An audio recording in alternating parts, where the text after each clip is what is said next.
J. Fernandez and Dion Graham.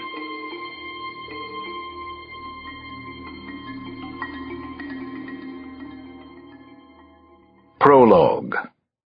Home Invasion. 1. Georgetown, Washington, D.C. The surname of the family was Cox, the father a very successful trial lawyer, but the target was the mother, Ellie Randall Cox. The timing was right now, tonight, just minutes away. The payday was excellent, couldn't be better. The 6'6", 250-pound killer known as the Tiger had given out guns to his team, also a gram of cocaine to share, and the only instruction they would need tonight. The mother, he's mine. Kill the rest. His secondary mission was to scare the American meddlers. He knew how they felt about home invasions and their precious families and murders in cold blood. They had so many rules for how life ought to be conducted. The secret to beating them was to break all their silly, sacred rules. He settled down to watch the house from the street. Wood blinds in the first-floor windows drew horizontal lines across the family members as they moved around inside, unaware of the murderous forces gathered outside. The boys waited restlessly at the Tiger's side, and he waited for instinct to tell him it was time to move on the house. "Now," he said, "we go."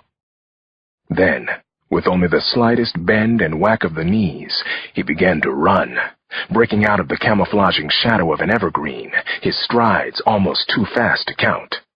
A single powerful leap, and he was up on the stoop of the house. Next came 3 splintering blows to the front door.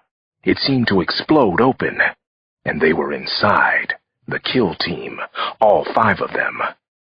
The boys, none older than 17, streamed in around him, firing Berettas into the living room ceiling, waving crude hunting knives, shouting orders that were hard to understand because their English was not at the level of the Tiger's. The children of the house screamed like little piglets. Their lawyer father leapt up and tried to shield them with his flabby, overfed body. "You are pitiful," the Tiger shouted at him. "You can't even protect your family in your own house." Soon enough, 3 family members were corralled against the living room mantel, which was covered with birthday cards addressed to Mama and My Darling Ellie and Sweetness and Light. The leader nudged the youngest of his boys forward, the one who had chosen the name Nike and who had a contagious sense of humor. "Just do it," the Tiger said. The boy was 11 years old and fearless as a crocodile in a muddy river. He raised a pistol much larger than his own hand and fired it into the shivering father's forehead.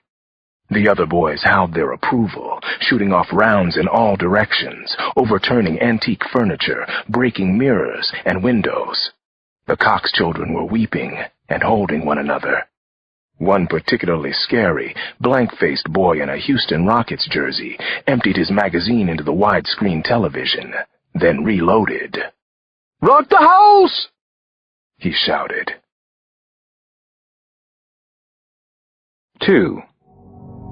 The mother, Darling Ellie, Sweetness and Light, finally came running and screaming down the stairs for her Akata babies. "Leave them out of this," she yelled at the tall and very muscular leader. "I know who you are." "Of course you do, Mother," said the Tiger, as he smiled at the tall, matronly woman.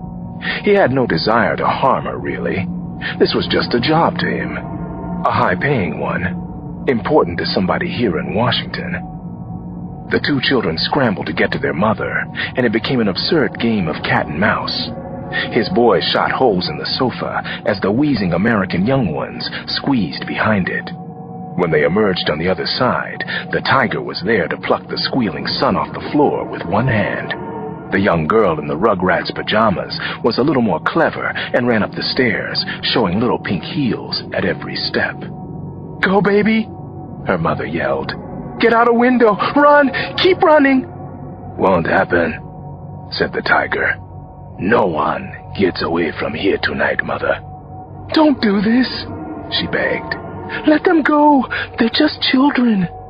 You know who I am, he said to her. So you know how this will end. You knew all along. Look at what you brought on yourself and on your family. You did this to them.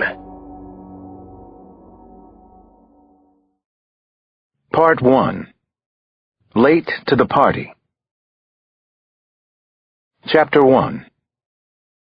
The hardest mysteries to solve are the ones you come to near the end, because there isn't enough evidence, not enough to unravel, unless somehow you can go all the way back to the beginning, rewind, and replay everything.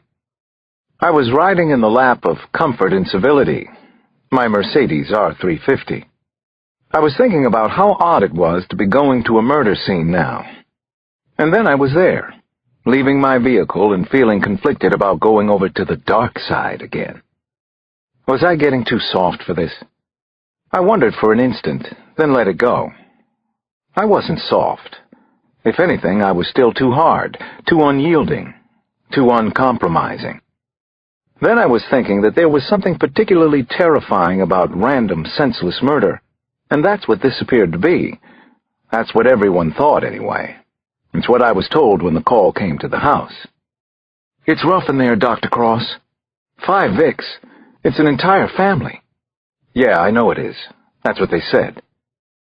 One of the first responders, a young officer I know named Michael Fesco, met me on the sidewalk at the murder scene in Georgetown, not far from the university where I'd gone as an undergrad, and which I remembered fondly for all sorts of reasons, but mostly because Georgetown had taken a chance on me. The patrolman was visibly shaken. No surprise there. Metro didn't call me in special at 11 o'clock on a Sunday night for run-of-the-mill homicides. What have we got so far? I said to Fesco, and flashed my badge at a patrolman seemingly guarding an oak tree. Then I ducked under the bright yellow tape in front of the house. Beautiful house. A 3-story colonial on Cambridge Place, a well-heeled single block just south of Montrose Park. Neighbors and looky-loos crowded the sidewalk, but they stayed at a safe distance in their pajamas and robes, keeping up their white-collar reserve. Family of 5, all of them dead, Fesco repeated himself. The name's Cox. Father Reeve, mother Eleanor, son James, all on the 1st floor. Daughters, Nicole and Clara, on the 3rd. There's blood everywhere. Looks like they were shot first, then cut up pretty bad and piled into groupings. Piled? I sure didn't like the sound of that. Not inside this lovely home. Not anywhere. Senior officers on site? Who caught it? I asked. Detective Stone's upstairs. She's the one asked me to page you. M.E.'s still on the way. Probably a couple of them. Christ, what a night. You've got that right. Bree Stone was a bright star with the Violent Crimes Branch, and one of the few detectives I went out of my way to partner with, pun intended, since she and I were a couple, and had been for more than a year now. Let Detective Stone know that I'm here, I said. I'm going to start downstairs and work my way up to where she is. Will do, sir. I'm on it.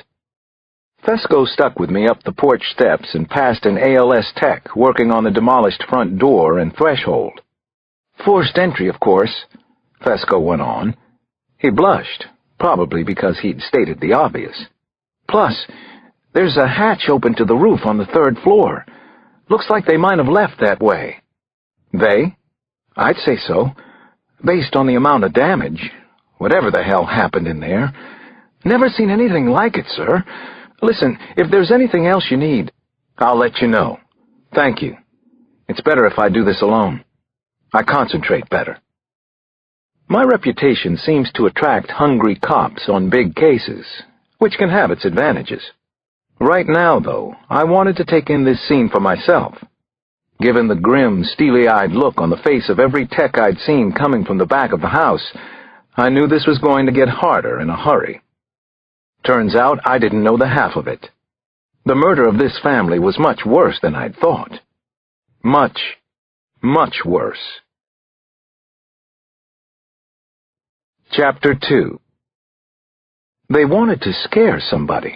I was thinking, as I entered a brightly lit, warmly decorated alcove. But who? Not these dead people. Not this poor family that had been slaughtered for God only knew what reason. The first floor told a grim and foreboding story that delineated the murder. Nearly every piece of furniture in the living and dining rooms had been either turned over or destroyed, or both. There were gaping holes punched in the walls, along with dozens of smaller ones. An antique glass chandelier lay scattered in splinters and shards all over a brightly colored oriental rug. The crime scene made no sense, and worse, had no direct precedent in my experience as a homicide detective. A bullet-riddled Chesterfield couch and settee had been pushed up against the wall to make room in front of the fireplace. This was where the first 3 bodies were piled. While it's safe to say that I've seen some horrendous shit in the line of duty, this scene, the monstrosity of it, stopped me instantly. As promised, the stacked victims were the father, mother, and son on top, all lying face up. There were blood streaks and stains on the nearby walls, furniture, and ceiling, and a pool had formed around the bodies.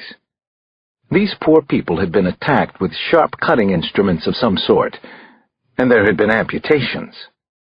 Jesus, Jesus, I muttered under my breath. It was a prayer, or a curse on the killers, or more likely both. One of the printing techs answered under his breath, "Amen." Neither of us was looking at the other, though. This was the kind of homicide scene you just gutted your way through, trying to get out of the house with a minute piece of your sanity intact. The blood patterns around the room suggested the family members had been attacked separately, then dragged together in the middle.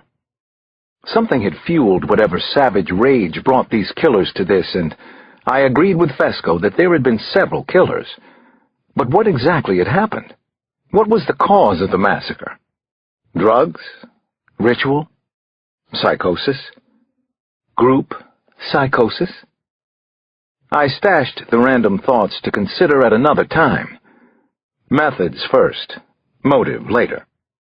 I slowly circled the bodies and parts, picking my way around the pools of blood, stepping on dry parquet where I could. There didn't seem to be any cohesion to the cutting, or the killing, for that matter. The son's throat was slit. The father had a bullet wound to the forehead, and the mother's head was turned away at an unnatural angle, as if her neck had been broken. I went full circle to see the mother's face. The angle was such that she seemed to be looking right up at me, almost hopeful, as if I could still save her.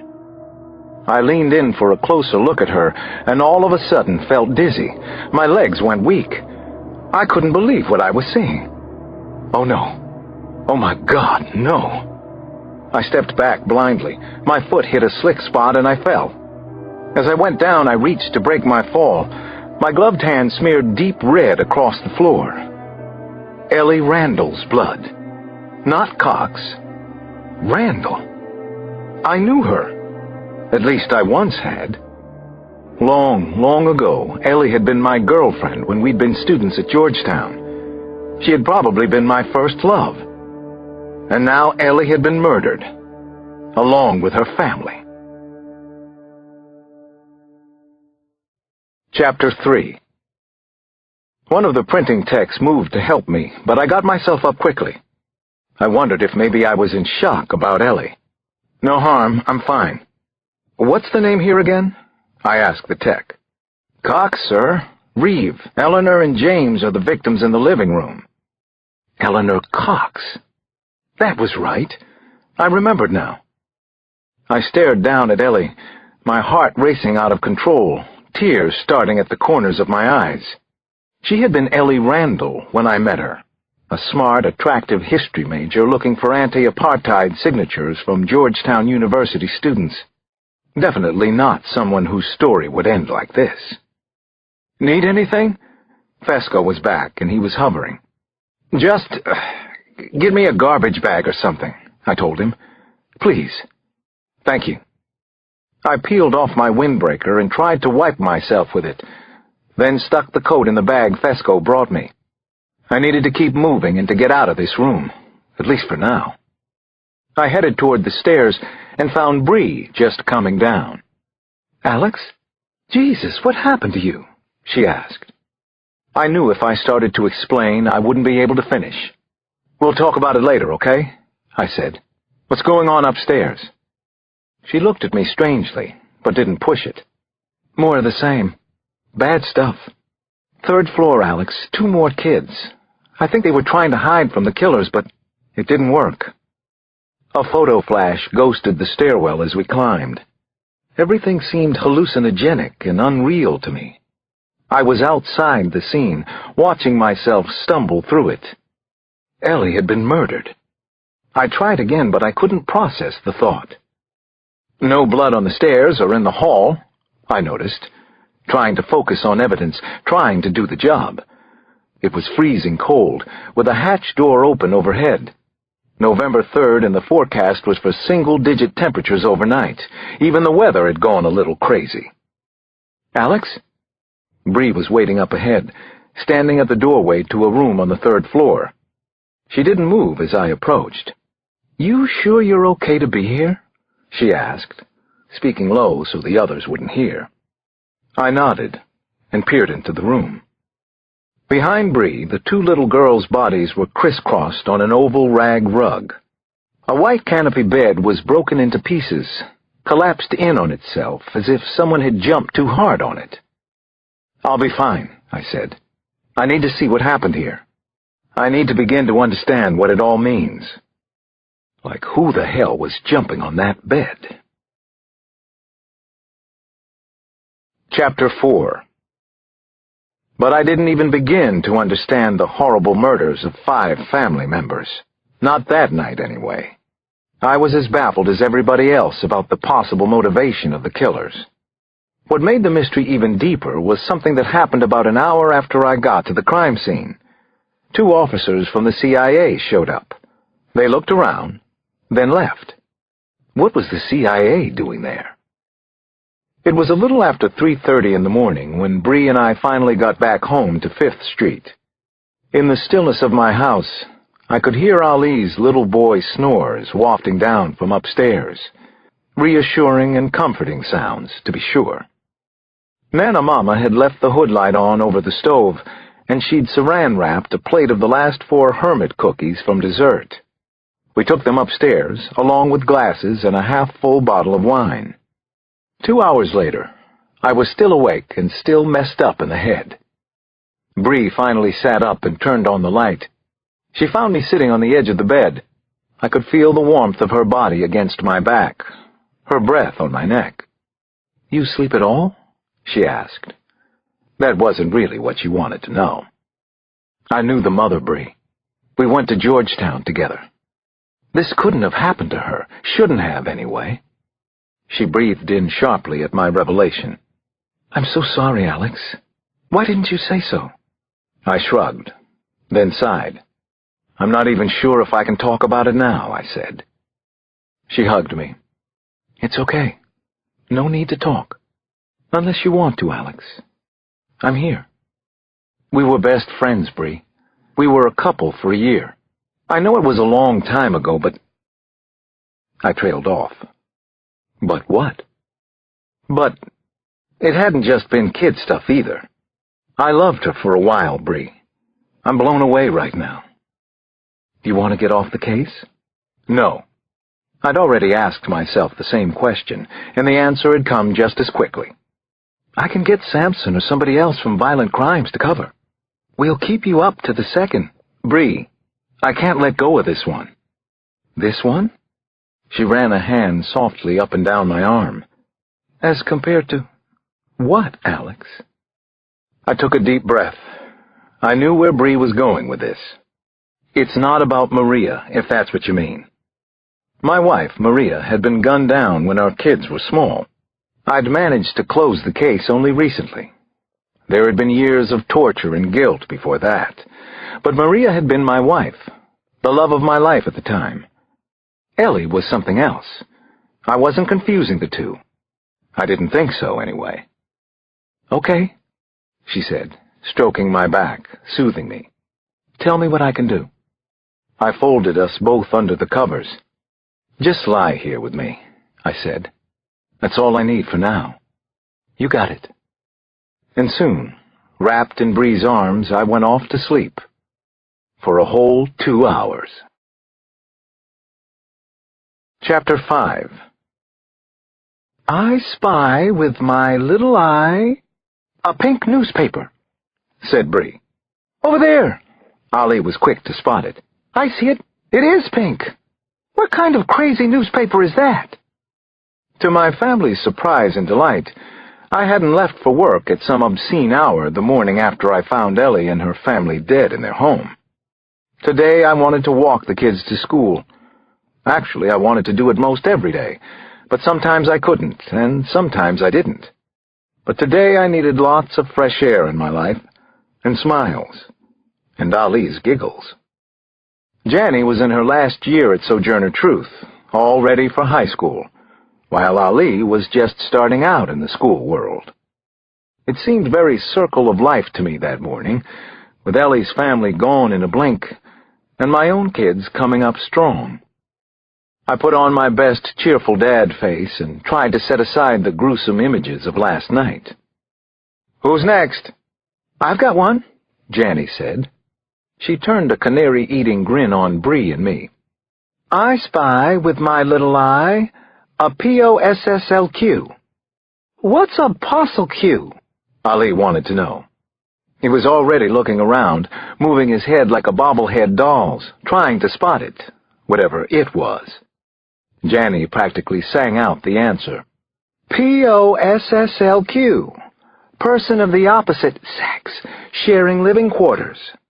She whispered the word sex in our direction, presumably to safeguard her little brother's innocence.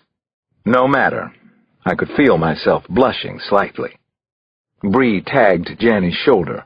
"Where exactly did you pick that one up?" "Charisse J.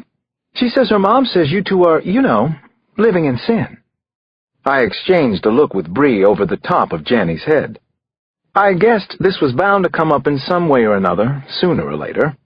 Bree and I had been together for more than a year now, and she spent a good amount of time at the house on 5th Street. Part of the reason was that the kids loved having her around. Part was that I did. "I think maybe you and Charisse J. need to find something else to talk about," I told her. "You think?" "Oh, it's okay, Daddy. I told Charisse her mom needs to get over herself. I mean, even Nana Mama's down with it. And her picture's in the dictionary under old-fashioned, right?" "You wouldn't have any idea what's in a dictionary," I said.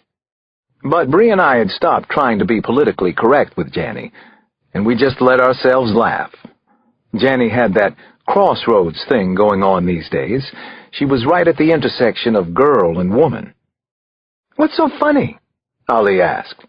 "Somebody tell me, what is it?" I scooped him up off the sidewalk and onto my shoulders for the last half block of our walk to school. "I'll tell you in about 5 years. "I know anyway," he said. "You and Bree love each other. Everybody knows. No big deal. It's a good thing." "Yes, it is," I said, and kissed his cheek. We dropped him at the school's east entrance, where the rest of his class of mini cuties were lining up outside. Janny called to him through the fence, "See you later, alligator. Love you. In a while, crocodile. Love you back." With their older brother Damon off at prep school in Massachusetts, these two had grown closer than ever lately. On weekend nights, Ali often slept on an air mattress at the foot of his sister's bed, in what he called his nest. We left Janny at the opposite side of the school building, where all the older kids were streaming in. She gave us both hugs goodbye, and I held on a little longer than usual. "I love you, sweetie. There's nothing more special to me than you and your brothers." Janny couldn't help but look around to make sure no one had heard. "Me too, Daddy," she said. Then, almost in the same breath, "Charisse! Wait up!" As soon as Janny was gone, Bree took my arm in hers. "So, what was that?" she said. "Everybody knows you and Bree love each other?" I shrugged and smiled. What do I know? That's the big rumor going around anyway. I gave her a kiss. And because that worked out so well, I gave her another. Chapter 6. By 9 a.m. I was all kissed out and getting ready to enter a most unpleasant multiple homicide briefing at the Daily Building. It was being held in the large conference room right across from my office. Handy, anyway. Every available D1 and D2 and a contingent from 2nd District, which covered most of Georgetown, would be there. I still couldn't get it in my head that Ellie was the victim. One of the victims. The ME's office had sent over a representative in the person of Dr. Paula Cook, a bright investigator who had the personality of tapioca pudding.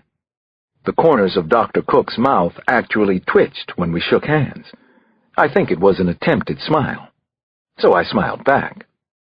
"Thanks for coming, Paula. We need you on this one." "Worst I've seen," she said, "in 14 years. All those kids, the parents. Turns my stomach, senseless." We had picked up a stack of crime scene photos on the way in, and now Paula and I pinned some of them up in the Situation Room. I made sure they were all 11 by 14s. I wanted everyone to feel some of what had happened last night in Georgetown the way I still did. This might be an isolated incident. I stood in front and told the assembled group a few minutes later. But I'm not going to assume it is. The more we understand, the more prepared we'll be if this happens again. It might not be an isolated incident. I figured some of the more jaded homicide detectives wouldn't agree. They'd be thinking I'd worked one too many serial cases. I didn't much care what they thought at that point. For the first 15 minutes or so, I ran through the primary facts of the case for those who hadn't been there the night before. Then I turned it over to Paula. She bounced up and talked us through the photos on the wall. "The cutting styles indicate a variety of weapons, strength, and ability," she said, using a red laser pointer to highlight the slashes, punctures, and severing that had been done to the Cox family. At least one blade had a serrated edge. One was unusually large, possibly a machete. The amputations, wherever they occurred, were never done cleanly. Rather, they were the result of repetitive trauma. A detective named Monk Jeffries asked a pretty good question from the front row. "You think they were practicing? Had never done this before?" "I couldn't say," Paula told him. "Wouldn't surprise me." "Yeah," I put in. "It's like they were practicing, Monk." I had my own opinion about the murders. "There's something very young about this crime scene." "As in inexperienced?" Jeffries asked. "No, just young. I'm talking about the cutting, the broken bed, the vandalism in general. Also the fact that this was probably done by a group of 5 or more. That's a big group of intruders. When I intersect all those factors, I get a few possibilities. Gang, cult, OC. In that order." "Gang?" another D1 asked from the back. "You ever see gang violence like this massacre?" "I've never seen violence like this, period," I said. "I've got $20 on OC. Any takers?" It was Lou Copeland, a competent but thoroughly obnoxious D1 with Major K Squad. A few of his cronies laughed. Not me. I threw my clipboard across the room. It struck the wall and fell onto the tile. That wasn't like me, so it made an impression. The room was quiet. I walked over to pick up my notes. I saw Bree and Sampson exchange a look I didn't like. They weren't sure that I could handle this. Bree took it from there, and she started handing out assignments. We needed people recanvassing the Cambridge Place neighborhood, riding the lab for fast turnaround, and calling in any chits we had on the street for information about last night. "We need your best work on this one," Bree told the group. "And we want some answers by the end of the day." "What about—" "Dismissed." Everyone looked around. It was Sampson who'd spoken. "You all have any more questions, you can reach Stone or Cross on their cells. Meanwhile, we've got a buttload of field work to do. This is a major case. So get started. Let's hit it and hit it hard." Chapter 7. The Tiger was the tallest and strongest of 10 well-muscled black men racing up and down a weathered asphalt basketball court at Carter Park in Petway. He understood that he wasn't a skillful shooter or dribbler, but he rebounded like a pro and defended the basket fiercely. and he hated to lose more than anything. In his world, you lose, you die. The player he guarded called himself Buckwheat, and the tiger had heard that the nickname had something to do with an old TV series in America that sometimes made fun of black kids. Buckwheat either didn't mind the name, or he'd gotten used to it. He was fast on the basketball court, and a steady shooter. He was also a trash talker, as were most of the young players in D.C. The tiger had picked up the game in London instantly while he was at university, but there wasn't much trash talking in England. "You talk a good game, but you're going to lose," the tiger finally said, as he and his opponent ran up the court, shoulder to shoulder. Buckwheat turned off a screen and took a bounce pass in the left corner. He proceeded to bury a long, perfectly arced jump shot, even though the tiger bumped him hard after the release. "Fucking ape!" the other man yelled, as the two of them ran back the other way. "You think so? Oh, hell, I know so. Another minute, you be the big monkey watching on the sideline." The tiger laughed, but said nothing more. He scored on a rebound, and then Buckwheat's team raced the ball up the court on a fast break. Buckwheat caught a pass in full stride and brought it hard to the hoop. He had a step on the tiger and called out, "Game!" even before he went up for the winning dunk. He was airborne, graceful, and athletic when the tiger hit him with all his force and weight. He took the 6'3" man down, drove him into the metal pole supporting the basket. The man lay sprawled on the asphalt, with blood streaming from his face. "Game!" shouted the tiger, and raised both arms high over his head. He loved to play basketball. What great fun it was to beat these loud-mouthed African Americans who didn't know anything about the real world. On the sidelines, his boys cheered as if he were Michael Jordan and Kobe Bryant rolled into one. He wasn't any of that, he knew. He didn't want to be like Mike or Kobe. He was much better. He decided life and death on a daily basis. He walked off the court, and a man came up to him. This particular man couldn't have been more out of place, since he wore a gray suit, and he was white. "Gady Ahmed," said the white devil. "You know who he is?" The tiger nodded. "I know who he used to be." "Make an example of him." "And his family?" "Of course," said the white devil. "His family, too." Chapter 8. I put in a call for help to my friend Avi Glazer, who headed up the gang intervention project in the 3rd District. I told Avi why it was important to me. "Of course I'll help. You know me, Alex. I'm more tapped into Lamara R., Batos Locos, Northwest gangs, but you can come over here and ask around 17th and R if you want. See if anybody's tuned in. Any way you could meet us?" I asked him. "I'll owe you one. Buy you a beer." "Which makes it how many total? Favors and beers?" This was his way of saying yes, though. Bree and I met Avi at a shitty little pool hall called 44. The owner told us that was how old he was when he opened the place. Avi already knew the story, but listened politely anyway. "Seemed like as good a name as any," the owner said. His whatever attitude struck me as that of a long-term stoner. For sure he wasn't making his nut on billiards and sodas.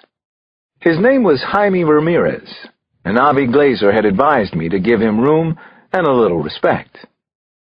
"You know anything about the murders in Georgetown last night?" I asked Ramirez, after we'd chit-chatted some. "Multiple perps?" "That was some awful shit," he said, leaning on the bottom half of a Dutch door, a brown cigarette held between stubby fingers and tilted at the same angle as his body. He chinned up at the television in the corner. "Channel 4's all I get in here, Detective." "How about any new games opening up?" Bree asked. "Players we might not have heard about? Somebody who would wipe a family out." "Hard to keep up," Ramirez said and shrugged. That's when Glazer gave him a look. "But yeah, matter of fact, there has been some talk." His dark eyes flicked almost involuntarily past me and Bree. "Africans," he said to Avi. "African-American?" I asked. "Or African. He turned back to Avi. Yo, Toto, I'm gonna get something for this? Or this a freebie? Avi Glazer looked at me first, and then at Ramirez. Let's say I owe you one. What kind of African? I asked. He shrugged and blew out air. How am I supposed to know that? Black guys from Africa kind of African. English speaking? Yeah, he said, nodding. But I never spoke to them. Sounds like they're into a little bit of everything. You know, 4-H club, hits, hoes, heroin, and heists. This ain't your graffiti and skip party kind of gang. He opened a glass-fronted cooler and took out a can of Coke. Anyone thirsty? $2. I'll take one, Glazer said. He cupped a couple of bills into Ramirez's hand, and they didn't look like singles. Then Glazer turned to me. And I will collect from you, too. Count on it. Africans, Ramirez repeated as we headed toward the door. From Africa. Chapter 9. This was the last place I wanted to be in D.C., or probably any place else. So unbelievably sad and eerie and tragic. So many memories rising to the surface for me. Ellie's office was up on the second floor of the house in Georgetown. It was as tidy and meticulously organized as I remembered her being back when we thought we might love each other. A copy of Sidney Poitier's The Measure of a Man was open on the arm of an easy chair. I'd liked the autobiography and remembered that Ellie and I had similar tastes in books, music, and politics. The shades were all drawn to exactly the same height. The desk held an iMac, a phone, an appointment book, and a few family photos in silver frames. The room felt strange compared with the downstairs of the house, which had been ransacked by the killers last night. I started with Ellie's appointment book, and then went on to the desk drawers. I wasn't sure yet what I was looking for, only that I'd had to come back here with a clearer head than I'd had last night. I booted up Ellie's computer and went into her email, checking the inbox, sent items, and deleted folders, working backward in time. I was trying to get as close as possible to the moment of the murders. Had Ellie known the killers? The first thing to catch my attention was a note from an editor at Georgetown University Press. It concerned her completion schedule for the new book. Ellie had a new book coming out? I knew she was on the history faculty at Georgetown, but I didn't know much more than that. We had seen each other at a few charity events during the past 15 years or so, but that was about it. She was married.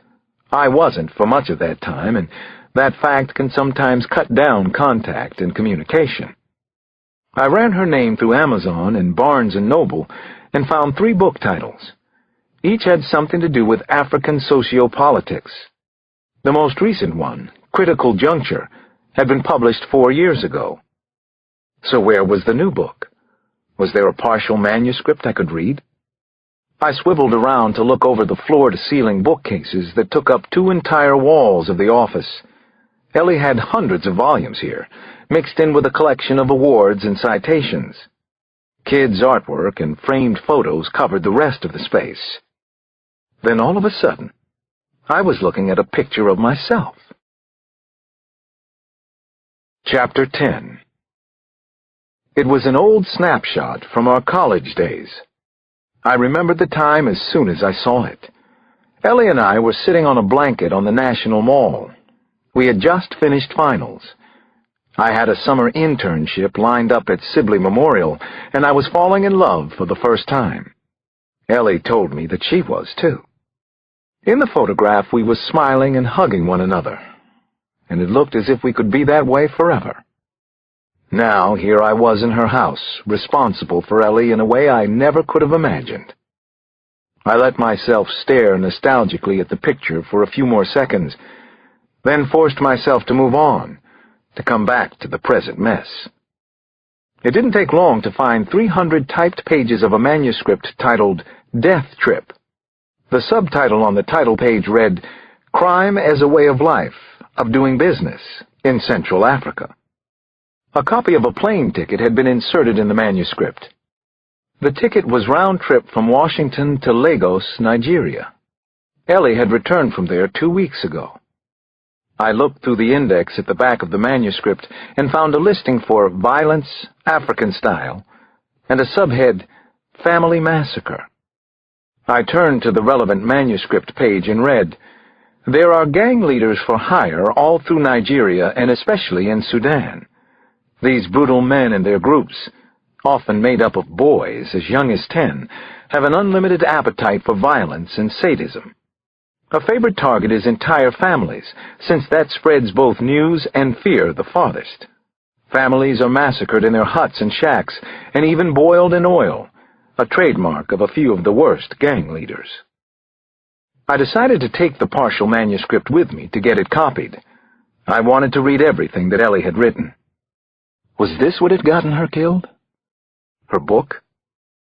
Next, I stared for a long time at a striking, poignant picture of Ellie, her husband, and their 3 beautiful children. All dead now, murdered right here in their home.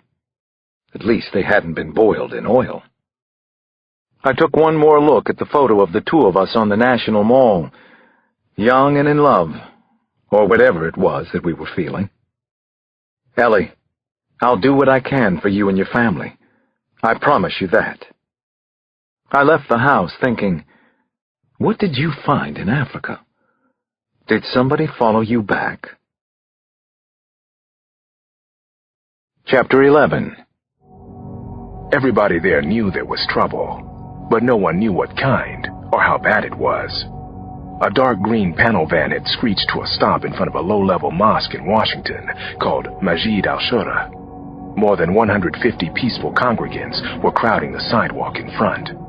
Even so, the very moment Gedi Ahmed saw the gunmen scrambling out of the van, saw their gray hoodies, their black face masks and jaunty sunglasses, he knew they had come for him. They were just boys. The Tiger's boys. The first gunshots were aimed into the sky. Just warnings. Men and women screamed, and some scurried back into the mosque. Others flattened themselves on the sidewalk, shielding their children's bodies as best they could. His hands held high, Gedi Ahmed made his decision and moved away from his family. Better to die alone than to take them with me, he was thinking, shaking like a leaf now. He hadn't gotten far when he heard his wife, Aziza, scream, and he realized what a terrible mistake he'd made. "Gedi! Gedi!" He turned as the wild boys carried, then threw Aziza into the waiting van. And then, his children. They were taking the children, too. All 4 of them were hustled into the van. Gedi reversed direction quickly, and now he was screaming, more loudly than anyone in the crowd, even more than Aziza. A courageous man from the congregation took a swing at one of the kidnappers. The boy yelled, "Dog!" and shot the man in the face. Then he fired again, where the man lay spread-eagled and already dying on the sidewalk. Another bullet took down an elderly woman just as Gedi pushed past her. The next shot found his leg, and running became falling. Then 2 of the boys snatched him up off the ground and threw him into the van with his family. "The children! Not our children!" sobbed Aziza. "Where are you taking us?" Gedi screamed at the kidnappers. "Where?" "To Allah," came the answer from the driver, the Tiger himself. Chapter 12. The mystery was deepening and getting worse each day, but much of Washington didn't seem to care, probably because this one happened in Southeast, and only black people were killed. Lorton Landfill is the final destination for much of Washington's garbage. It is 250 acres of foul and disgusting refuse, so we were fortunate the bodies had been found at all. I drove the R350 in through valleys of trash that rose 30 feet high on either side. I continued on to where the response team was parked around an orange and white DC sanitation truck. The gauze masks they'd provided Bree and me at the gate didn't do much against the nauseating smell. "A drive in the country, Alex? This is so romantic," Bree said as we plunged forward through the muck. She was good at keeping things upbeat, no matter what the circumstances. I'm always thinking of new things for us to do. You've outdone yourself this time. Trust me on that. I finally spotted Samson talking to the truck's driver as we got out of the car. Behind the two of them and a ribbon of crime scene tape, I could see yellow sheets covering the 6 bodies where they had been found. 2 parents and 4 more kids here. That made 4 adults and 7 children in just the past few days. Samson walked over to brief us. Garbage trucks started on the empty streets this morning and made stops all over Midtown. 41 dumpsters at 18 locations, some of them as close as a few blocks from the mosque. That's a shitload of follow-up work for us. Any other good news? I asked him. So far, only the bodies have been found. No word on the heads. We hadn't released that so far to the press. All 6 of the victims had been decapitated. I love my job. I love my job, Bree said quietly. I can't wait to get to work in the morning. I asked Samson where the father's body was, and we started there. When I pulled back the sheet, the sight was horrific, but I didn't need an ME to tell me that the cutting was much cleaner this time. There were no extraneous wounds, no bullet holes, no slashes, no punctures. Plus, the lower body had been burned badly. Senseless murders, but probably not random, I was thinking. But what did the Ahmed killings have to do with Ellie and her family? We've got some similarities and some real differences here, Samson told us. 2 families taken out suddenly, multiple perps. But one behind closed doors, the other outside a mosque. Heavy cutting in both cases. But different cutting, Bree said. And if the heads don't turn up... Something tells me they won't, I said. Then maybe we're talking about trophies, keepsakes, or proof of purchase, I said. They both looked at me. Maybe this one was business, and the other was personal. Also, CNBC just broke a story that Getty Ahmed was the brother of Erasto Ahmed, who's Al-Qaeda, operating out of Somalia. Al-Qaeda? Bree whispered, and looked momentarily stumped. Al-Qaeda, Alex? We stood there, silent for a moment, trying to comprehend something as horrible as these murders. I thought of Ellie again. I couldn't stop thinking of her the past few days. Did her trip to Africa have something to do with her murder? So what are we looking at? Samson finally spoke again. 2 sides of a war? Could be, I said. Or maybe 2 teams. Or maybe, I said to myself, one very smart killer, trying to keep us guessing. Chapter 13. There was no question there was federal interest in these cases. The cases were inflammatory and international in scope, and the CIA probably knew something. 2 of their people had shown up at Ellie's house the night of the murders. The question was, how much could I get them to tell me, if anything at all? I pulled in a few favors from my days with the Bureau and got a meeting set up at Langley. The fact that they not only agreed to meet, but also waived the first in what was normally a 2-meeting protocol, told me this was no back-burner issue for them. Usually the CIA started you with somebody who couldn't do anything for you before you even got close to anybody who could. I was given a whole team. Eric Dana from the National Clandestine Service, 2 spit-shined analysts in their mid-20s who never spoke a word the whole time I was there, and 1 familiar face, Al Tunney, from the Office of Transnational Issues. Tunney and I had worked together on a Russian mafia case a few years back. I hoped he would advocate for me here, but this was clearly Eric Dana's meeting, his case.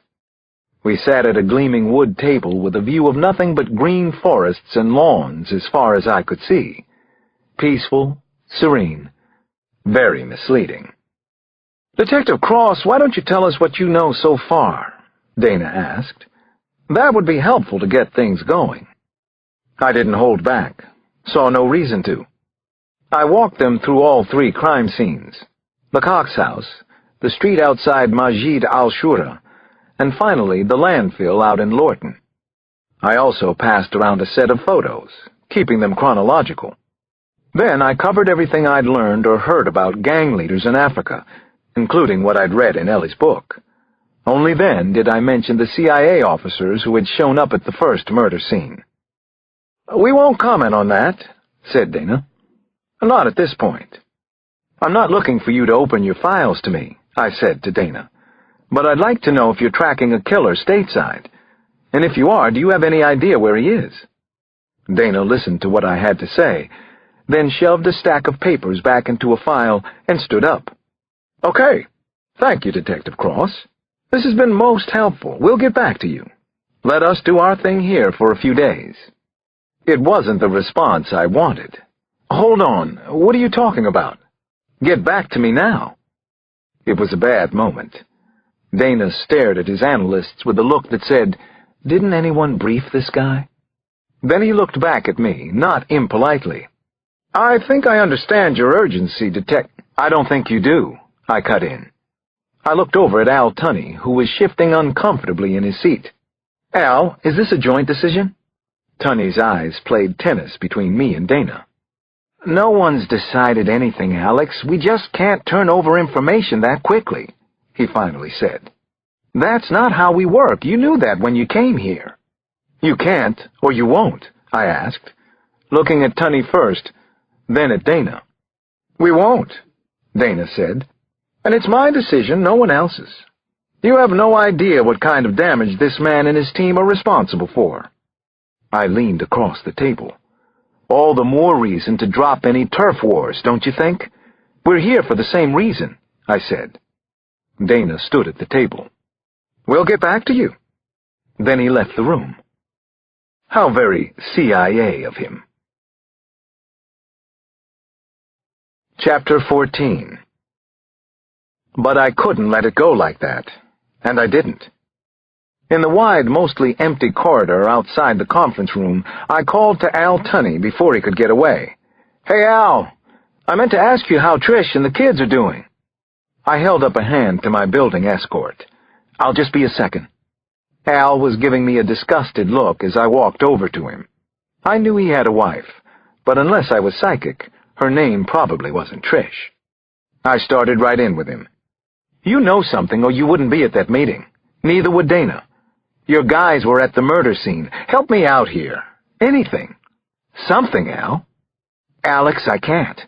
This case is even hotter than you think it is. You heard my boss in there. It goes right to the top of our group. Stephen Millard is involved.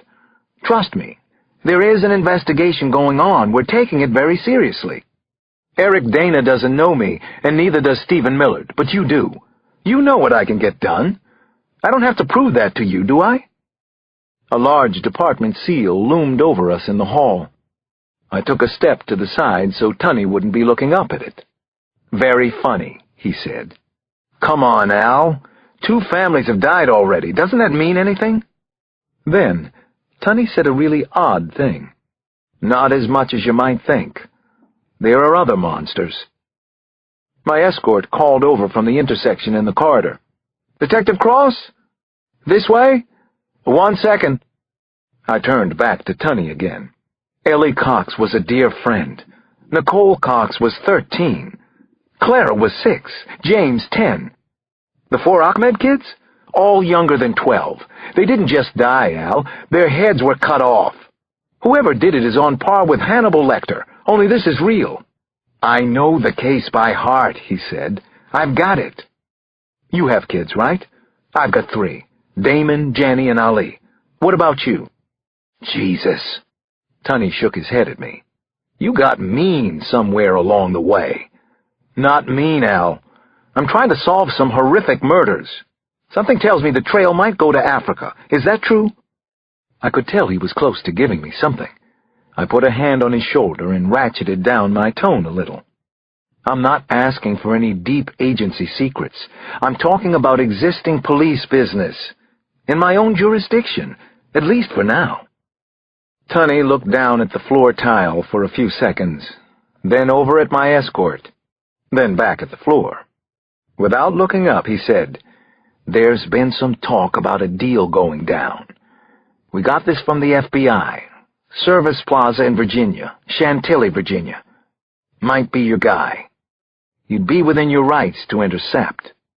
What kind of deal? Tunney didn't answer.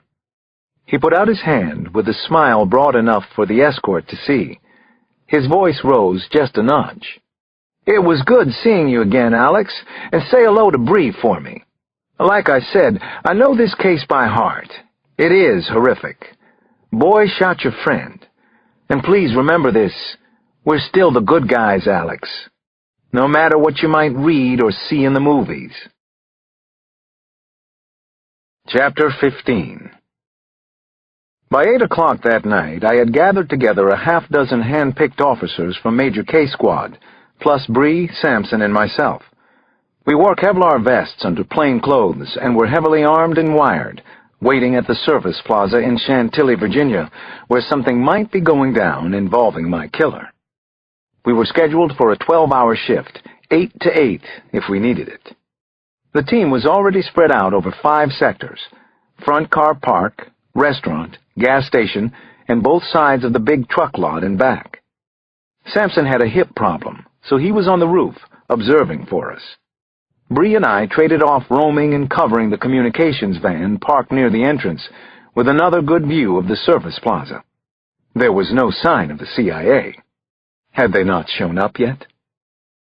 For the first 5 hours, there was nothing but radio silence and lots of bad coffee. Then, just after 1 in the morning, the silence broke. 2201, over. Go ahead, 2201. I looked over from the communications van toward the far corner of the truck lot, where a detective named Jamal McDonald was stationed. I got 2 Land Cruisers, just pulled up to a tanker in the back, northeast corner. How long has the tanker been there? I asked McDonald. Hard to say, Alex. At least half an hour. Most of these tankers been pulling in and out. We hadn't known what to expect tonight, but stolen gas or crude would make sense, especially if Nigerians were involved. I was already out of the van and walking quickly in Jamal's direction. 24 or more semis, lined up in rows, were temporarily blocking my view of the corner. Niccolo, Redman, pull in tighter. Bree, where are you right now? I'm behind the buildings, headed east. Good. Everyone else hold position. What about you, John? See anything yet? Nothing from here, Sampson radioed back. Nobody's moving around over there. Just you guys. Jamal, how close are you? Hang on. Just coming around a semi. I caught sight of him briefly up near the last row of trucks as I crossed the parking lot. Bree fell in silently beside me. I had my Glock out, low at my side. So did she. Was the killer here with his team? Were they the same ones who had killed the Coxes and the Ahmeds? Somebody's getting out of the cab, Jamal McDonald whispered. No, 2 people. There's 4 others I can see approaching from the Land Cruisers. Looks like a satchel of some kind. This must be it. Hang on. There was a brief silence, and then, shit, I think they see me. Looks like little kids. Teenagers. Bree and I were running now. Jamal, what's going on? We're on our way. Almost there. The next thing we heard were gunshots. Lots of them. Chapter 16. Bree and I began to sprint at full speed in the direction of the first volley of shots. I could still hear Jamal McDonald, but he was making a wet, gasping sound, as though he might have been hit in the throat and was possibly suffocating. The other officers were shouting 20s over the wireless and also converging on the tanker. Sampson stayed put on the roof and radioed Fairfax County for more help. We were only halfway there when 3 or 4 fast-moving shadows ran across our path, maybe 50 feet ahead.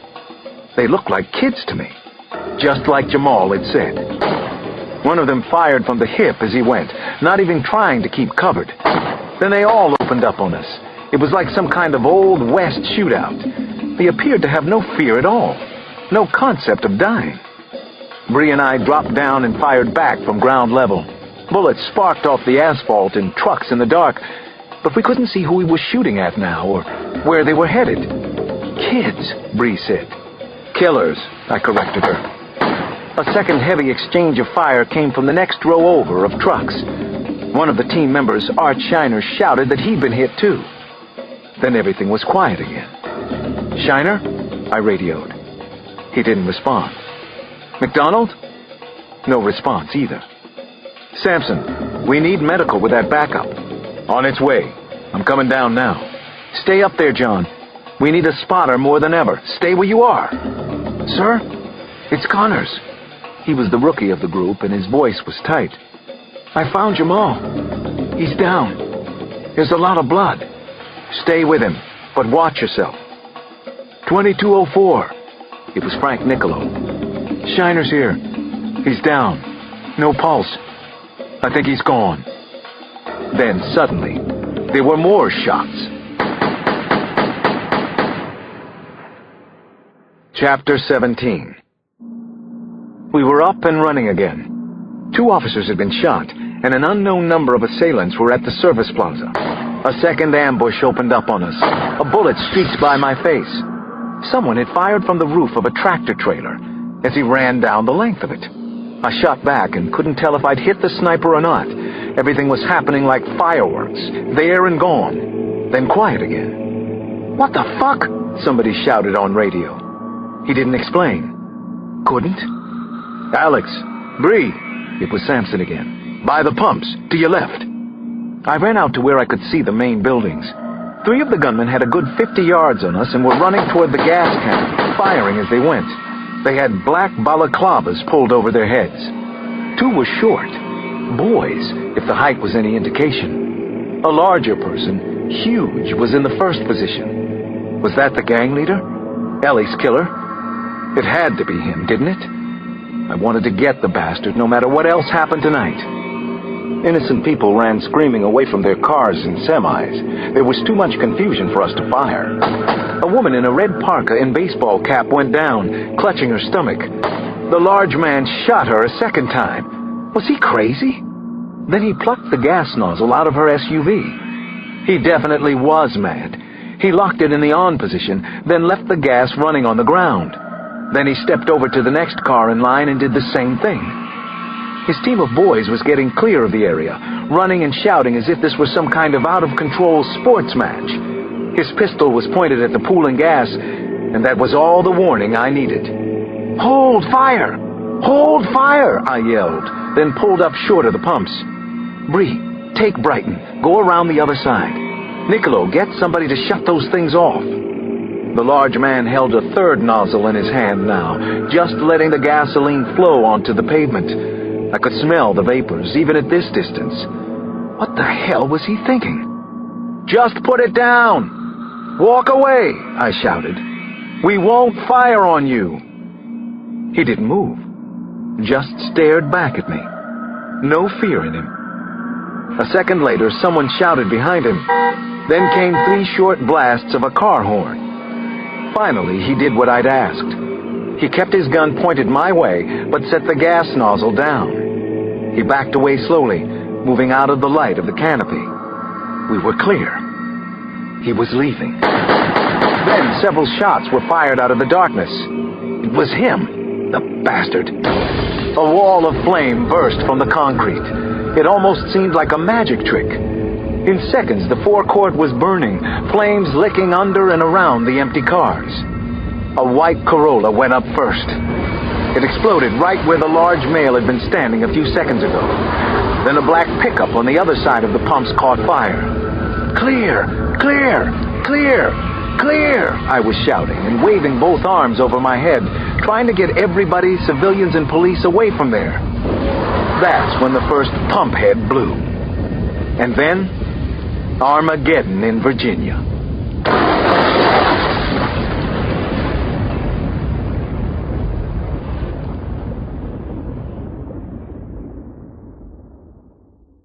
Chapter 18. The plaza with its lines of gas pumps exploded from underneath, the pavement rising like a carpet being rolled. Flames shot at least 80 feet into the air, a ball of bright yellow and orange, followed by a heavy black coat of smoke. Burning vehicles rolled around like toy cars. Truckers and families fled screaming from the restaurant, where the fire had already spread, and with it, the panic. I was running as close to the blast site as I could. Heat singed my face, my eyes, and my hearing felt like it was half gone. Up ahead, I could see 2 SUVs speeding out toward Route 50. They were getting away. I spotted Bree coming around from the far side of the building and breathed a sigh of relief. She was all right. She ran toward my car, and so did I. I got in the R350 and punched it up to 90 in a hurry. For a few uneasy seconds, there was nothing ahead of us, nothing I could see. There! Bree pointed at the 2 SUVs. They must have spotted us because just then they peeled off from each other. The first Land Cruiser went left, the second SUV turned right. I followed the lead vehicle, hoping I had made the right choice. Chapter 19. I barreled down a dark 2-lane road, gaining ground quickly on the Land Cruiser. A deep drainage culvert curled along our left side. I came up on the cruiser's taillights, and the driver appeared to panic. Suddenly it flared to the right, then cut back nearly 90 degrees without slowing. Then the Land Cruiser flew straight toward the ditch. For a second I thought he'd make it across. The Land Cruiser had air under it, but the front end came down too fast. It crashed hard and loud, the undercarriage fracturing. The front wheels were lodged into the far bank. The rear tires continued to spin fiercely. Bree and I were already out of our car and crouched behind the open doors. "Out of the vehicle! Now!" I yelled across the ditch. Finally, I could see bodies moving inside the Land Cruiser. The adult was in the driver's seat. Next to him was someone barely tall enough to be seen. The smaller figure reached through the passenger side window. He put one palm on the roof, then the other. He started lifting himself up and out. "Down on the ground! Now!" Bree shouted at him. "Get down, I said." But he didn't. He torpedoed himself up onto the roof, skinny and cat-quick. His gun was out now, pointing our way. He slid across the roof, firing 3 quick shots at us. We fired back. A round caught him and he dropped to the ground, but not before he'd given the adult enough cover to get outside. The driver's door was open. I couldn't see the large man, but I knew he was getting away. Bree stopped beside the kid. I kept going, down into the ditch, then up the other side. I thought there were woods beyond the gully, but now I saw there was just cedar screening and tall weeds. Suddenly I heard the rattle of a chain-link fence. The large male was climbing it. By the time I pushed through the trees, he was over the top and running across the rear yard of some kind of storage facility. I leveled my Glock against the chain link, then emptied the magazine. He was too far away. I didn't think I'd hit him, and then he turned. He waved contemptuously, then disappeared like a cat into the darkness. I called in the location and then ran back to see about Bree. She was still crouched near the ground, right where I had left her. She'd put her jacket over the dead boy's face. It was an odd thing for a cop in a shootout to do, but Bree liked to go her own way. "You okay?" I asked. She didn't look up. "He was maybe 12, Alex. Maybe that old. He ran suicide for the prick adult." "Was he alive when you got to him?" I asked her. Bree nodded. "He say anything?" "Yeah." She finally looked up at me. "He told me to fuck myself. His last words on this earth."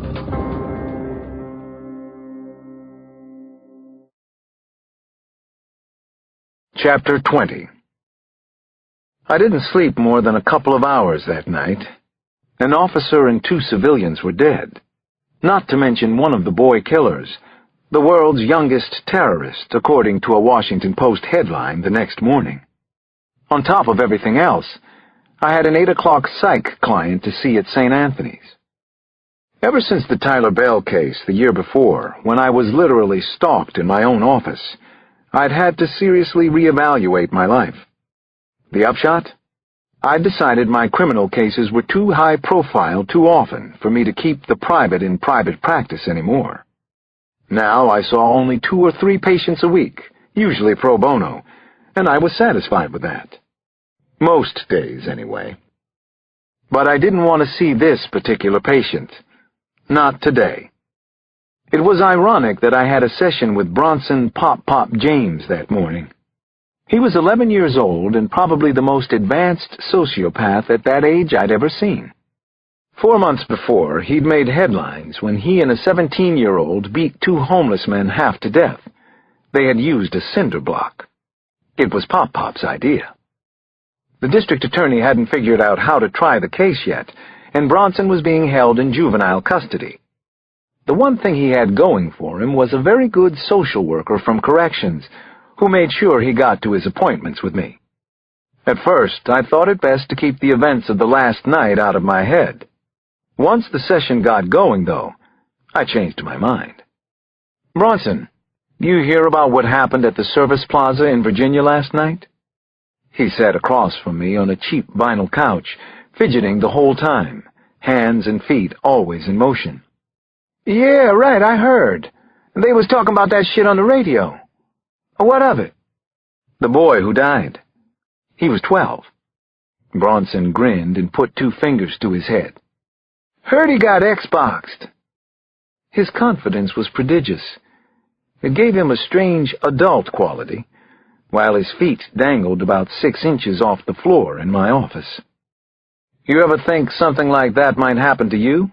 I asked him. He snorted. "Every day. It's no thing." "That's okay with you, though? Makes sense? That's how the world should be?" "That's how the world be." Bam!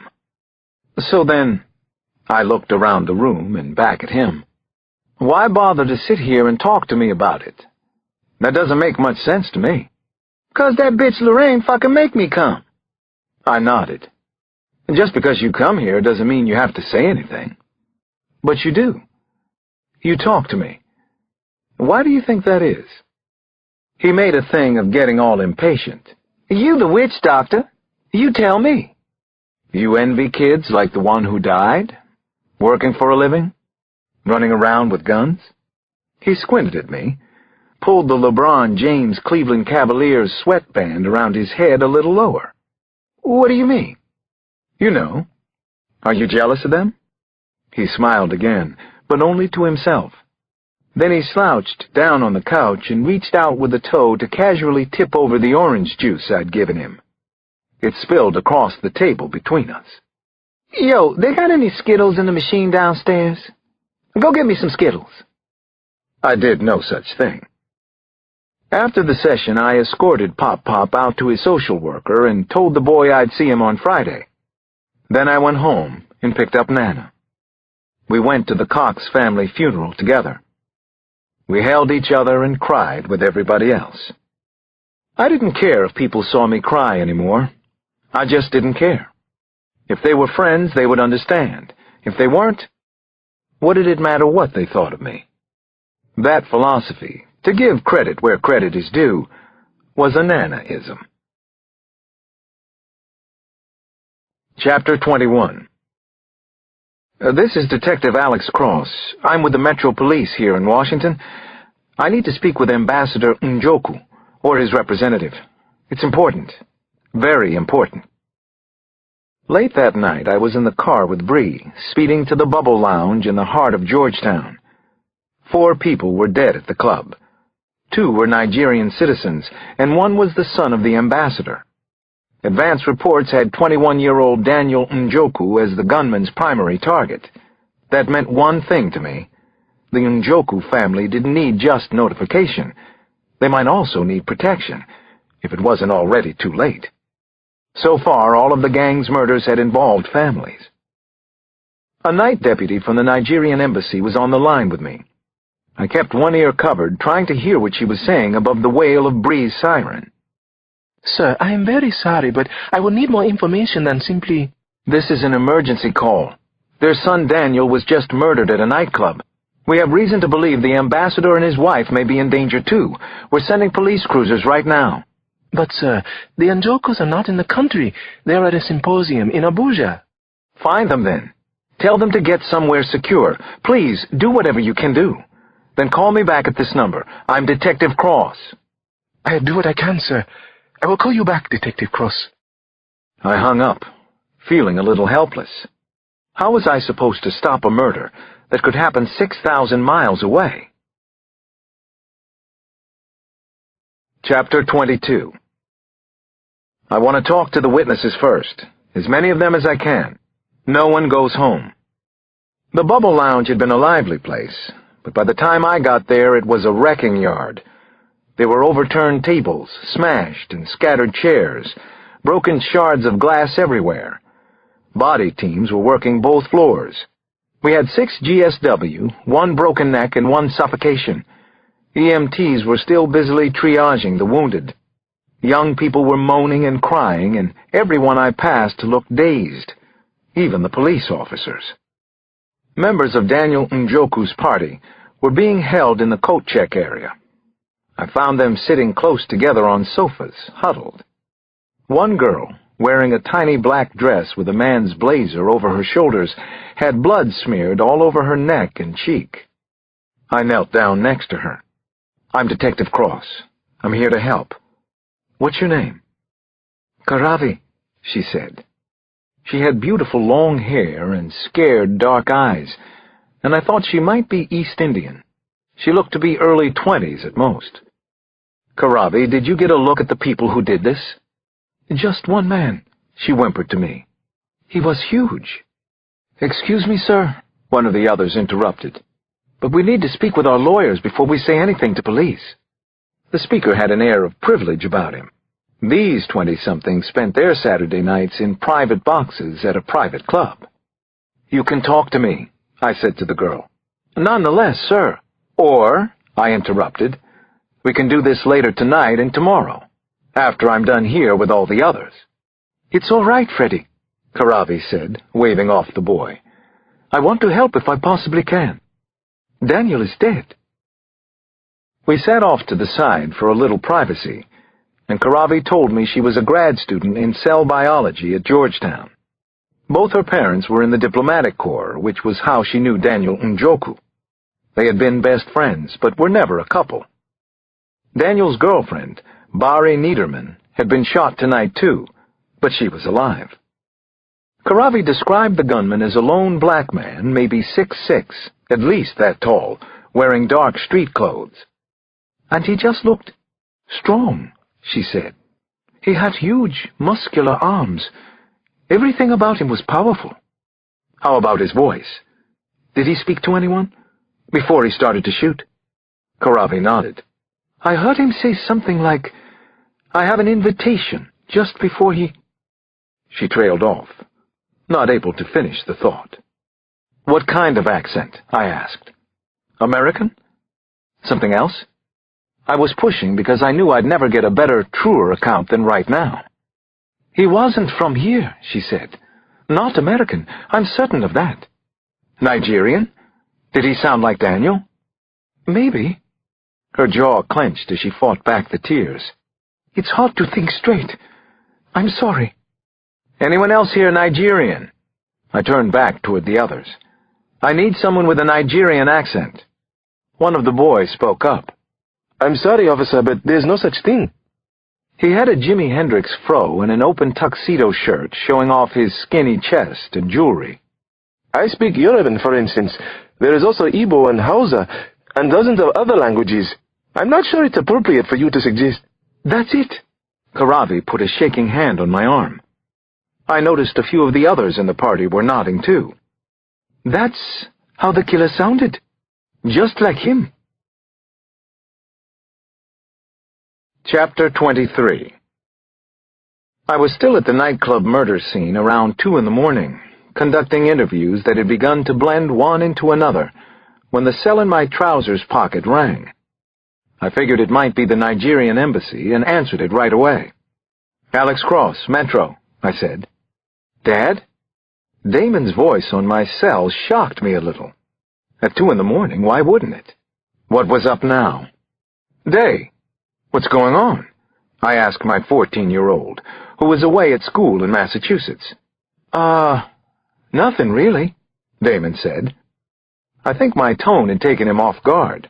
"I mean, I've been trying to call you all day. I've got some good news." I was relieved, but my pulse was still racing. "Okay, I need some good news. But what are you doing up so late?" "I had to stay up, to catch you. I called home, talked to Nana. I didn't want to call you on your cell. I took a slow breath and walked over to the hall by the bathrooms, away from the crime scene techs. No matter the time, it was always good to hear Damon's voice. I missed our talks, the boxing lessons I gave him, watching his basketball games. What's your news? Let me hear it. Nana already knows, but I wanted to tell you myself. I made the varsity, as a freshman. That's pretty good, right? Oh, and I got A's on my midterms.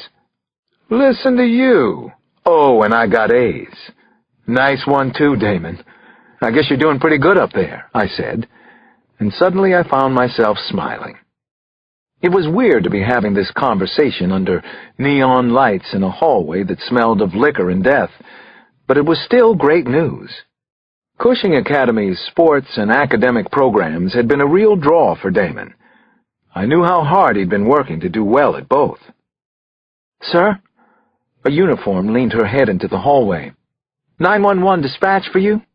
Listen, Damon, can I call you later? Like in daylight, maybe? He laughed. Sure, Dad. This is a big one, isn't it? Your case at that club? I saw you online. It is a big one, I admitted. But it's still great to hear your voice. Any time. Get some sleep. Yeah, I will. You get some sleep, too. I hung up, feeling guilty. If this is what work meant, 2 a.m. conversations with my son, then I better make the work count. Dispatch relayed the call over to me, and I got the same woman from the Nigerian embassy as before. This time, though, her voice was thick with emotion. Detective, I'm sorry to tell you, but Ambassador and Mrs. Njoko were killed tonight. We're quite in shock. I didn't feel shocked. I felt sick. When did it happen? I asked her. We're not entirely sure. Within the past few hours, I believe. And within minutes of their son's murder? Had that been the plan all along? And whose plan? To what end? What was going on here? I slid down against the wall until I rested on my haunches. Another family dead.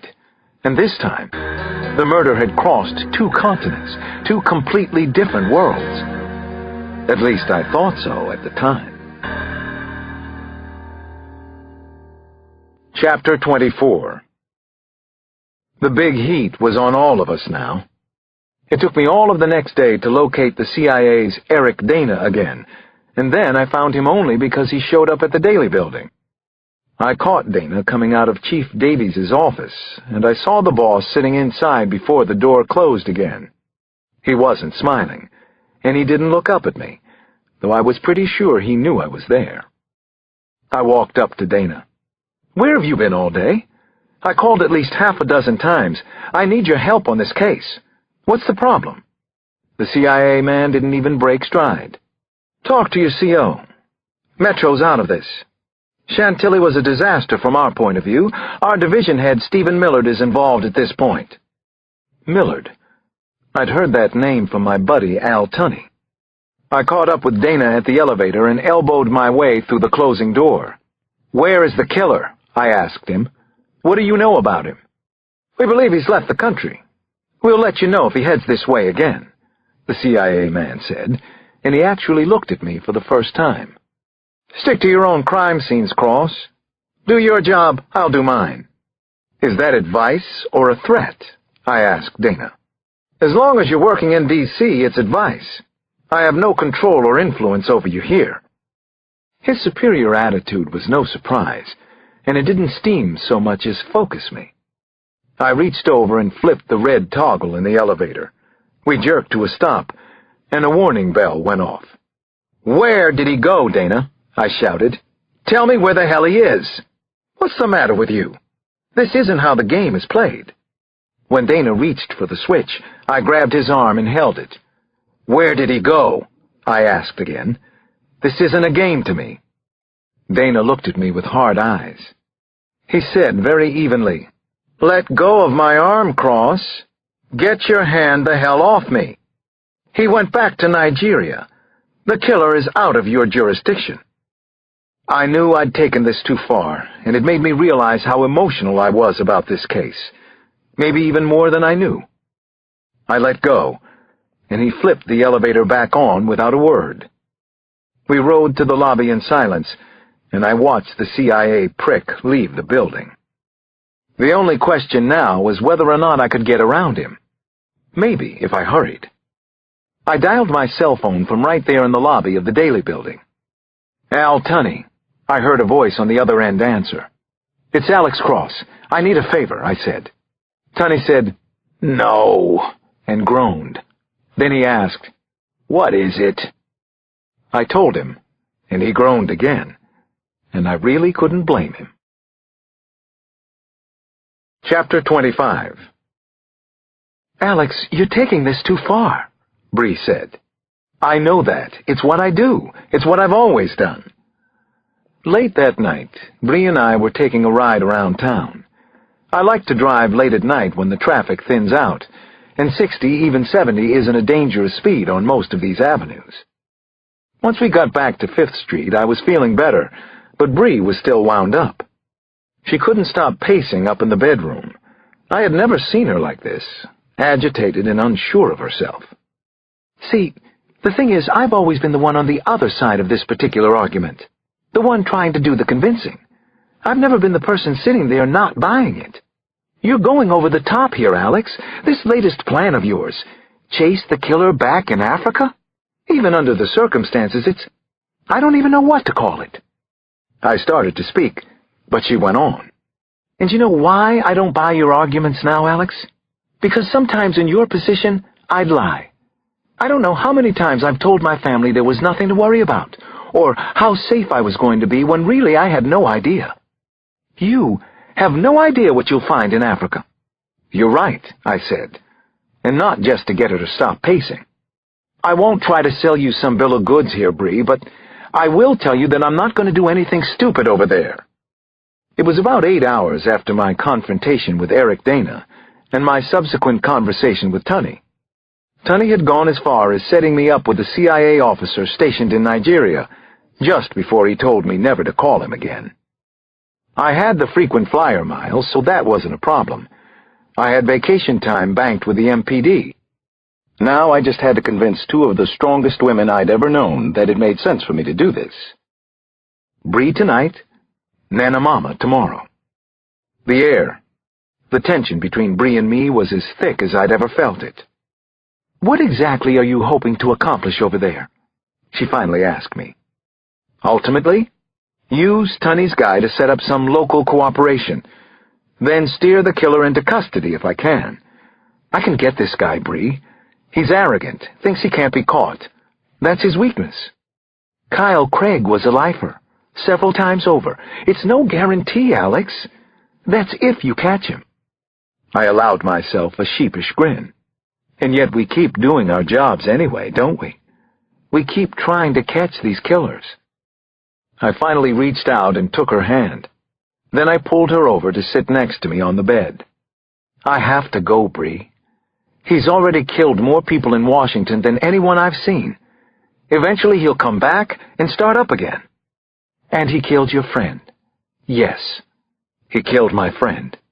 He killed Ellie Cox and her entire family." Finally, Bree shrugged. "So go.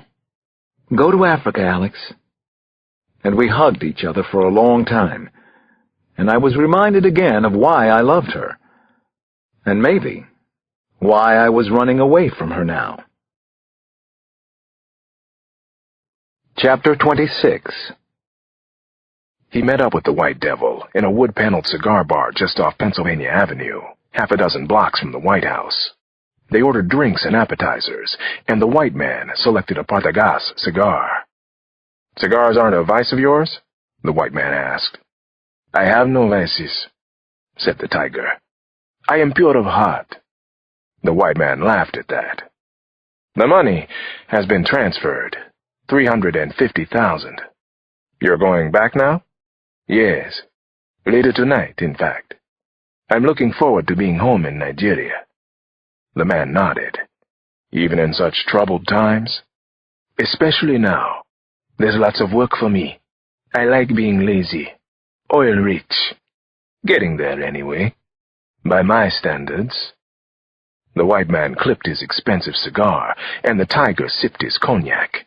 He wasn't certain, but he thought he knew who his employer was. It wouldn't be the first time. This group's contractors in Africa weren't always reliable, but he was. Always. There's something else. There always is, said the tiger, with you people. You're being followed by an American policeman. He won't go to Africa after me. Yes, actually, he will. You might have to kill him, but we would prefer you didn't. His name is Alex Cross. I see. Alex Cross. Not smart to travel all the way to Africa just to die. No, said the white man. Try to remember that yourself. Part 2. Sign of the Cross. Chapter 27. The tiger was an enigma in every way, a mystery no one had ever solved. Actually, there were no tigers in Africa, which was how he got his nickname. He was like no other, one of a kind, superior to all the other animals, especially humans.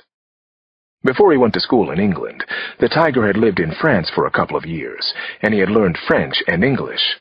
He discovered he had a gift for languages, and he could remember almost everything he learned or read. His first summer in France, he sold mechanical birds to children in the parking areas outside the palace at Versailles.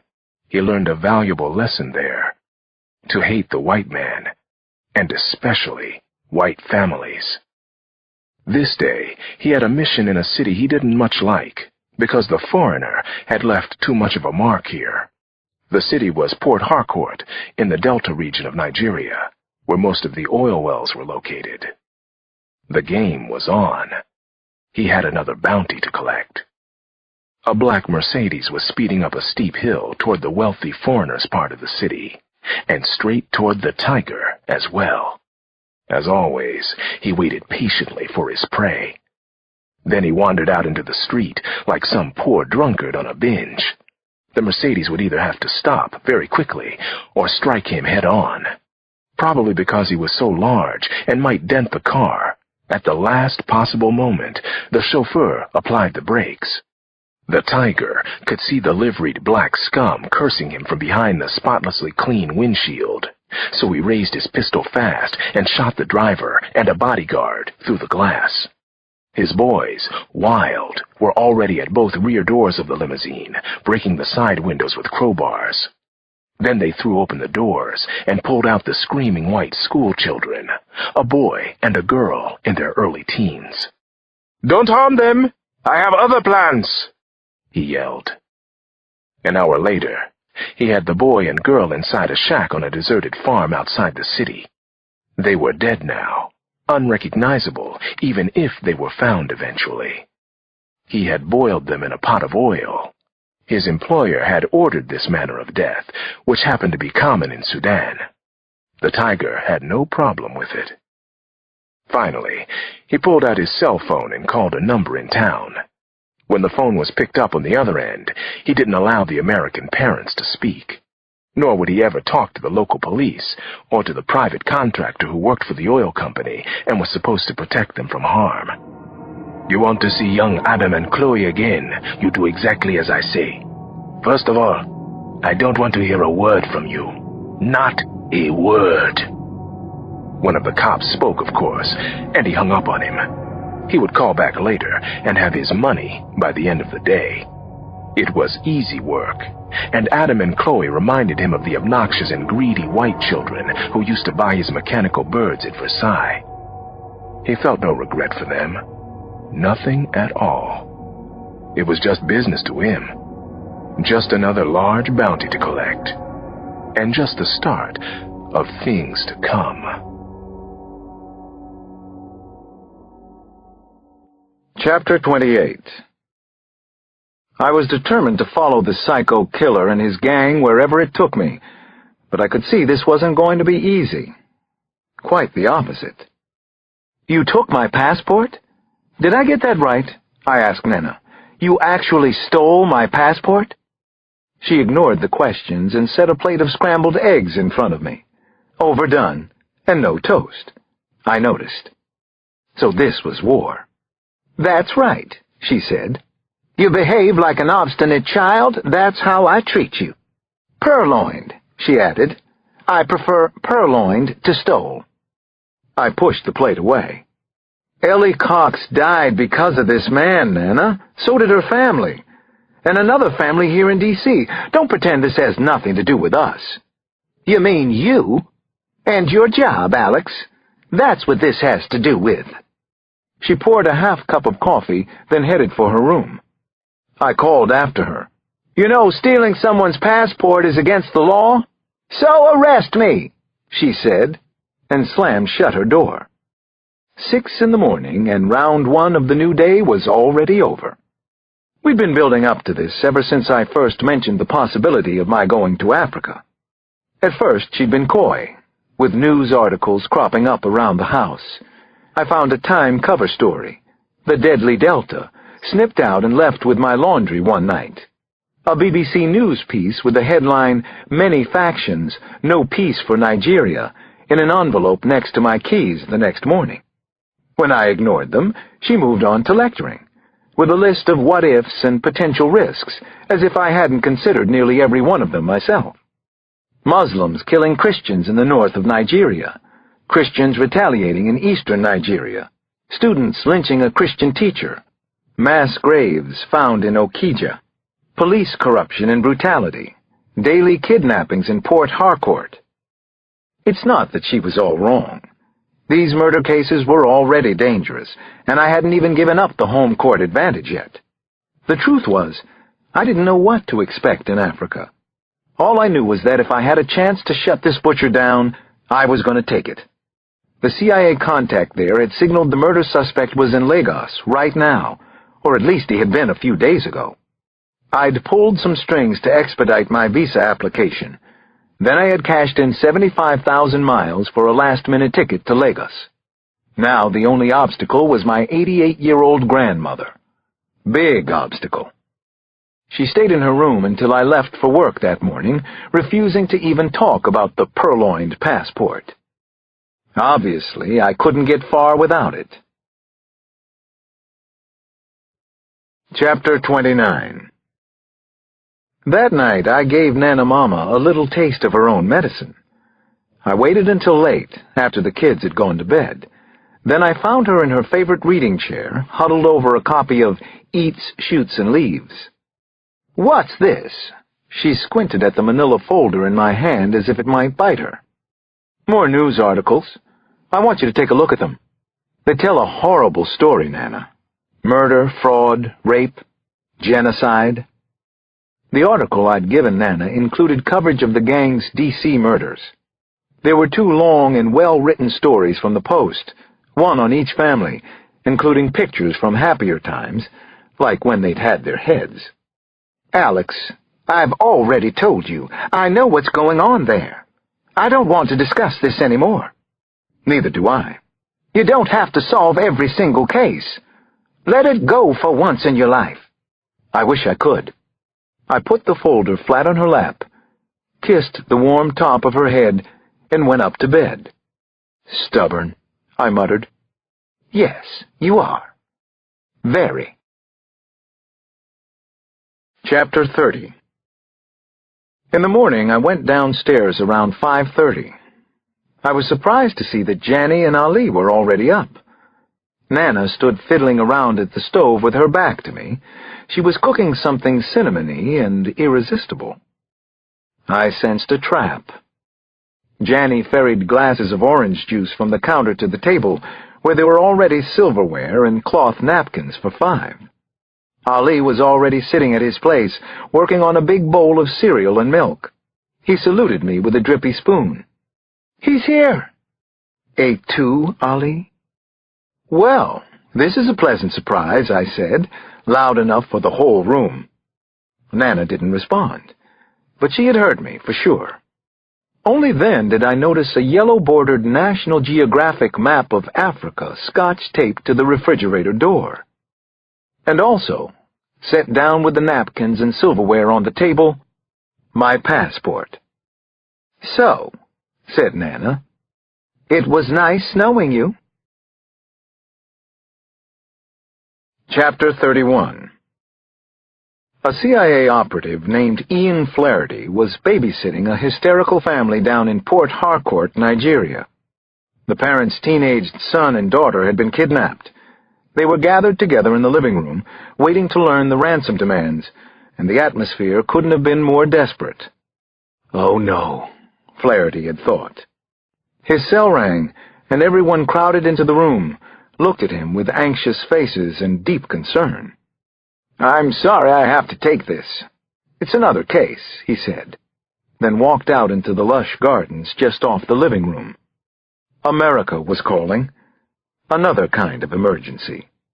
Flaherty recognized the voice on the other end as that of Eric Dana, his superior, at least in rank. "We have quite a situation on our hands. A homicide detective named Alex Cross is on his way there. He'll arrive on Lufthansa Flight 564 at 4:30 p.m. "The Tiger's in Lagos?" Dana asked. "He's here," said Flaherty. "You've seen him yourself?" "I have, actually. Do you want me to meet the detective's plane?" "I'll leave that up to you. Probably be best if I meet him. Alex Cross, you say? Let me think about it." "All right, but you have to watch over him. Don't let anything happen to him, when it can be helped. He's well liked here and connected. We don't want a mess over there." "Too late for that," Flaherty said, and snickered a nasty, cynical laugh. He went back to comfort the family whose children were probably already dead. But they would pay anyway. Chapter 32.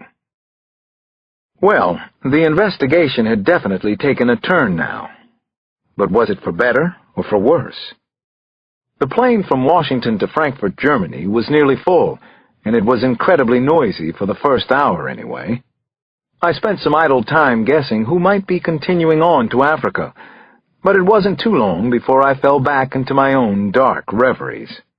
Everything that had led to this trip ran through my head like extended case notes, going all the way back to my Georgetown days with Ellie, and then up to Nana's grudging consent that morning. Nana's going-away gift, such as it was, sat open on my lap. It was a copy of Wole Soyinka's memoir, You Must Set Forth at Dawn. She'd bookmarked it with a family photo, Janny, Damon, and Ali, cheesing with Donald Duck at Disneyland a year or so back, and she had underlined a quotation on the page. Tiagba Bande, Aye Ogunja. As one approaches an elder status, one ceases to indulge in battles. It was her version of getting the last word, I suppose, except that it had the opposite effect on me. I was more determined than ever to make this trip count for something. Whatever the odds against me, I was going to find the killers of Ellie's family. I had to. I was the Dragon Slayer. Chapter 33. Ah, Soyinka, an illuminating writer. Have you read him before? I didn't realize that someone had stopped in the aisle alongside my seat. I looked up, though just barely, at the shortest priest I'd ever seen. Not the shortest man, but definitely the shortest priest. His white collar came just to my eye level. "No, this is my first," I said. "It was a going-away gift from my grandmother." His smile got even brighter, his eyes wider. Is she a Nigerian? "Just a well-read American." Ah, well, nobody's perfect. He laughed, before there could be any suggestion of an insult. Tagwa banda, ayaungunja. It's a European proverb, you know. "Are you Yoruba?" I asked. His accent sounded Nigerian to me, but I didn't have the ear to tell Yoruba from Igbo, from Hausa, or any of the other tongues. Yoruban Christian. He winked. Christian Yoruban, if you ask the bishop. But don't tell on me. Do I have your word on it? "I won't tell anyone. Your secret is safe." He extended a hand as if to shake, and then sandwiched mine between both of his when I reached out toward him. The priest's hands were tiny, yet they communicated friendship, and maybe something else. Have you accepted Jesus Christ as your Savior, Detective Cross? I pulled my hand back. How do you know my name? Because if not, considering the trip you're about to take, now might be a good time to do so. Accept Jesus Christ, that is. The priest made the sign of the cross over me. I am Father Bambata. May God be with you, Detective Cross. You will need his help in Africa, I promise you. This is a very bad time for us. Maybe even a time of civil war. He invited me to come sit in the empty seat next to him, and we didn't stop talking for hours. But he never did tell me how he knew my name. Chapter 34. 18 hours, which seemed more like a couple of days, after I left Washington, the flight from Frankfurt finally landed at Murtala Mohammed Airport in Lagos, Nigeria. I had watched the unbelievable and somewhat hypnotic sweep of the Sahara from the plane, the savannas that buffered it from the coast, and the equally vast Gulf of Guinea just beyond the city. Then, as I deplaned onto the tarmac, I suddenly felt like I was in any town, USA. It might have been Fort Lauderdale, for all I could tell.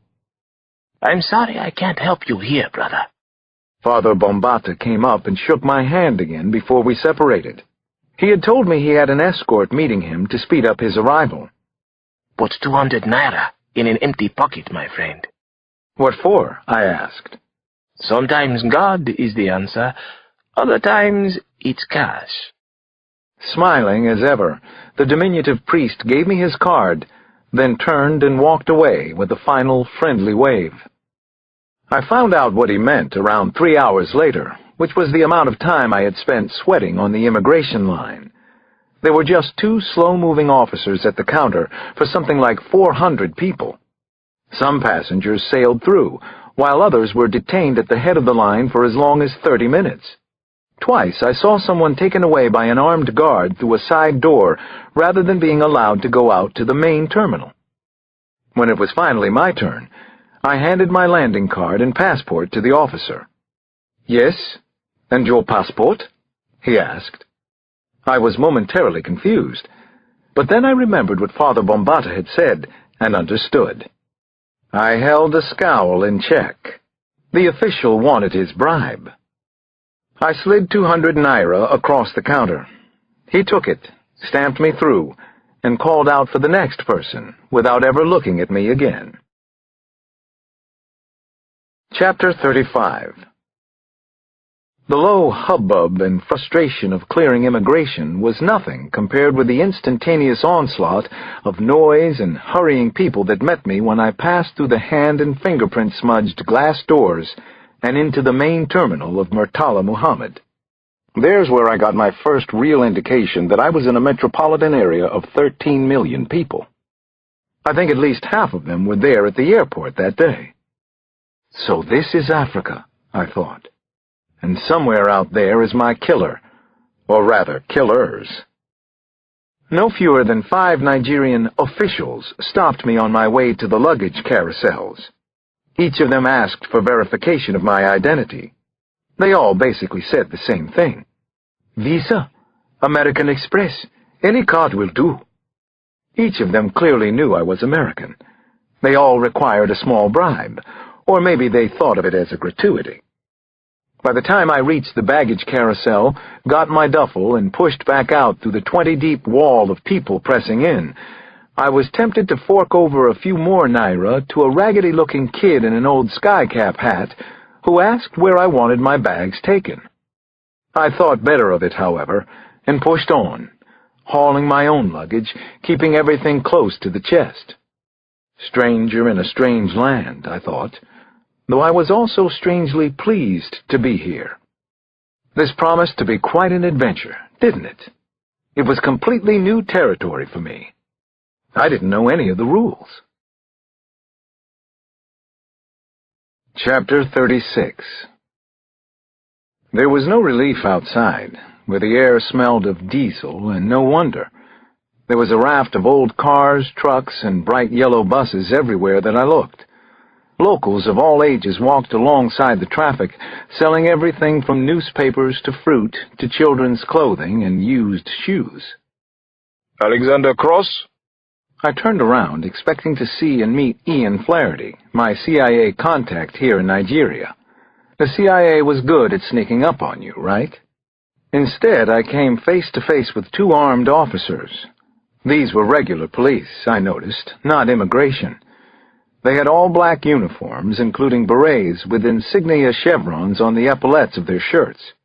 Both of them carried semi-automatics. "I'm Alex Cross, yes," I told them. What happened next defied all logic. My duffel bag was ripped from my arm, then my small suitcase. One of the officers spun me around, and I felt cuffs on my wrists, then a hard pinch as they snapped down too tightly. "What's going on?" I struggled to turn to look at the policeman. "What is this? Tell me, what's happening?" The officer with my luggage raised a hand in the air as if he were hailing a cab. A white four-door Toyota truck immediately pulled up to the curb. The cops yanked open a rear door, ducked my head, and pushed me in, throwing my travel bag after me. One officer stayed on the sidewalk, while the other jumped in next to the driver, and we took off. I suddenly realized I was being kidnapped. Chapter 37. This was surreal. It was insane. "Where are you taking me? What is this about?" "I'm an American police officer," I protested from the back of the truck. No one seemed to be listening to a word I said. I leaned forward in my seat and got a baton hard in the chest, then twice across the face. I felt, and heard, my nose break. Blood immediately gushed down my face onto my shirt. I couldn't believe this was happening. Not any of it. The cop in the front passenger seat looked back at me, wild-eyed and ready to swing the baton again. "You like to keep quiet, white man? Fucking American, fucking terrorist, fucking policeman?" I'd heard that some people here didn't like American blacks referring to themselves as African American. Now I was feeling it firsthand. I breathed hard through my mouth, coughing up blood and trying to focus, though my head was spinning. Humidity and diesel fumes washed over me as the truck weaved through airport traffic, the driver repeatedly sitting on the horn. I saw a blur of cars, white, red, and green, and several more bright yellow buses.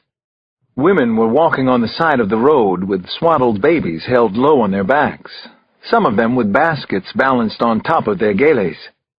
There were a great number of huts in view, but also modern buildings, plus more cars, buses, trucks, and animal-driven carts. All around me, business as usual. And business as usual inside this truck, I feared. Suddenly the cop was on me again. He stretched over the seat and pushed me onto my side. I braced for another strike of his billy club. Instead, I felt his hands patting me down. Then my wallet was sliding out of my pocket. "Hey!" I yelled. He pulled out the wad of cash I had, 300 American and another 500 in Naira, then threw the empty wallet back in my face. It sent a shudder of pain deep into my skull. I coughed out another spray of blood, which hit the seat and earned me another baton strike across the shoulder. The dark blue nylon sheet covering the back seat suddenly made sense to me. It was there for blood stains, wasn't it? I had no bearings, no idea why this was happening, no idea what to do about it either. In spite of my own better judgment, I asked again, "Where are you taking me? I'm an American policeman. I'm here on a murder case."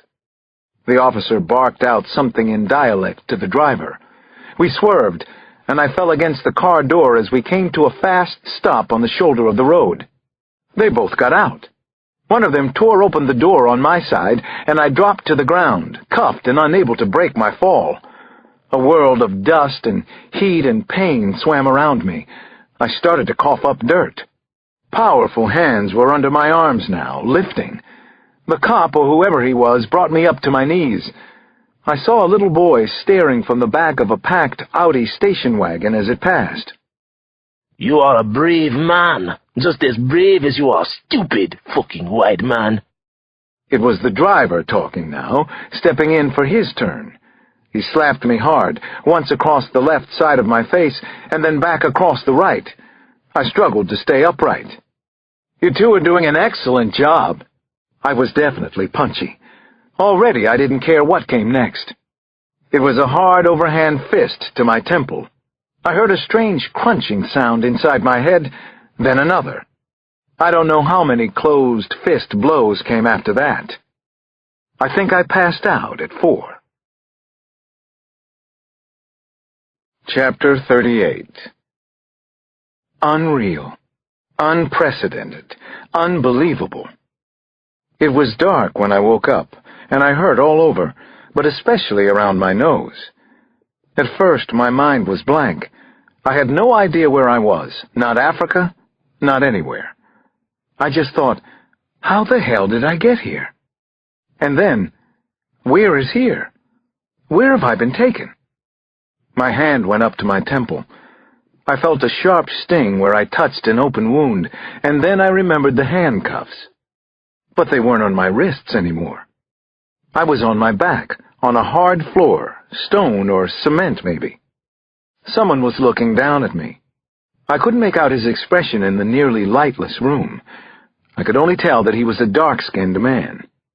Not one man, I realized. Many. A dozen or more men were standing around me. Then I got it. They were prisoners, like me. "White man is awake," someone said. My clothes gave me away, I supposed. They had made me for an American. White man was meant to be an insult, one that I had heard already on the trip. "Where am I?" It came out as a croak. "Water?" I asked. The one who'd already spoken said, "Not until morning, my friend." He knelt down and helped me sit up, though. My rib cage felt like it was ready to explode, and I had a monster headache that wasn't going away by itself. I saw that I was in a bleak, filthy holding cell of some kind. Even with my nose broken, the smell was unbelievably strong and foul, probably coming from a latrine in some unseen corner. I took shallow breaths through my mouth. What little light there was came through a grated door on the far wall. The place looked big enough for maybe a dozen of us, but there were at least 3 times that number, all males. Many of the prisoners were lying shoulder to shoulder on the floor. A relatively lucky few were snoring away on wall-mounted bunks. "What time is it?" I asked. "Midnight, maybe? Who knows? What's the difference to us? We're all dead men anyway." Chapter 39. As my head cleared some, I realized that my wallet was gone. And my belt. And I realized, as I felt around some more, the earring from my left ear. The lobe was scabbed over where a small silver hoop had been, a birthday present from Janny. Where had they taken me? How far was I from the airport? Was I still in Nigeria? Why hadn't anyone tried to stop them from kidnapping me? Did it happen all the time? I had no idea about any of these questions, or their answers. "Are we in Lagos?" I finally asked. "Yes, in Kirikiri. We are political prisoners, so we have been told. I am a journalist. And you are?" A metal scrape came from the direction of the door as it was unlocked, then opened wide. I saw 2 blue-uniformed guards pause in the light of a cement corridor before they stepped in and became shadows themselves. Seconds later, one of them played a flashlight over us. It caught me in the eyes and hung there for several seconds. I felt sure they were here for me, but they grabbed the man 2 down from me instead, the one who had said he was a journalist. They pulled him roughly to his feet. Then one of the guards unholstered a pistol and pressed it to his temple. "No one talks to the American. No one," the guard told the room. "You hear me?" Then, as I watched in disbelief, the man was pistol-whipped until he was unconscious. Then he was dragged out of the holding cell. The reaction of the other prisoners around me was mostly silent acceptance, but a couple of men moaned into their hands. No one moved. I could still hear snoring from a few of them. I stayed where I was, holding it all in until the vicious guards were gone. Then I did the only thing I could, which was ease back down to the floor, where every shallow, rapid breath produced another slice of pain through my chest. What kind of hell had I gotten myself into? Chapter 40. I wish I could say that my first night in the prison cell in Kirikiri was a blur, and that I barely remember it. It's just the opposite, though. I will never forget any of it, not 1 second. The thirst was the worst, on that first night anyway. My throat felt like it was closing up. Dehydration ate at me from the inside. Meanwhile, oversized mosquitoes and rats tried to do the same from the outside. My head and torso throbbed like a metronome all night, and a sense of hopelessness threatened to overwhelm me the minute I let my guard down, or, God forbid, slept for half an hour. I'd read enough from Human Rights Watch to know something about the conditions in this kind of prison, but the gap between knowing it and living it was enormous. It was possibly the worst night of my life, and I'd had some bad ones before this. I had spent time with Kyle Craig, Gary Sinigi, and Casanova. As dawn finally came, I watched the single-barred window like a television set. Seeing its slow change from black to gray to blue was as close as I could get to optimism.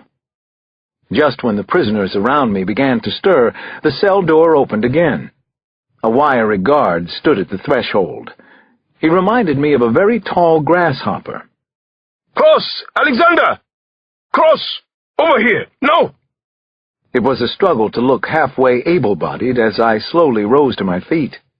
I focused on the pain of my chest hairs being pulled out when they had fused with the dried blood in my shirt. It was just instinct, but it got me up on rubbery legs and across the floor. Then I followed the guard into the corridor. He turned right, and when I saw the dead end ahead of us, I let go of any thoughts I'd had about getting out of the prison. Maybe ever. "I am an American policeman," I said, starting up my story again. "I'm here investigating a murder." And then it struck me. Was that why I was in this prison? Chapter 41. This definitely was hell. We passed several foreboding metal doors like the one to my cell. I wondered how many prisoners were kept here, and how many of them were Americans. Most of the guards spoke some English, which made me suspect that I wasn't the only American here. The last door on the ward was the only one without a lock. An old office chair sat in front of it, its seat nearly rusted through. Inside! Barked the guard. Quickly now! Go ahead, detective! When I went to move the chair out of the way, he shoved it into my hands. Just as well. It was something to sit on besides the floor, and I didn't feel much like standing right now. Once I was in, he closed the door and from the sound of it, walked away. This room was similar to the holding cell, except that it was maybe half the size and empty. The cement floor and stone walls were streaked dark, which was probably where the putrefying smell came from. There was no latrine here, possibly because the whole area had been a latrine at one time. I looked back at the gray metal door again. Given that there was no lock, was it more foolish to try to get out of here than to just sit and wait for whatever might come next? Probably not, but I couldn't be sure about it, could I? I was halfway to my feet when I heard footsteps again. I sat back down. The door opened and 2 police officers came in, wearing black uniforms instead of prison guard blue. My stomach told me it was a bad trade-off. So did the hard, pissed-off look on the guards' faces. Cross? Alexander? "Could I have some water?" I asked. There was nothing on earth that I wanted more. I could barely speak now. One officer in mirror shades glanced over at the other, who shook his head no. "What am I charged with?" I asked. Stupid question, said Mirror Shades. To demonstrate, the second cop walked up and drove his fist into my stomach. My wind was gone even before I hit the floor like a dry sack. Get him up. Mirror Shades hoisted me easily, then put his powerful arms around my shoulders from behind. When the next punch came, he kept me from falling over, and also made sure my body absorbed the full impact. I vomited immediately, a little surprised there was anything to bring up. "I have money," I said, trying what had worked before in this country, back at immigration. The lead cop was huge, as tall as Samson, with a flopping Idi Amin belly. He looked down the slope of his body right into my eyes. Let's see what you have. "Not here," I said. Flaherty, my CIA contact, had supposedly set up a money fund for me in a Lagos bank, which at this point was the equivalent of 1,000,000 miles away. "But I can get it." The lead cop crushed his elbow into my jaw. Then came another wrecking ball of a punch to my chest. Suddenly I couldn't breathe. He stepped back and waved Mirror Shades out of the way. With an agility I wouldn't have guessed at, the large fat man kicked high with one boot and caught me square in the chest again. All the air remaining went out of me. I felt as if I'd just been crushed. I heard, rather than saw, the two guards leave the room. That was it. They left me lying on the floor. No interrogation, no demands, no explanations. No hope.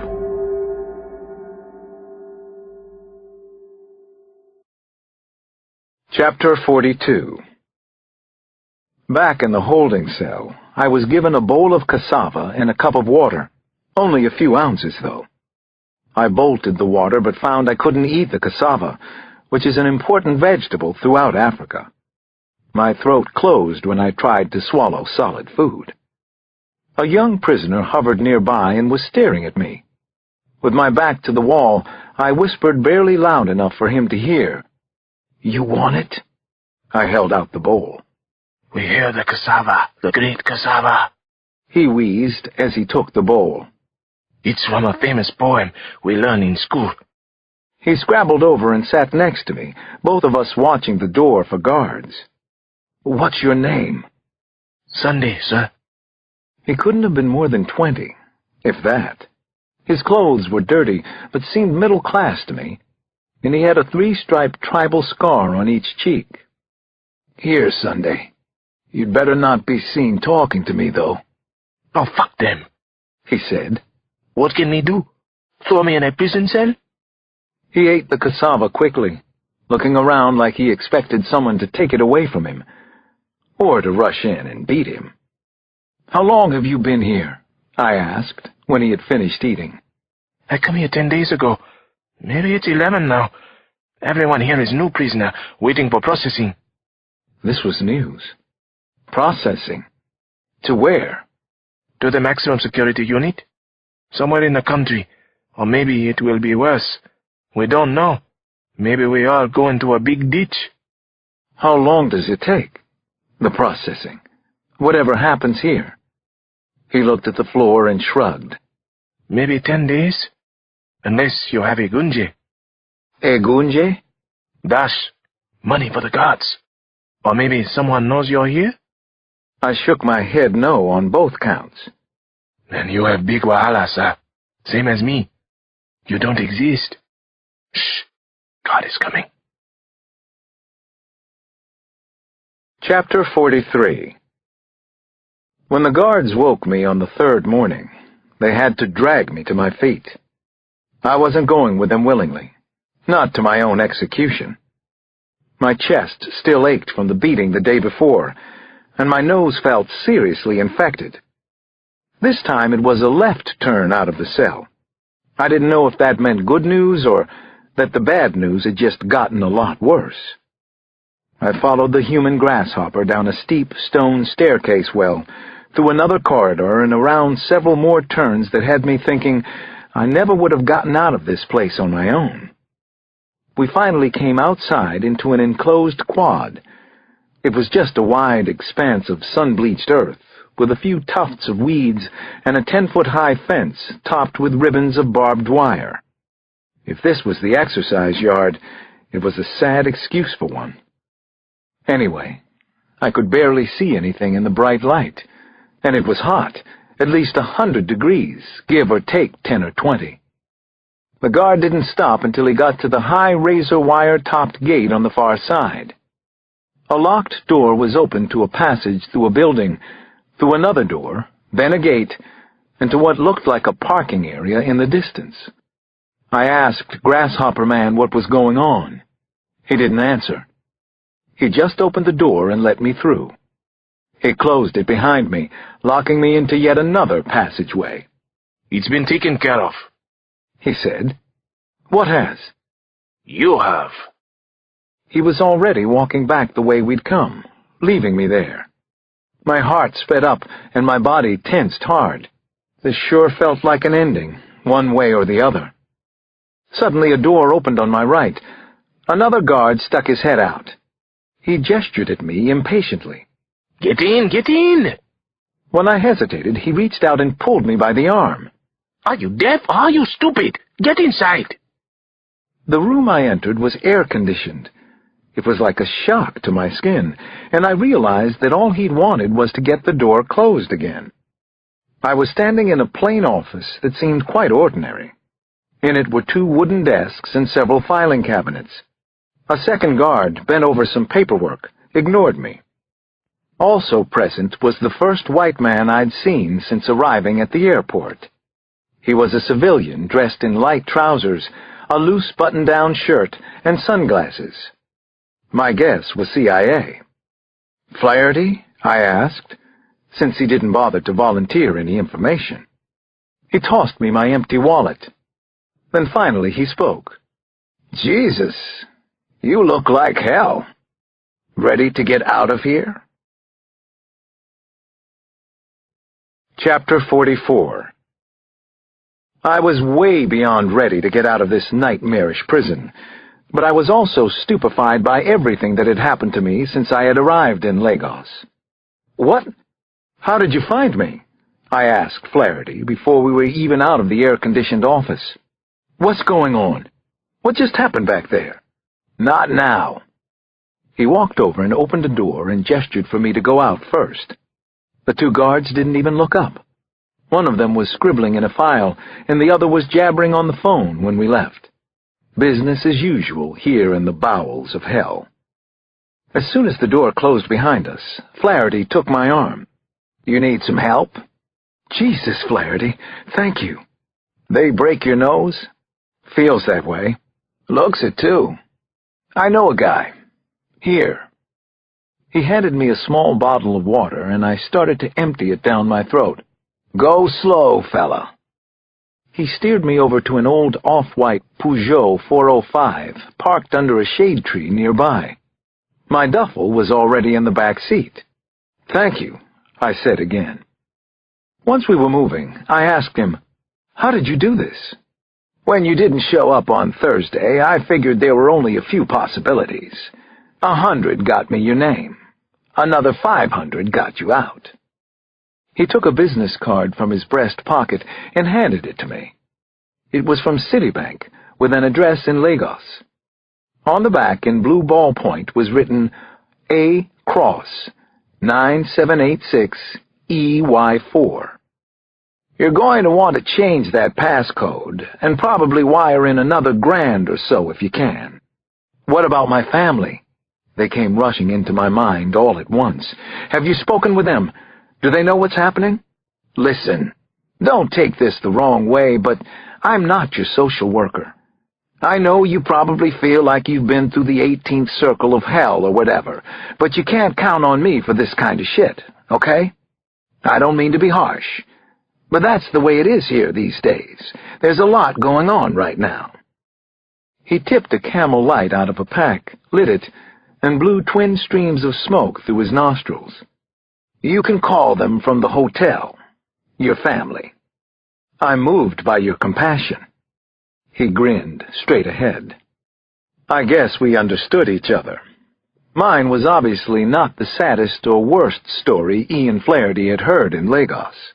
Probably not by a long shot. "You have any food in this car?" I asked him. He reached over and popped the glove compartment. There was a chocolate protein drink in a can.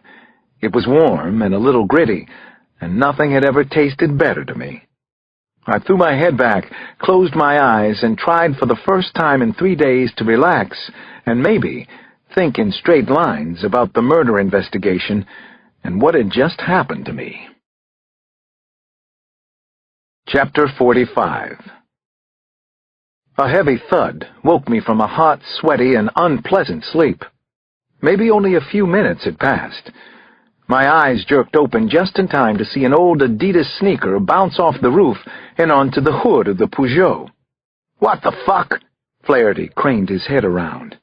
We were caught in a bad traffic jam, with cars as far as I could see in front or behind us. "Area boys. I should have guessed." He frowned and pointed. I saw them in the side mirror first. There were at least half a dozen of them. Teenagers, it looked like. They were going from car to car, passing some and stopping at others, robbing drivers and passengers. "Area boys?" I asked. "Like gangbangers, without the bling. Just cockroach thugs. Don't worry about them." 2 cars back, a flat-faced boy in an old Chicago Bulls jersey reached into someone's driver's side window and threw a punch. Then his hand came out holding a briefcase. "We should do something, shouldn't we?" I reached for the door handle, but Flaherty pulled me back. "Do what? Arrest all of them? Put them in the trunk? Just let me handle this." Another kid, shirtless with a shaved head and an angry spray of zits across his face, ambled up alongside our car. He leaned halfway into Flaherty's window and raised his fist. Give me your fucking wallet, oh Yimbo man! He yelled at the top of his voice. Give it now! Flaherty's hand was already reaching down under the seat. He pulled out a Glock and pointed it at the kid from his lap. "How about you give me your fucking wallet, sucko?" he snapped. The kid stepped back, both hands up, with a sneer on his face. "Or maybe I should say, boy. That's right. Keep moving before I change my mind." Not this one, Ross! The kid called out to his friends and made a thumb and forefinger gun for them. One of them drummed on the trunk anyway as they passed, but they kept going. Nobody else bothered us. Flaherty saw that I was staring at him. "What? Listen, when I come to D.C., you can tell me what's what, okay? Meanwhile, just try to remember where you are." I turned and looked through the windshield and saw another driver getting robbed while we just sat there. "Hard to forget," I said. Chapter 46. I realized with a jolt that my investigation could actually continue now, and that it was going to be something like a criminal investigation on Mars. That's how different life was here in Nigeria at this point in time. The Superior Hotel, where Flaherty dropped me, was sprawling. There wasn't too much else to recommend it. It had probably been quite something in the 50s or whenever. Now it had chipped stucco walls and a steady crew of locals in the parking lot, hawking T-shirts, electronics, and phone cards. It was also right near the airport. 3 days in Nigeria, and I'd managed one small circle. "Why'd you bring me here?" I asked, as I changed my shirt in the back seat. "I thought you might want to catch a plane in the morning. One can always hope." "A plane to where?" "To home, duh. You should leave now, Detective Cross. Before they get serious about hurting you. You're not going to get to the tiger, but he could get to you." I stopped talking and stared at Flaherty. "The tiger?" Chapter 47. "That's his name, Detective Cross. Didn't you know? Actually, several of these gang bosses are called Tiger, but your guy was the first. So, do you know where he is? If I did, I'd take you there right now and get this over and done with." I tossed my bloodied shirt into a trash can and picked up my duffel. "What time can I meet you tomorrow?" Flaherty grinned, just a little. I think it was partial approval. "I'll call you." "What time?" "As early as I can. Get some rest. If you're not here in the morning, I'll know you're actually sane." Before he took off, I borrowed some cash so I could pay for the first night at the Superior and also buy a phone card. 45 minutes later, I was showered and fed and waiting for my overseas call to go through. The room was definitely nothing special. It was maybe 10 by 15, with chipped stucco walls and the occasional water bug for company. The bellhop hadn't been surprised to find the bathroom sink fixtures gone. He promised new ones soon. I didn't really care. After jail, the room felt like the presidential suite to me. When Janny answered the phone and I heard her voice for the first time, a lump rose in my throat. I forgot about the fact that my nose was throbbing and sporadically leaking blood. "Well, look who's not in school today," I said, trying to keep it light and bright. "It's Saturday, Daddy. Are you losing track of time over there? You sound like you have a cold, too." I touched my sore and broken nose. "Yeah, I guess I'm a little stuffed up. I'll live. I'm actually staying at one of the best hotels in town." "Alex, is that you?" Nana was on the extension now, and more than a little peeved, I could tell. "Where have you been for 3 days? That's unacceptable behavior to me." "I'm sorry, Nana. It's been a lot harder getting a line out than I thought," I said, and then started asking a lot of questions to avoid any more of my not-quite lies. Janny told me about the fruit flies in her science experiment and about some new neighbors on 5th Street. Nana was worried that the boiler noise in the basement was the same one that had cost $900 the last time. Then Ali got on to tell me that he could find Nigeria on the map and that the capital was Lagos, and he knew what the population was, more than 135 million. Then Nana said she was going to put Bree on. "She's there?" I was a little surprised. Bree had planned on moving back to her apartment while I was away. "Someone's got to watch over us around here," Nana said pointedly. "Besides, she's one of us now. Bree is family." Chapter 48. I liked what Nana had just said, and also the sound of Bree's voice when she got on the line. I heard a door close and knew we were being given some privacy. "Finally," I said. "I know. Nana's tough, isn't she? But she can be sweet, too." I laughed. "She's pulling punches because you're there. She's manipulating you already." "Speaking of which, don't bullshit me now, Alex. Where have you been for the past 3 days?" "Detective Stone, is that you?" I said. "I guess you missed me." "Of course I did. But I asked a serious question. I've been worried sick for 3 days. We all have, especially Nana." "Okay, here's what happened, and it's part of the case. It has to be. I was arrested at the airport." "Arrested?" Bree said it in a whisper that registered new concern. "By who? At the airport? On what possible grounds?" "On the grounds that due process is a relative concept around the world, I guess. I was in a holding cell for 2.5 days. They never charged me with anything." Her voice slipped a little. More Bree and less Detective Stone. "How bad was it?" "Scale of 10, I'd give it a 15. But I'm mostly okay now. I'm at the Superior Hotel. Of course, that's just a name. There's nothing superior about this joint." I looked out the window where dark thunderheads were rolling in over the Gulf. The pool area, 10 stories down, was starting to clear out. It was hard to believe I'd woken up in Kiri Kiri just that morning. "Listen, Alex, I don't know if you want to hear this right now, but we had another multiple last night.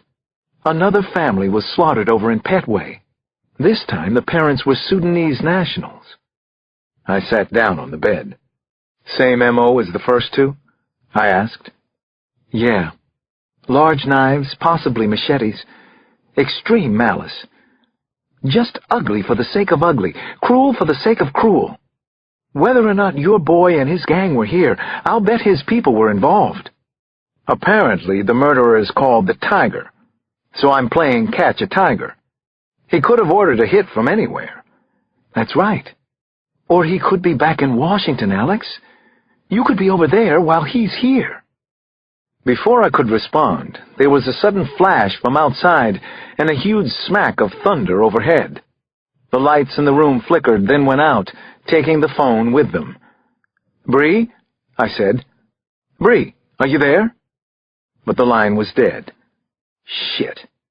I hadn't even told Bree how much I missed her. I'd seen candles and at least one propane generator in the lobby, so I guess they were used to this kind of thing at the Superior.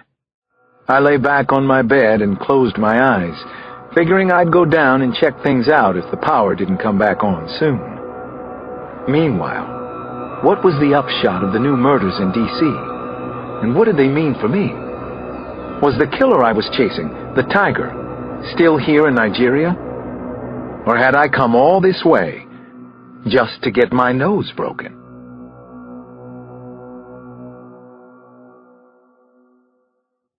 Chapter 49. My phone was ringing. And ringing. I finally blinked awake, starting to come out of a deep coma-like sleep. The clock flashed 12, 12, 12 on the bedside table next to my face. It was morning, and the power at the hotel was obviously back on. When I rolled over to answer the phone, my whole body resisted with an aching stiffness and the pain of severe bruising. It brought everything back into focus. Jail, the beatings, the murder of Ellie and her family, the investigation. "Alex Cross," I said. "Don't do that." "Who is this?" "It's Flaherty." "Don't answer the phone with your name. You never know who—" "What time is it?" I asked Flaherty. Too early for a lecture, anyway. I stared up at the ceiling, then down the length of my body. I was still in my clothes, and my mouth felt like paste. My busted nose was throbbing again, too. There were bloodstains all over the pillow, both dark and bright red. 11 o'clock. I've been calling all morning. Listen, I can give you a couple of hours if you make it soon, and then I'm out on assignment till next Monday. What have you got? Anything at all? Besides the eczema on my ass? I've got the closest thing to a cooperative contact you're going to find in Lagos. You been to the bank yet? I haven't been to the John yet. Yeah, well, sleep when you're dead, right? Get yourself a driver. The front desk will set it up, but tell them you want it for the day, not by the hour. You're welcome for the travel tip. Go to the Citibank on Broad Street and tell the guy to take the causeway so it'll sound like you know what the hell you're talking about. If you get going, you can make it by 1. I'll meet you there. And don't be late. Citibank on Broad. Yeah, I got it the first time. I could tell you were a quick study. Get going. Chapter 50. By the time I pulled away from the Superior with the steaming and delicious cup of dark Nigerian coffee in one hand, I felt like someone had hit my reset button. Not counting the way my face looked, or half my muscles felt, it was as though I were getting a first day in Africa all over again. I thought about Ellie's being here just a few weeks ago, and wondered what had happened to her. Had she come into contact with the Tiger? If so, how? There was no case file or intelligence to go over. My clothes and passport and empty wallet had been the only things returned to me, so I spent the slow crawl over to Lagos Island, just taking in the sights. You know they call Lagos the go-slow city, my driver told me with a friendly smile. All the many abandoned cars on the side of the road, he said, came from people running out of gas in perpetual jams, or go-slows, as they called them. Our pace picked up somewhat on the mainland bridge, where I saw downtown Lagos for the first time. From a distance, its cityscape was typical of large cities, all concrete, glass, and steel. As we got closer, though, it started to look more like something out of an Escher painting, with one impossible cluster of buildings tucked in and around the next, and the next, and the next. The density here, the crowds, the traffic, the infrastructure, was startling to me, and I had been to New York many times, and even to Mexico City. When we finally got to the Citibank on Broad Street, Flaherty was standing out front, smoking. The first thing he said to me was, "Jack Nicholson in Chinatown." He grinned at his little joke, then said, "You squeamish?" "Not so much. Why?" He pointed at my nose. "We can make a quick stop after this. Fix you right up." Meanwhile, he said, I should go in and get my replacement cards and also the cash I owed him, plus whatever I needed for myself, and at least 200 American in small bills if I could get them. "What for?" I asked. "Grease." I took him at his word and did what he said. From there, my driver took us across 5 Cowrie Creek to the more upscale of the city's major islands, Victoria, and to a private medical practice on the 5th floor of an office building. Very private. The doctor saw me right away. He examined my face and then gave me one quick and excruciating adjustment. It was the strangest doctor visit I've ever had, hands down. There were no questions about my injury and no request for payment. I was in and out in less than 10 minutes. Back in the car, I asked Flaherty how long he'd been based in Lagos. He had obvious juice here and plenty of it. He also knew enough not to answer my questions. "Oshodi Market," he said to the driver, then sat back again and lit another cigarette. "You might as well chill," he said to me. "This is going to be a while, trust me.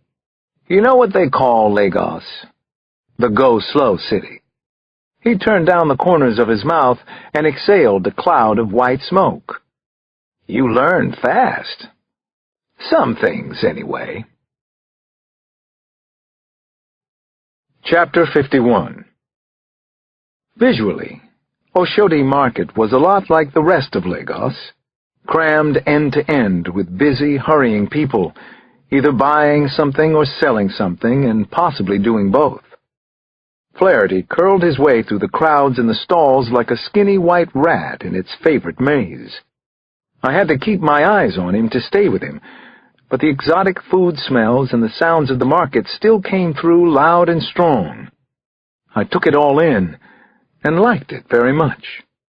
There were grilled meats and peanutty things and sweet spicy stews over open fires, all of it reminding me of how hungry I was. Accents and languages came and went like radio stations, or maybe jazz. Yoruba was the most common. I was starting to pick that one out from among the many others. I also heard livestock braying from the back of trucks, babies crying in a line for vaccinations, and people continually haggling about prices pretty much everywhere we went in the market. My pulse ran high the whole time, but in a good way. Faced with squalor or not, I was finally pumped to be here. Africa. Unbelievable. I didn't think of it as my home, but the attraction was powerful anyway. Exotic and sensual and new. Once again, I found myself thinking about poor Ellie. I couldn't get her out of my mind. What had happened to her here? What had she found out? Flaherty finally slowed at a rug stall. The young seller, negotiating with a man in traditional oatmeal-colored robes, barely glanced over as we walked through the shoulder-high stacks to the back of the stall. Less than a minute later, he appeared like an apparition at our side. "Mr. Flaherty," he said, and then nodded at me politely.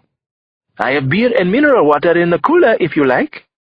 It felt as though he were welcoming us into his home, rather than selling intel in the marketplace. Flaherty held up a hand. "Just current events, Tacumba. Today we are interested in the one called the Tiger, the massive one." I noticed that the name needed no more explanation than that. "Anything in the last 24 hours gets you 20 American. 48 gets you 10. Anything older than that gets you whatever you'd make selling rugs today." Tacumba nodded serenely.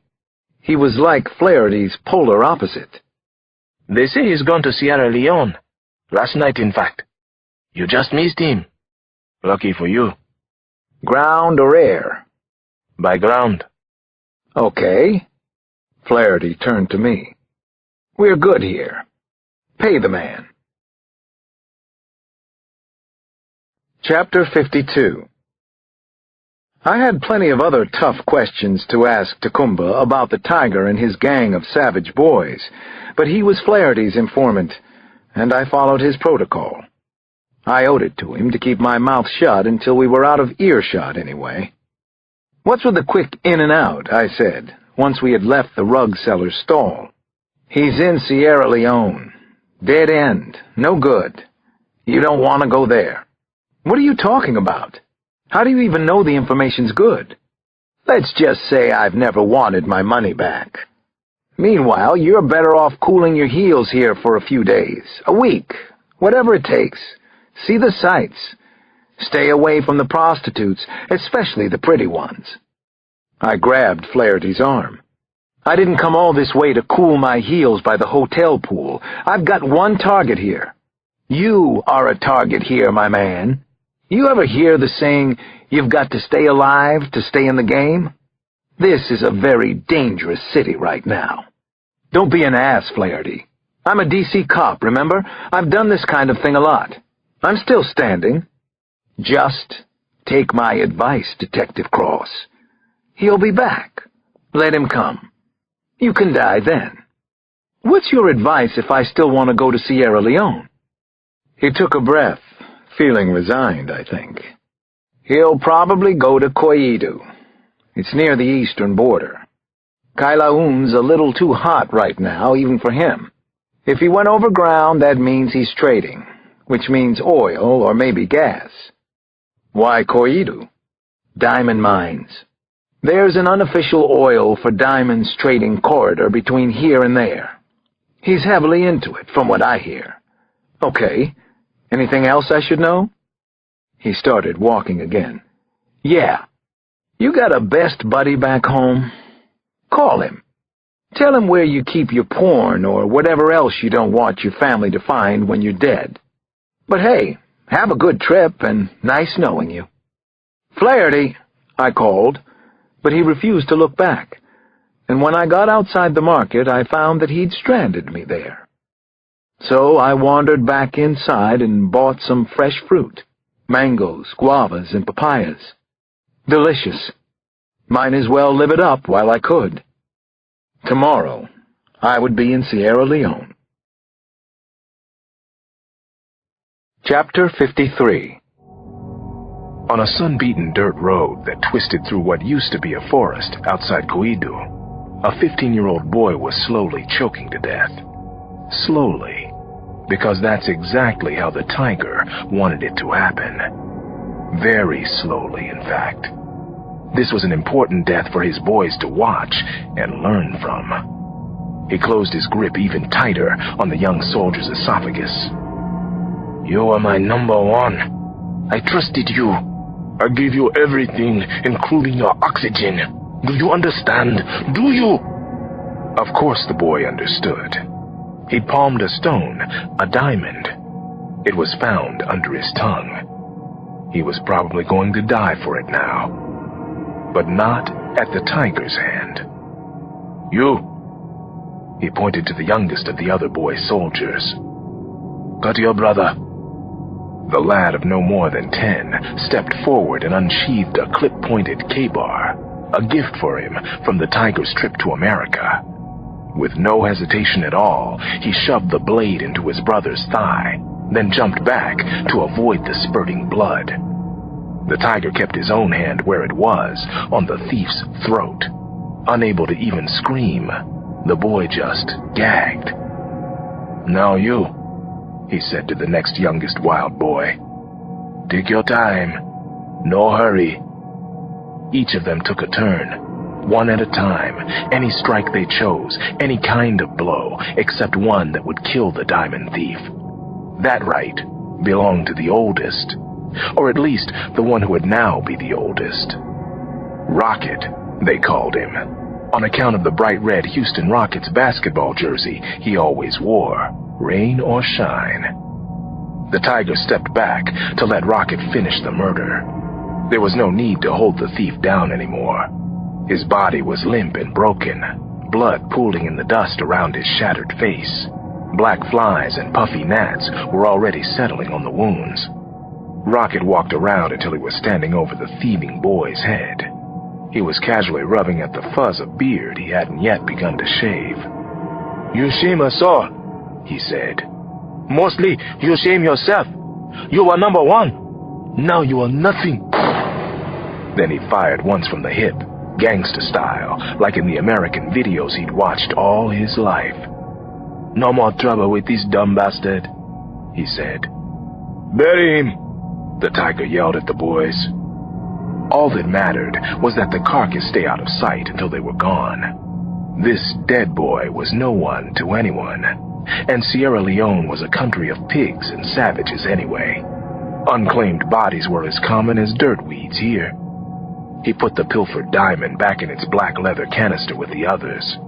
This was the package a tanker of Bonnie Crude had bought him, and it was a good trade. Certificates of origin could be easily purchased or faked. The stones would move with no trouble in London or New York or Tokyo. He called Rocket over from the digging of the grave. "Pull his wireless before you put him in the ground. Keep it with you at all times, even when you sleep." Rocket saluted and went back to supervising the others, a bigger swagger in his walk than before. He understood what had just been said.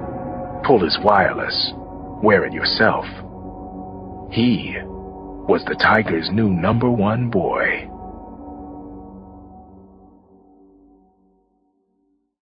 Chapter 54.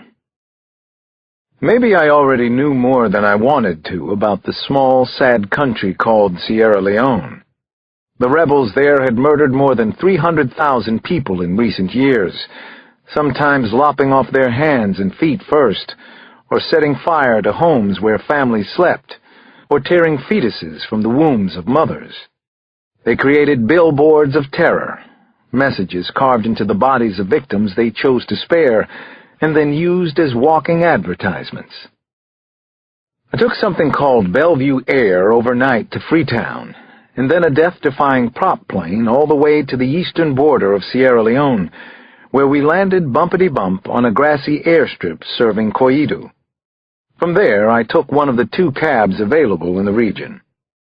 36 hours after Ian Flaherty warned me not to go, I was standing on the perimeter of Running Recovery, one of several working diamond mines in Koidu.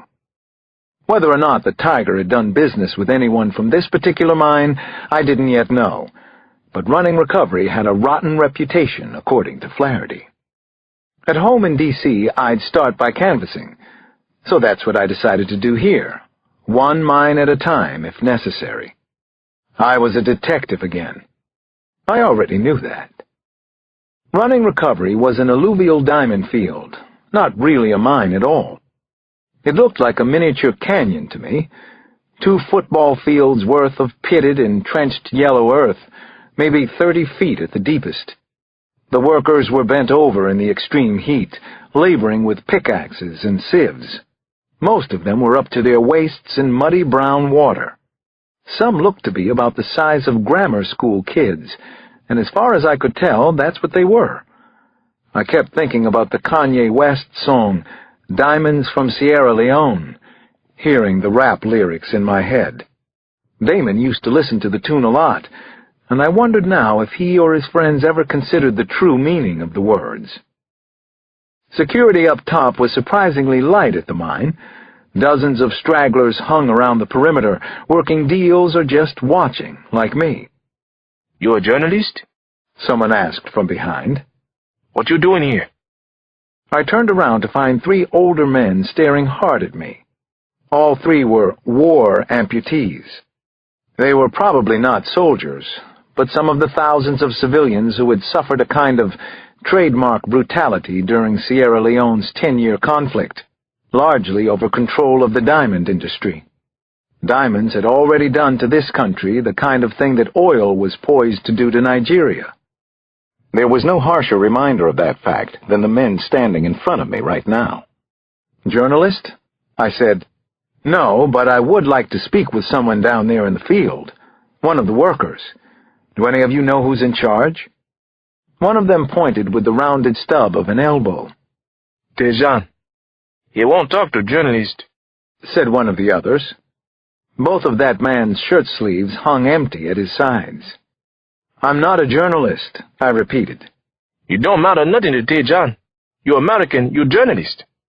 Given the kind of press coverage I'd seen about these mines, the sensitivity was almost understandable.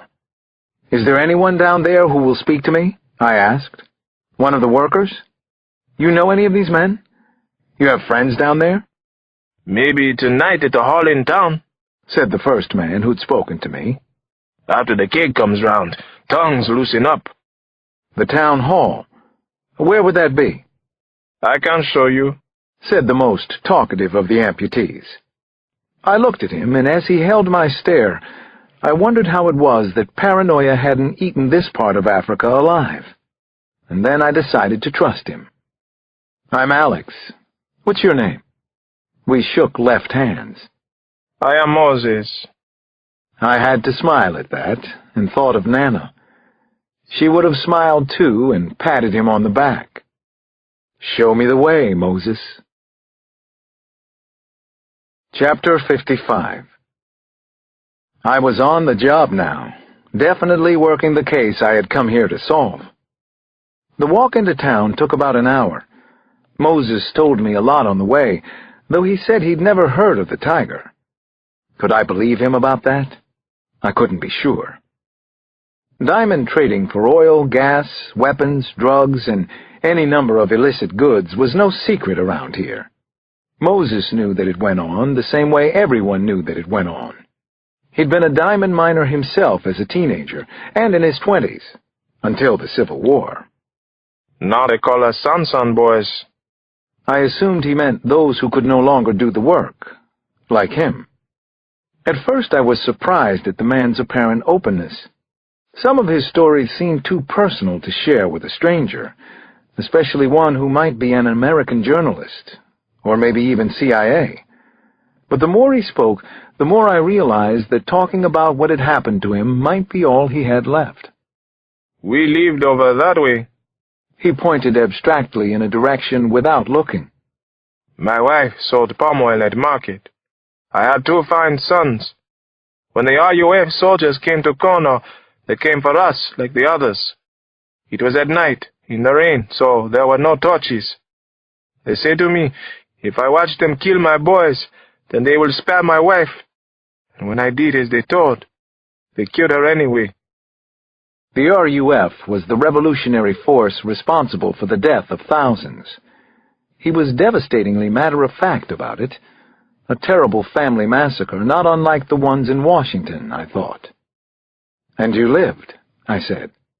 "Yes. They put me on a table and held me down. They asked if I want short or long sleeves for after the war. Then they cut my arm, here." He pointed, though of course it was obvious what had happened. "They were to cut the other arm, but then an explosion came from the next house. I don't know what happened after that.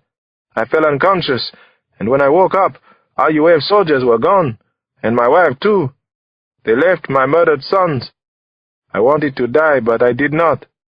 It was not yet my time." "Moses, why do you stay here now? Isn't there anywhere else for you to go?" "There is nowhere else for me. Here at least sometimes there is work. I have my friends, other Sansan boys." He smiled at that revelation for some reason. "This is my home." We had walked all the way into town by now. Koidu was a sprawling village of dirt roads and low buildings, still recovering from the war 6 years ago. I saw a half-finished hospital as we walked, and a mosque in decent shape, but other than that I found mostly abandoned buildings, burned-out husks of small homes, everywhere I looked. When I offered Moses money for his trouble, he said he didn't want it, and I knew not to force it on him. "You tell the story I've told you. Tell it to America. Still, There are rebels who would like to kill all of us from the war. They want to make it so no one can see what they did. He held up what was left of his arm. So maybe you tell people in America, and they tell people, and people will know. I will, Moses, I promised. I'll tell people in America, and see what happens. Chapter 56. The hall in town was named incongruously Modern Serenity. The name was scrawled in blue on an old wooden sign out front, and it made me think of an Alexander McCall Smith novel, the #1 ladies' detective agency. Maybe the building had been a church once. Now it was an all-purpose sort of place, one large, dingy room with tables and chairs that started to fill up as the sun went down. Someone turned on a boombox, and the guy who showed up with a keg of Star beer dispensed it into previously used plastic cups and took money. Moses and his friends wouldn't come inside and let me buy them a drink. They said they'd be kicked out if they couldn't pay for their own beer. Instead, Moses told me, he'd hang out with some other men around an open fire, singing and talking, not far from the hall, and he pointed in the direction where he'd be. I spent the next few hours casually asking around and mostly getting nowhere. Even the few people who would talk to me about mining shut up as soon as I moved my questions anywhere else, such as to the subject of the illegal diamond trade. Twice I noticed men in camos and flip-flops licking their palms. Diamonds for sale, they were saying. You need only swallow them to get them out of the country. Both of them stopped and spoke with me, but just long enough to figure out I wasn't selling or buying. I was starting to think this night might be a washout when a teenage kid came over and stood next to me against the wall. I hear you're looking for someone, he said, loud enough just for me. Busta Rhymes was doing his thing on the boombox at high volume. Who do you hear I'm looking for? He's already gone, mister. Left the country. But I can't tell you where he is. The tiger? I looked down at the kid. He was maybe 5'9", muscled and cocky-looking. Younger than I'd first thought, too. 16 or 17, maybe. Barely older than Damon. Like a lot of teenagers I'd seen on the continent, he wore an NBA jersey. His was a Houston Rockets jersey, an American basketball team that had once featured an excellent player from Nigeria named Hakeem Olajuwon. And who are you? I asked the boy. You want to know more about anything, it's $100 American. I'll be outside. It's dangerous to talk in here. Too many eyes and ears. Outside, mister. We talk out there. $100. He pushed off from the wall and pimp-strutted toward the front door, which was wide open to the street. I watched him drain his cup of beer, drop it on a table, and leave the hall. I had no intention of letting him get away, but I wasn't going to walk outside the way he wanted me to either. It was his accent that told me what I needed to know. Not Sierra Leonean. Yoruba. The boy was from Nigeria. I counted 30, then slipped out the back of Modern Serenity. Chapter 57. Surveillance. I was decent at it, always had been good at keeping a step ahead of an opponent, even, hopefully, some as tricky and dangerous as the Tiger and his gang. I worked a wide perimeter around to the front. When I got to the corner of the neighboring building, I had a pretty clear view of the town hall entrance. The kid in the red Houston Rockets jersey was standing off to the side with another, younger boy. They were facing different directions, surveying the street while they talked. An ambush? I had to wonder. After a few minutes, the older one went back inside, presumably to look for me. I didn't wait to make my next move. If he had half a brain, he'd go exactly the way I'd just come. I skirted the dirt intersection and changed position, moving to a burnt-out doorway on the opposite corner of the street. It was attached to the black concrete skeleton of whatever the building had once been, possibly a general store. I pressed back into the empty doorframe and hung there out of sight, watching, doing the surveillance as best I could, considering that I was working on Mars. Sure enough, Houston Rockets came out a minute later, then paused right where I had been standing before. His partner ran over, and they conferred, nervously looking around for me. I decided that as soon as they made a move, I'd follow them. If they split up, I'd stick with the older one, Rockets. That's when a voice came from directly behind me. Hey, mister, want to buy a stone? Want to get your skull crushed in? I turned, and before I saw anyone in the dark, something hard and heavy clocked me in the head. A rock or a brick, maybe. It stunned me, and I fell to one knee. My vision whited out, then went black before it started to come back. Someone grabbed my arm and yanked me away from the street into a building. Then more rough hands, I didn't know how many, forced me to the ground and flat on my back. My awareness swam in fast circles. I was working hard to get my bearings. I could feel several people gripping my arms and legs, holding me to the floor with their strong, lithe bodies. As my vision got a little sharper, it was still hard to make any of them out in the dark. All I saw were vague, small shadows, but lots of them. All the size of boys. Chapter 58. Yo! One of the threatening shadows called out with a voice too cocky and young to be anything but a street punk's. Over here! We got the bastard good now! I was flying blind, almost literally, but I refused to go down for the count so easily. I figured that if I did, I was probably dead. I shook off whoever was on my right arm and swung at whoever had my left. None of them was stronger than me, but collectively they were like flypaper, covering every inch of my body. I fought even harder, fighting for my life, I knew. I finally struggled to get halfway to my feet, each leg carrying an extra 100 pounds, when the other two bangers from the street came running in. One of them shined a flashlight on me. The other smashed the butt of a pistol into my face. I felt my nose snap. Again. "Son of a bitch!" I yelled.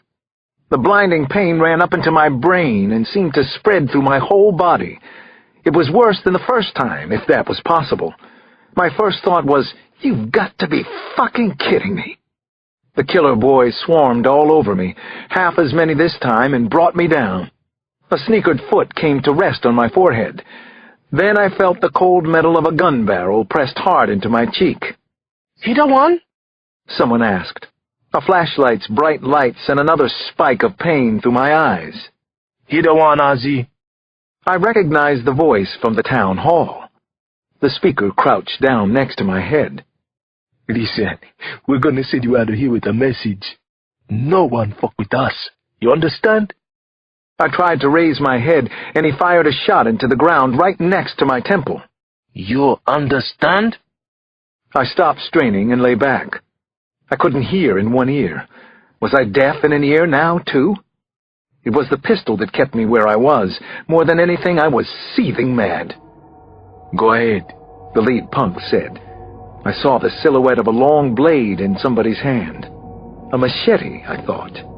Jesus. No. Houston Rockets leaned in close again, rubbing his pistol up and down my temple. "You move, you die, Captain America.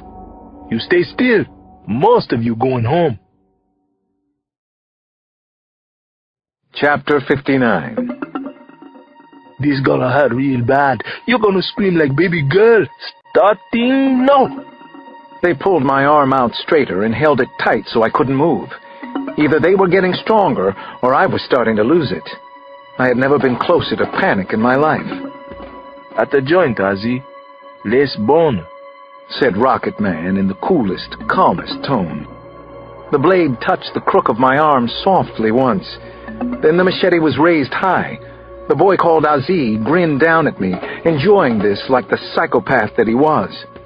No way, no way, not gonna happen, I told myself. I wrenched my arm free and rolled hard to one side. The machete whiffed, and the pistol fired, ringing sharply. But at least I wasn't hit. Not yet, anyway. I wasn't done, or even started. I entwined my arm with the shooter's and snapped his wrist.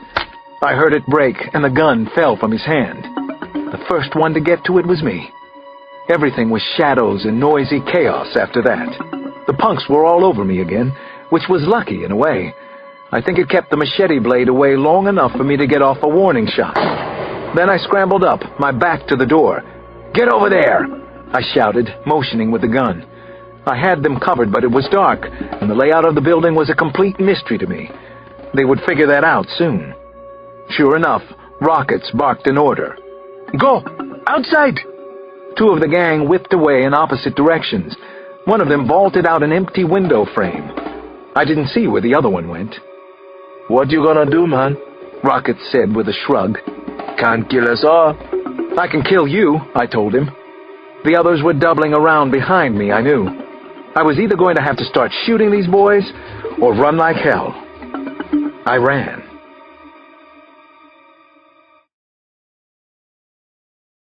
Chapter 60. I had enough of a head start and enough cover from the darkness to get out of sight fast. Suddenly I could smell a combination of things, burning, rotting, and growing, all at the same time. I flew down a couple of dirt streets and around a corner and eventually saw the light of a fire in a vacant lot. Moses? I was in the vicinity of where he said he'd be. I threw myself down in a stand of high weeds and waited for the thugs to run past. They shouted as they went, one small group to another, splitting up and looking for their prey. Me. It was difficult to accept that boys this young could be hardened killers, but they were. I'd seen it in their eyes, especially Rocket's. That boy had definitely killed before. I waited several minutes. Then, keeping low, I cut around behind the fire until I was close enough to call out quietly. Thank God Moses was there. He and his friends were eating crumbly rice and homemade peanut butter. He was tentative at first until he saw who it was skulking in the tall brush. "Come with me, sir," he told me in hushed tones. "It's not safe for you to be here now. Boys looking for you. Bad boys everywhere." "Tell me about it."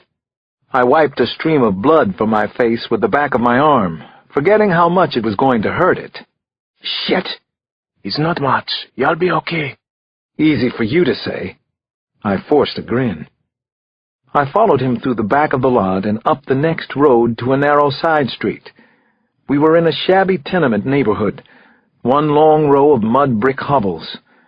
Several huts had people in front, cooking and tending fires, socializing at this late hour. "In here, sir. This way, please, hurry." I kept my head down and followed Moses through an open doorway into one of the huts. He lit a kerosene lamp and asked me to sit down. "My home." The place was just one room with a single window cut into the back wall. There was a thin mattress on the floor and a jumble of cookware, some clothing, and caved-in cardboard boxes stacked in the corners. Moses deftly tossed a dirty cloth onto two hooks over the open doorway and said he'd be right back. Then he was gone again. I had no idea where he'd gone, or even if I could trust him. But what choice did I have right now? I was hiding out for my life. Chapter 61. It took a minute for me to catch my breath and to check out the handgun I'd grabbed from the gang of boys. It was a subcompact Beretta, not a cheap piece. The magazine had the capacity for only 7 rounds, and 5 were gone. With luck, I wouldn't need the other 2 to get through tonight. Make that with a lot of luck. I was sweating profusely, and I was scared. No way around it. I'd almost lost an arm back there. Things could easily have gone the other way. Talk about close calls. I heard a noise outside and raised the Beretta. Who was there? Now what was happening? "Don't shoot me, sir." It was Moses, and he had a small pot of water. He gave me a rag to clean my face. "What do you do now?" It was a good question. My instincts told me Houston Rockets hadn't lied. The tiger was already gone. Most likely he was on his way to Nigeria with his diamonds. I'd missed him again. The killer and gang leader was no fool. "I guess I need to see about a flight out of here in the morning," I said to Moses. "The airport is small, sir. They can easily find you there. The boys or maybe police." He was right about that. It wasn't even an airport. It was just an airstrip with no cover anywhere that I could remember. For that matter, I still didn't know who had arranged my little welcome to Lagos party the first time around. If the tiger knew where I was, and I had to assume he did now, I could be setting myself up for another round of the same hospitality, maybe with a worse ending. Suddenly shouting rose up outside, young men's voices. It was hard to tell how many, at least half a dozen, I was sure. Moses stuck his head out the open doorway, then came back in and blew out the lantern. They are here. You should go. You must go, sir. I had to agree, if for no other reason than to keep Moses out of this terrible mess. Tell me when it's clear. He hung in the door sideways, watching. I stood opposite, ready to bolt at his signal. Now. He motioned me out to the left. Go now. Go quickly. I darted across a narrow road and straight up another dirt alley. The next street I came to was wider, but completely deserted. I turned left and kept going that way. It wasn't until then that I realized Moses was still with me. This way. He pointed straight into the dark. I know where you can buy a truck. Chapter 62. I followed the brittle-looking, one-armed man to an old stone house on the outskirts of the village, back toward running recovery. It was at least 11 o'clock by now, but the house lights were still on. I wondered if Moses was an anomaly, or if many people around here would help a stranger, even an American. From what I'd heard, most of the people in Sierra Leone and Nigeria were good, just victims of circumstance and greed. A salt-and-pepper-haired man answered the door. What do you want? He asked. A brood of kids was clustered behind him, trying to see who had come to the house in the middle of the night. The American wants to buy a vehicle, Moses said simply. He has cash for it. I hung back at first, at Moses's advice. Before I offered any money, we needed to see exactly what our options were. You're lucky. The man at the door smiled thinly. We stay open late. The best of the old wrecks he had out back was an ancient Mazda drifter, with a tattered canopy over the bed and an empty space in the dash where the odometer used to be. But the engine turned over, gingerly, on the first try, and the price was right, 500 in leones.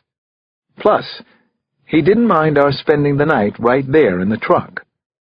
I told Moses he had done more than enough, and that he should go home, but he wouldn't hear of it. He stayed with me until morning, and then went out to secure the few things he said I'd need for my safe journey, including a police clearance sheet to leave the country. While I waited, the gravity of this trip back started to sink in. I had to cover more than 1,000 miles of unfamiliar countryside to Lagos, over multiple borders, with no more guidance than the maps that Moses only hoped he'd be able to find for me. So when he came back, I had a proposition for him. Make this trip with me and you can keep the truck, I said, as a fair trade for your services. I expected a conversation, or at least a pause, but there was none. He hoisted a goatskin bag of provisions from his shoulder into the truck, then handed me back the money he hadn't spent. Yes, I will do it.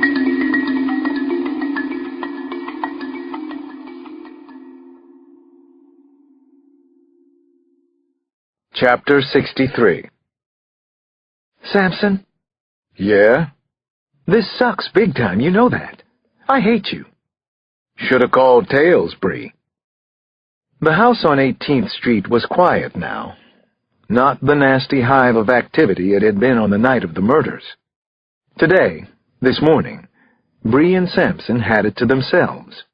Not that either of them wanted to be here at the crime scene. That was why they'd tossed a coin on the front stoop. Samson got the master suite. Bree got the children's bedroom. She blew into a latex glove, put it on, and unlocked the door, letting it swing to a stop before she stepped inside. Then she put her head down and hurried upstairs. "I hate you, John," she called out. The kids' bodies were gone, of course, but there was the residue of printing powder everywhere. Otherwise, the murder scene looked the same. Matching yellow comforters soaked through with blood, wide spatter pattern on the bunk bed, rug, walls, and ceiling. 2 small desks on the opposite wall undisturbed, as if nothing unspeakable had happened here. Ayana Aboud had been 10, her brother Peter, 7. The hit on their father, Basel Aboud, was a hell of a lot easier for Bree to comprehend.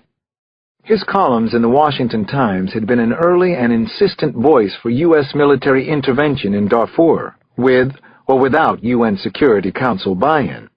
He wrote of widespread bribes and corruption both in Africa and Washington. By definition, the man had enemies on at least 2 continents. The kind of enemies who go after your wife and kids while they're at it? It sure looked that way. All 4 of them had been slaughtered in their house. Bree turned a slow 360, trying to see it all for the first time again. What jumped out at her now? What had they missed before? What would Alex see if he were here instead of in Africa? Africa. For the first time it made some sense to her for him to be there. This kind of violence. Africa was where it came from. This warning could only be fully understood in the context of Lagos, Sierra Leone, Darfur. Certainly the killers made no pretense of covering their tracks or hiding anything. Patent prints were visible everywhere that there was blood. Hundreds of latents had turned up as well, all over the house, the walls, the beds, the bodies of the dead. Food had been hastily consumed in the kitchen, the remains of a pork chop dinner, Neapolitan ice cream scooped from a tub, soda pop, and liquor. Imagine the level of stupidity, or the indifference to being caught, tried, and sentenced to lifetime in prison for these unspeakable murders. Bree didn't need results to know that none of these prints would flag in the FBI's fingerprint ID system. Her best guess was that the killers were young African nationals with no priors in the U.S., and most likely no record of having entered the country either. Some of them would probably match prints taken at Eleanor Cox's home. Some would not. They were savage ghosts whom someone older could use to do his dirty work, she thought. Very efficient, and very much fucked up in their heads. God, she hated him. Whoever was behind this. She came full circle and was staring at the children's beds again when a soft tap-tap sounded at the dormer window behind her. Bree wheeled around and nearly cried out in surprise. She had always had a fear of getting shot in the back. A young boy, small and wide-eyed, hung on to the fixed burglar bars outside, and he was looking in at her. When their eyes met, he let go of the bars with one arm and beckoned her over. I saw the bad murders. I saw everything, he said in a quiet voice, meant only for her. I know who the killers are. Chapter 64. Please, I can tell you what happened in the house. Everything. The boy's small voice came muted through the glass. Bree was thinking that he couldn't be more than 11 or 12. He was either scared or a good little actor. Or maybe he was both. Samson was in the bedroom behind her now. Neither of them drew a weapon. Not that they trusted the boy for a second. Bree had a hand on her piece. "Tell me what you know about this," she said. She and Samson approached the window from opposite angles. Bree moved in first. She had to duck her head to get inside the dormer alcove. From here she could see that the boy had his feet on a lip of decorative brickwork outside. Beneath that was the roof of the back porch and a small November-dead garden, maybe 10 feet below. No, Father, or I run away. I can run very fast. You'll never catch me. Okay. Let me get this out of the way, though. The old rope and pulley window sash took some coaxing, but finally Bree forced it up, about 6 inches. "What are you doing out there?" she asked. I know how it happened. They killed a girl and boy in this very room. The others down the hall. His accent was African. Nigerian was Bree's guess. "How do you know so much?" she asked. "Why should I believe you?" I am the lookout, but soon they will make me go with them to kill others. He looked past Bree and Samson to the scene inside. I do not want to do this. Please, I am Catholic. "It's all right," Bree told him. "You don't have to hurt anyone. I'm Catholic, too. Why don't you come down from there and we can—" No! He took a hand off again, threatening to jump and run. Don't try no tricks on me. Okay. Okay. Bree held up her hands, palms out. Then she knelt down a little closer. "Just talk to me. Tell me more. What's your name?" Benjamin? "Benjamin, do you know anything about a man they call the Tiger? Was he here?" Alex had told her about the Tiger during their phone call. Supposedly, the killer was in Africa now, but maybe Alex's information was wrong. The boy nodded slowly. I know, yes. More than one, though. Not just one tiger. That certainly stunned Bree, and she assumed it would surprise the hell out of Alex, too. "Many men are called the Tiger?" she asked. "You're sure about that?" Another nod from the boy. "Here in Washington?" Yes, maybe 2 or 3. "And in Nigeria?" Yes. "How many tigers, Benjamin? Do you know?" They do not tell me, but there are many. Bosses of gangs are all tigers. Bree looked over her shoulder at Samson, then back again at the boy. "Benjamin, do you want to hear a secret?" The question seemed to confuse him. His eyes went from side to side. He looked down again, checking his escape route. And when he did that, Bree moved, fast, much faster than Benjamin thought she could. Chapter 65. She reached in through the bars and got her hand around the lookout's skinny wrist. "Samson, go!" Let go of me! The boy yelled at her. He tried to step away, and his weight wrenched her arm against the bar. There was no leverage from this angle. She could only try to ignore the pain and hold on until Samson got to the boy from below. "Hurry, John. I'm losing him." "Benjamin, we can keep you safe. You need to come with us." He screamed at her. No fucking bitch! You lied to me! His transformation was startling. The scared eyes had gone fierce. He clawed at her hand and drew blood. Had he lied to her? Was he one of the killers? Finally, Bree could hear Samson's feet pounding somewhere outside. "Faster, John!" Just when she thought her arm might break, the kid twisted free. He dropped to the porch roof and all but bounced another 8 feet to the ground. 2 quick strides, and then he was scrambling up a small ash tree, barely big enough to support his weight, much less an adult's. Just as Samson came running around the back, the boy flipped sideways over the top of a high cedar fence into a service alley beyond. Seconds later, Bree came out the front door. There was no gate to the alley.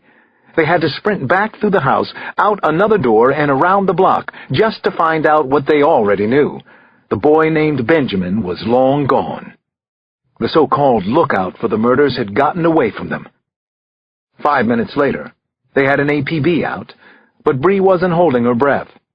Her thoughts had already turned to Alex and how to reach out to him. He needs to know about this, like last week. Only I don't know how to reach him. I don't even know where he is now. Chapter 66. This part of Africa wasn't recommended for backpacking or camera safaris. The yowl of hyenas was a constant reminder of where I was now. So were the road signs that said things like, "Warning, lions, crocodiles." Getting out of Sierra Leone and back to Nigeria was proving to be even more complicated than I had expected, and dangerous, too. Treacherous at almost any curve. Like right now. 2 military-issue jeeps sat nose-to-nose across the road, blocking our way. This was no ordinary border crossing, though. We were less than an hour outside Kuitu. "Are these guys actually government?" I asked Moses. "Any way to tell?" He shrugged and shifted uncomfortably on the seat of the drifter. Could be IUF. There were 6 of them by my count, all wearing a mix of fatigues and street clothes and the familiar flip-flops. All of them were armed, including a mounted gunner in the back of one of the jeeps. A lanky guy in a maroon beret came striding over to my window. His eyes were bloodshot, like he might have been stoned. He raised his rifle with one arm and held out the other hand. Papers? I played it cool for now and showed him the police clearance and my passport. He barely looked at them. $50 to pay for your visa.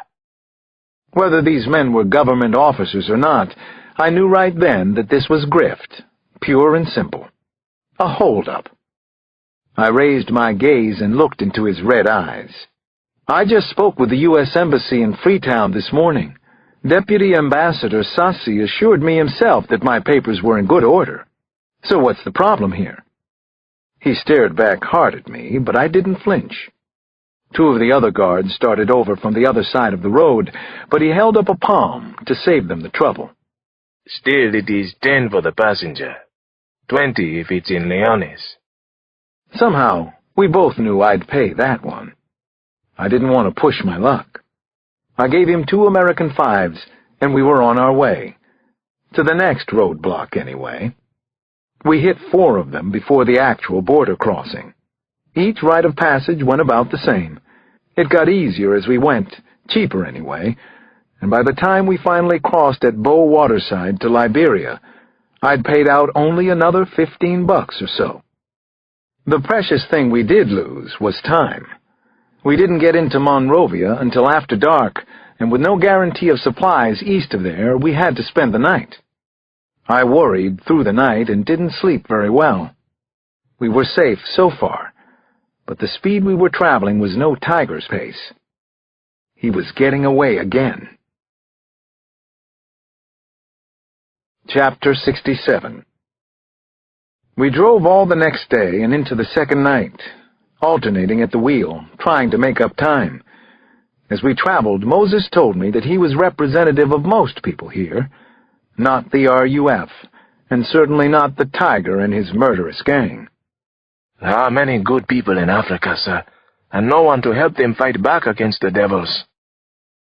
Less than half an hour east of Monrovia, we passed the last billboard and radio tower and entered dense rainforest that went on for hours. Sometimes it opened up into clear-cut fields with stumps like grave markers for miles in every direction. Mostly, though, the road was a tunnel of bamboo, palm, mahogany, and vine-choked trees such as I'd never seen before, with leaves and low scrub slapping and slathering the sides of the truck as we pushed through. Late in the afternoon, we were near the coast, driving through tidal flats and then wide swaths of open grassland that were the antithesis of the jungle we'd just left. I saw a huge colony of flamingo around sunset, thousands and thousands of stunningly beautiful birds, an incongruous sea of pink in the orangish light. Finally, we had to stop for the evening. We were both too tired to drive. As I drifted off to sleep, I wondered how many fathers got to tell their kids they'd spend a night in a real African jungle. Chapter 68. I woke up some hours later. Moses was already laying out breakfast on the tailgate of the drifter. Canned sausages, a couple of bruised tomatoes, and a 2-liter jug of water to sip from. "Looks good," I said. "Thank you, Moses." There is a river over there if you wish to wash up. He pointed with his chin to the opposite side of the road. I noticed his shirt was soaking wet. It is not far. I bushwhacked with my arms, skirting a huge knot of thorny scrub the way Moses had obviously done before me. About 25 yards in, the brush opened up, and I came out onto a mud and gravel bank. The river itself was a wide, murky green piece of glass. I could barely tell it was moving. I took a step toward the water and sank up to my ankle in mud. When I pulled back, the mud sucked the shoe right off my foot. Shit. I'd wanted to clean myself up, not get filthier. I looked up and down the bank, wondering where Moses had gone to wash. First, I needed my shoe back, though. I reached down into the guck and felt around. It was actually nice and cool down there. Suddenly, the water in front of me boiled up. Something rough, like a huge log, came to the surface very, very quickly. And then I saw that it was a full-blown, honest-to-God crocodile. Its black eyes were set on me. Breakfast was on the table. Shit. Goodbye, shoe. Goodbye, leg or arm. I stepped back ever so slowly. So far, the croc showed just a layer of tiled skin at the water's surface. I could see the bulge of its snout. The great beast's eyes didn't leave me for a second. Never taking a breath, I kept inching backward. On the next step, though, my foot turned in the mud. I fell. Like it had received a cue, the crocodile sprang forward. 9, 10, maybe as much as 12 feet long, it surged out of the water, slashing in and out of an S shape as it leapt straight at me. I tried to pull in my legs, if only to postpone the inevitable savage bite. How could this have happened? Everyone had been right. I shouldn't have come to Africa. Suddenly, a shot exploded behind me. Then a second shot. The huge croc let out a strange, high-pitched noise that was part scream, part gasp. It reared up off its front legs, then smacked back down into the mud. I could see a red ooze on the side of its head. It thrashed once more, then rapidly backed away into the river and disappeared. I turned to see Moses standing behind me. He was holding the Beretta. I am so sorry, sir. I meant to say that you should take this with you, just in case. Chapter 69. Africa. Was there anywhere in the world like it? I didn't think so. We reached Porto Novo the next day and decided it would be best if I took the bus from there to Lagos. A man stood outside the public toilet at the bus station. He tried to get me to pay to enter, until I told him I would pee on his shoes first. He laughed and stepped away. Then Moses and I parted, and he drove off proudly in his truck. I never found out whether he was a good Samaritan or an opportunist, though my nature favored the former. I will always think of Moses as my first friend in Africa. Back at the hotel in Lagos, I showered off 3 days' worth of dust, sweat, and blood. I looked at my crooked nose in the bathroom mirror. Alex, you are a piece of work. Finally, I plopped down on the bed to call home. I started with a call to Bree's cell this time. It was good just to hear her voice again, but the warm hellos between us were quick. She had news that couldn't wait. About a new murder on 18th Street, and about the young boy she'd found there and what he'd said. There was more than one tiger. Flaherty had told me the same thing, but I was pretty sure I was looking for one killer. I could feel it in my gut. Bree countered, "If this boy is for real, it's the closest thing we've got to inside information. He was in the gang, Alex. You could be doing just as much damage control in D.C., maybe more. Come home." "Bree, you're talking about a phantom witness back there, a young boy. I know that the man who killed Ellie and her family is here right now. He's in Lagos. At least my instincts told me he was. Who knows now? I'll see what else I can find out. Specifically about him." Her voice was tight. We'd never really fought before, but this conversation was feeling pretty close. "Listen, Bree," I said. "I swear I'm not going to stay here any longer than necessary. I think we have very different definitions of what that means, Alex." You could be right about that. I might have kept that to myself, but the only thing I could offer Bree right now was the truth. "I miss you like crazy," I finally said, telling Bree another kind of truth, while trying to change the subject. "What are you wearing?" I joked. She knew I was kidding and laughed. "Where do you think I am? I've got ugly Fred looking at me across my desk." I heard a shout of protest in the background, and half the major case squad's in the room with me. "You want me to keep going?"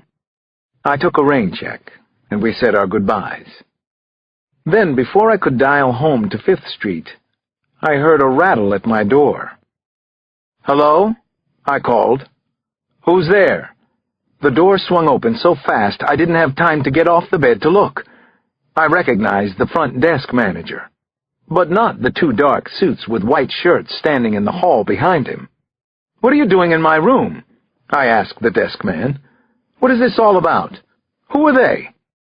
He didn't say a word to me. He just held the door open for the other two, and then closed it from the outside as they moved across the room toward me. I jumped off the bed and set my feet on the floor. "What's going on here?" I said. "What's happening now?" Chapter 70. SSS, one of them shouted at the top of his voice. I had heard the initials before. State Security Service, if that's who these two men really were. They went right at me, totally unafraid of any consequences. One of them bear-hugged my arms and shoulders, the other scooped my legs out from under me. Now what was happening? Were they really state security? Who had sent them for me, and why? I struggled, but both of them were freaks, size-wise, incredibly powerful men, quick and athletic, too. They had my body twisted in a corkscrew, and it was impossible to break free. We crossed the room like that, with me tangled and helpless in their arms. Then I heard a window slide open, and I felt the rush of humidity on my skin. My whole body tensed, and I started to yell for help, as loudly as I possibly could to anyone who might hear me. It was a blur of sky and earth and swimming pool, and then my back slammed hard into the hotel wall. I was suddenly outside, and hanging upside down. "What do you want?" I screamed up at the one holding my legs. He had a very round face, flat nose, kind of a Mike Tyson squint. It was a struggle to keep still and not fight him, but I sure didn't want him to lose his grip. The SSS man, or whoever he was, grinned down at me over the curve of my knees. "You've been here long enough, Cross. Time to cross you off." He laughed over his shoulder, sharing the joke with his partner. Even if the swimming pool had been directly below me, which it wasn't, I figured I was too high to survive any fall. My blood coursed through me. I could feel it everywhere, especially in the growing pressure in my head. But then my body was moving again. Inside. My spine scraped hard against the aluminum window track, and I came down on the floor of my hotel room. Chapter 71. I jumped up and went at the nearest SSS man until the other pressed his gun into my ribs. "Easy," he said. "You don't want to get shot now, do you?" I saw that my duffel was out on the bed. And packed. "Pick up the bag." "Who sent you?" I asked them. "Who are you working for? This is insane." He didn't answer me. Instead, they grabbed me and moved me out into the hall. Freak 1 shut the door behind us and pocketed the key. Then they both just turned and walked away. "Go home, Detective Cross. You're not wanted here. Last warning." There was a bizarre half-minute or so while they waited for the elevator, talking low to each other. Then they calmly got on and left me standing in the hallway. Clueless. And keyless. Obviously, they'd taken this as far as it was going for now. Whoever they were, police or not, and whatever connection they might have to the tiger, they didn't kill for him. They hadn't even tried to put me on a plane. But why not? What was going on in this crazy country of theirs? Chapter 72. It was hard to fathom or predict, but my situation in Lagos actually got worse over the next hour or so. The front desk people at the Superior insisted that I had checked out, and that no rooms were available, something I knew to be untrue. I tried half a dozen hotels on the phone and got the same story everywhere. Credit card denied. It was looking more and more like the two strong men who had evicted me from the Superior were indeed representatives of the state, whatever in hell that meant here in Lagos. I tried Ian Flaherty several times and left a voicemail twice, but I didn't hear back from the CIA man. So I did the next thing I could think of. I got a driver and asked him to take me to Oshodi Market. If I couldn't get hold of Flaherty, I'd go back to his valued informant. I was quickly running out of options. I knew I was in the middle of something bad, but what was it? Why did everybody seem to want me out of the country? What did it have to do with the murder of Ellie Cox? It took over an hour to get to the market, and another 50 minutes of wandering and asking around to find the rug stall I was looking for. A middle-aged man with one dead eye, not Tacumba, was working today. His English was poor. He nodded at Tacumba's name. I was in the right place, but then shooed me off for a customer. I couldn't afford to just hang around hoping for a miracle, so I cut my losses and found my way back to the car. The only plan C I could think of was to go to the U.S. consulate. But then, crawling through more traffic on the way to Victoria Island, I thought of something else. Plan D. "Can you pull over, please?" The driver stopped on the shoulder behind a burnt-out old Ford Ranger. I asked him to pop the trunk, then went around and got my duffel. I dug inside, looking for the pants I'd worn on that first day. I'd already trashed the shirt, but I was pretty sure... Yes, here were the trousers, smelly and blood-stained from my time in jail. I looked in the front pockets, but both were empty. When I checked the back, I found what I was looking for, the one thing they'd missed when they took just about everything else at Kirikiri. Father Bambata's card. I turned to the driver, who was waiting impatiently for me, half in, half out of the car. "How much to use your cell phone?" I asked. Chapter 73. 2 hours later, I was dining in style with Father Bambata in his office at the Redeemed Church of Christ, a sprawling complex right in the heart of Lagos. "Thank you for seeing me," I said. And for all of this, I was hungry. We were sharing a meal of kudu, squash, and salad with a South African Zinfandel over the expansive desk in his office. The priest's tiny body was all the more dwarfed by a high-backed chair and the floor-to-ceiling windows looming behind him. Heavy red drapes kept out all but 2 slits of fading evening light. What happened to your face? He actually seemed concerned. Or should I ask, what happened to the other man? I'd almost forgotten how I looked. The nose had stopped hurting somewhere around Ghana. "Shaving accident," I told him, and forced a crooked smile. I didn't want to give one more person a reason to think I should go home on the next available plane. What I needed were allies, not more advice. "Father, I've gotten some disturbing information about a killer called the Tiger. Do you think it's possible that there's more than one Tiger? Maybe operating in different locations, like here and in the U.S.? All things are possible, of course," he said with a kind smile. "But that is not your real question, is it? Still, I suppose I would have to say yes, it is possible, especially if the government is involved, or big business. There are a number of employers of killers for hire. It is a common practice." "Why the government? Or a corporation?" The priest rolled his eyes, but then he gave me a straight answer. "They have the means for controlling information that others might not, and for controlling misinformation as well." "Any idea why they would want to do that? Be involved, I mean." He stood to pour me some more wine. "I can imagine any number of reasons. But it would be irresponsible of me to suggest that I actually think it's happening, because truthfully, I have no idea. The name is symbolism. The tiger. You realize that there aren't any tigers in Africa, maybe in a zoo someplace." "I know that. In any case, I'm chasing at least one real man here," I said. "I need to find out where he's gone. He killed my friend and her family. Other families were murdered too." "If I may." He looked at a mahogany clock facing him on the desk. "From what you've told me, your more immediate need is for somewhere to sleep." I wasn't going to ask. "You don't have to, Detective Cross. I can't offer you anything here. It's a risk I would take for myself, but not for my congregation. However, I can take you to our men's shelter. There's a 5-night maximum, and it's no hotel—" "I'll take it. Thank you," I told the priest. "As for your mysterious tiger, I'm in less of a position to help. I understand. I was sorely disappointed, but tried not to show it.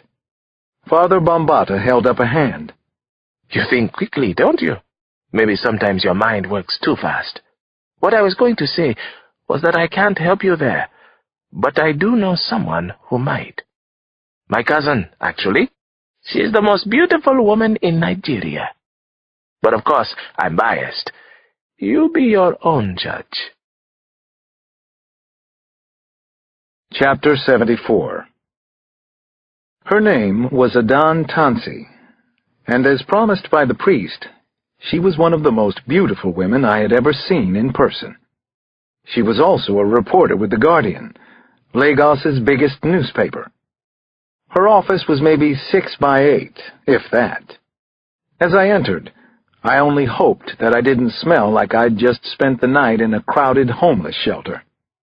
Over the next hour, Adan told me that she had been covering the original Tiger and his gang for 2 years, but he was still something of a shadow figure. I am not certain there is more than one Tiger, but I have heard the rumor too. This could be gangster myth. Who knows? Maybe he spreads it himself. Anyway, who can tell what a man like that could do to the newspaper if he wanted to? Or to a reporter? I asked. She shrugged. Some things are worth more than a life. You're here, aren't you? You're taking chances with your life. I smiled. I guess I am. I found that I couldn't take my eyes away from Adan Tansi, though I tried not to be rude.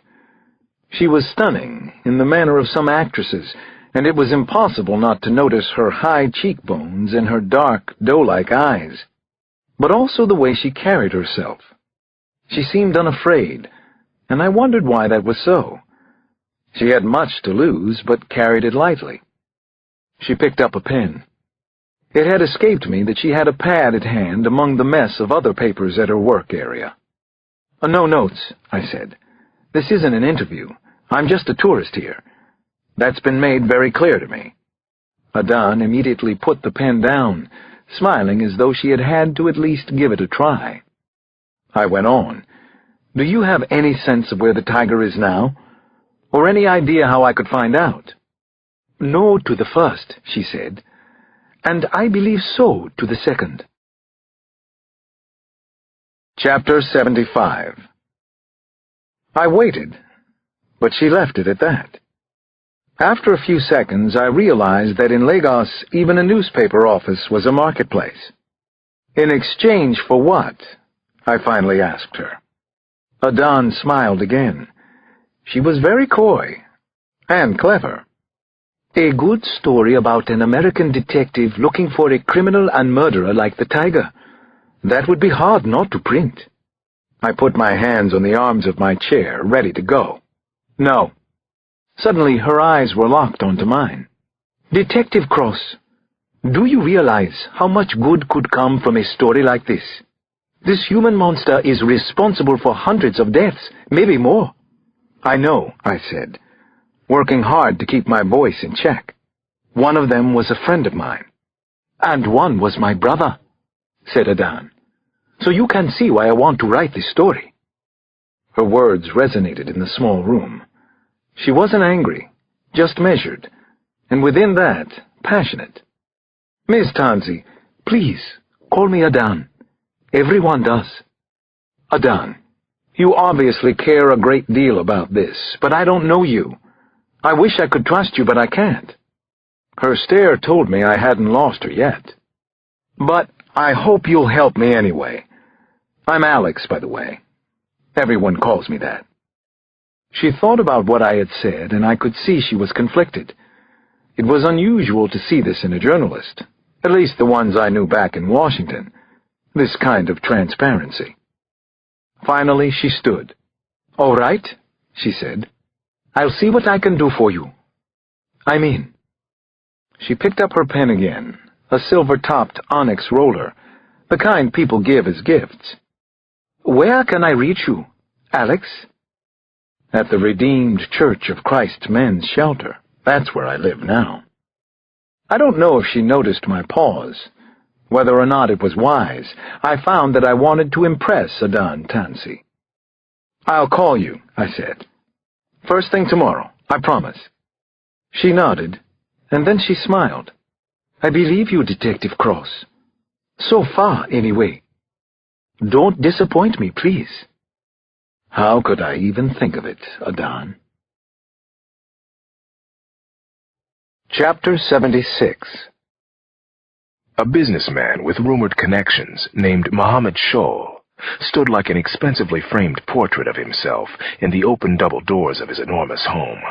The main building was 20,000 square feet, and the guest house was another 8,000. He was among South Darfur's wealthiest men and never missed an opportunity to show it off. The gated compound, with its high walls and attached citrus greenhouse, made its own statement. Who but the devil lives like a king in the middle of hell? Not that the tiger minded dealing with devils. He did it all the time. This was his business, and if he had carried a card, a black devil might have been the logo. Shoal smiled broadly as he shook hands to elbows with the large and quite handsome fixer and murderer. "Welcome, my friend. Your team will wait out here, of course." "Of course. They will be fed. They are always hungry." The tiger left Rocket in charge of the others and knew he would maintain discipline. The boys waited by the front gate, across the yard from Shoal's 2 plainclothes guards, who watched the younger ones with unconcealed amusement. The guards at the estate had come up from the streets themselves. "Let them be cocky and sure of themselves," the tiger thought, as he eyed the older watchdogs. Underestimation had always worked in his favor. He followed Mohammed Shoal through the estimable front hallway and across an interior courtyard. Cooking smells, cardamom and beef, came from one side of the house. Boys' voices came from the other, reciting in Arabic, which further defined Shoal's politics. They came to a glass door at the far end of the courtyard. An enclosed grove of exotic fruit trees showed on the other side. Shoal stopped. "We'll meet in here. Can I offer you tea? Or perhaps grapefruit juice?" The latter was a boast, since such juice was a delicacy here. "Nothing," the tiger said. "Only what I came for. Then I will be gone." Shoal dismissed his houseboy with a quick flick of the wrist, then used a key from his jalabia pocket to let them inside. It was pleasant in the greenhouse, temperature-controlled with a waft of humidity lacing the air. The tiled floor was shaded under a low canopy of green. Above was the geometric pattern of a glass and steel ceiling. Shoal gestured for the tiger to enter a small dining area in the back. 4 rattan chairs surrounded a luminescent byewood table. Shoal moved aside a potted sapling. Then he ran the combination on a floor safe hidden behind the tree. Inside the safe was a paper envelope, stuffed thick. Shoal took it out and placed it on the table between them. "I think you'll find it's all there." Once the tiger had checked the contents, he set the package on the floor and sat back. Shoal smiled. "You've done much here," the tiger said, gesturing around the room. "It's impressive." Shoal smiled, puffed up by the compliment. "I've been blessed many times." "Not just blessed. You've been busy. You are clever, I can tell." "It's true. Between the legislature and my businesses, there's little time for other things." "Travel," the tiger said. "Meetings day and night. And your family, of course." Shoal nodded, clearly enjoying that the subject was him. Yes, on most days." "Saying things you shouldn't? Putting your loved ones at risk?" The nodding stopped. Shoal seemed to forget that he was afraid of looking the tiger in the eye, and did it now. "No," he said. "Truly, I've not talked about my business dealings with you or anyone else." "Yes," said the tiger, without moving. "Truly, you have. You know a reporter? A woman? Adan Tansi?" He reached up with one finger and tipped open his collar an inch.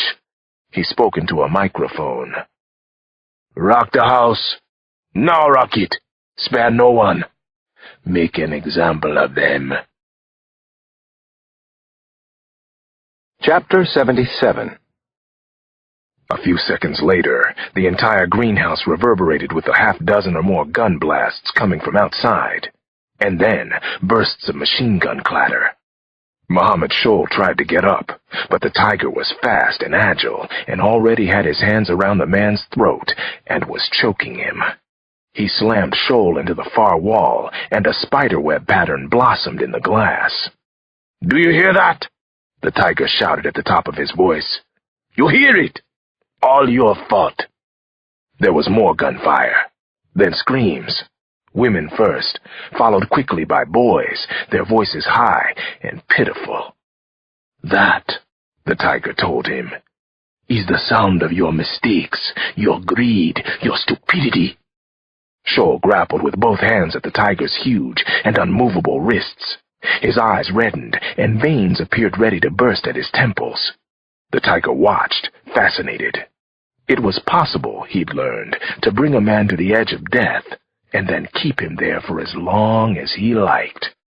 He liked this because he despised Shoal and his kind. The greenhouse door shattered as two bodyguards arrived to rescue their employer. "Come in!" shouted the tiger. In one motion, he spun Muhammad Shoal around and pulled a pistol from the paddle holster at his ankle. He charged forward, Shoal in front as a shield, firing as he came. One bodyguard went down with a 9mm hole in the throat. The other sent a bullet through his employer's outstretched hand, then into his shoulder. Shoal screamed, even as the tiger launched him the last several feet across the floor, where he crashed into the guard. Both men went down. Then the tiger shot the second bodyguard in the face. "Oga!" Rocket said as he appeared in the empty doorway. Oga meant chief in Lagos street parlance. The tiger liked the designation, and it came naturally to his young soldiers. The screaming had all but stopped in the house, but there were still sounds of breakage and gunfire as his boys let off the last of their venom and steam. "There was a tutor? Children being taught?" "Taken care of," said Rocket. "Good." The tiger watched as Shoal struggled to stand. He fired once into his leg. "You'll need a tourniquet or you'll die," he said to the businessman. Then he turned to Rocket. "Tie Mr. Shoal up, then put this in his mouth, or up his ass if you like." This was an M67, a grenade. "Put a pin before you leave." Chapter 78. Everything continued to feel unreal and fantasy-like to me. All the doors at the church shelter for men were locked after 9 o'clock. No one could get in or out. With traffic being what it is in Lagos, I barely made it back there in time. My cot was at the far end of one of 3 lodges, long, high-ceilinged dorms off the main corridor, where breakfast would be served in the morning. Alex Cross, I thought, what have you come to? What have you done this time? The guy in the next bed was the same guy as the night before, a Jamaican man by the name of Oscar. He didn't talk much, but the strained look in his eyes and half-healed track marks told his story. He lay on his side and watched me while I rooted around for a toothbrush. "Yeah, man. There's some shorty man of God looking your way. He there now." Father Bombata was standing at the door. When I saw him, he beckoned with a finger, then walked back out of the dormitory. I followed him outside and into a hall packed with last-minute arrivals. I pushed upstream toward the front doors until I caught up with the priest. "Father?" I saw then that he was dialing a cell phone and wondered who he was calling. Was it good news or bad that I was supposed to hear? "Miss Tanze wishes to speak with you." He handed over the phone to me. Adan had news. An assassination in South Darfur had occurred that day. One of the representatives to the Sudanese Council of States was dead, and his family had been slaughtered. "Any connection to Bas el Abdoud in D.C.? I asked her. "I don't know yet, but I can tell you that the tiger does frequent business in Sudan. Weapons? Heroin? I asked her. What kind of business, Adan? Boys. His loyal soldiers. He recruits in the Darfur refugee camps. I took a breath. You might have told me about this earlier. I'll make it up to you. I can have us on an air freighter to Nyala first thing in the morning. I blinked. You said us? I did. Or you can fly commercial to Al Fasher and see about ground transport from there. I leave it to you. Any other time, I never would have considered it. But then I'd never been 5,000 miles from home without a lead and sleeping in a men's homeless shelter before. I put my hand over the phone. Father, can I trust this woman? With my life? Yes, she is a good person. And I told you, she is my cousin. Tall and beautiful, just like me. You can trust her, detective. I was back on the line. Nothing goes into print until we both say so? Do we have a deal on that? Agreed. I'll meet you at the Akeja cantonment, at the main entrance by 5. And Alex, you should prepare yourself emotionally. Darfur is truly a horrible place. I've seen a few horrors, I said. More than a few. Perhaps you have. But not like this. Nothing like this. Believe me, Alex.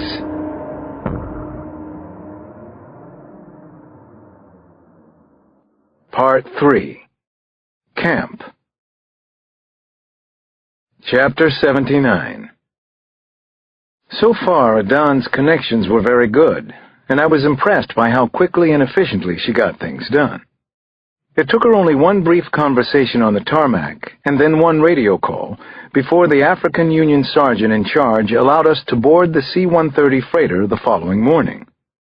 We were in the air by 6, the only civilian passengers on a plane carrying millet, sorghum, and cooking oil to Darfur.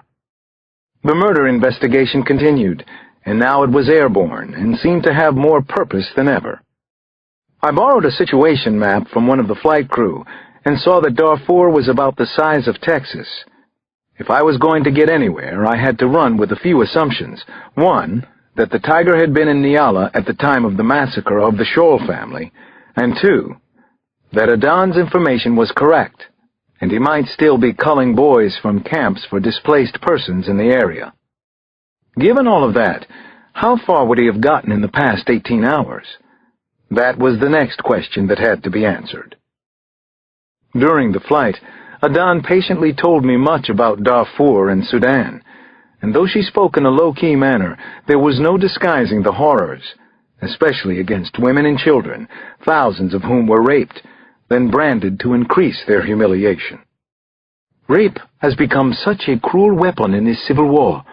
Americans have no idea, Alex. They couldn't possibly.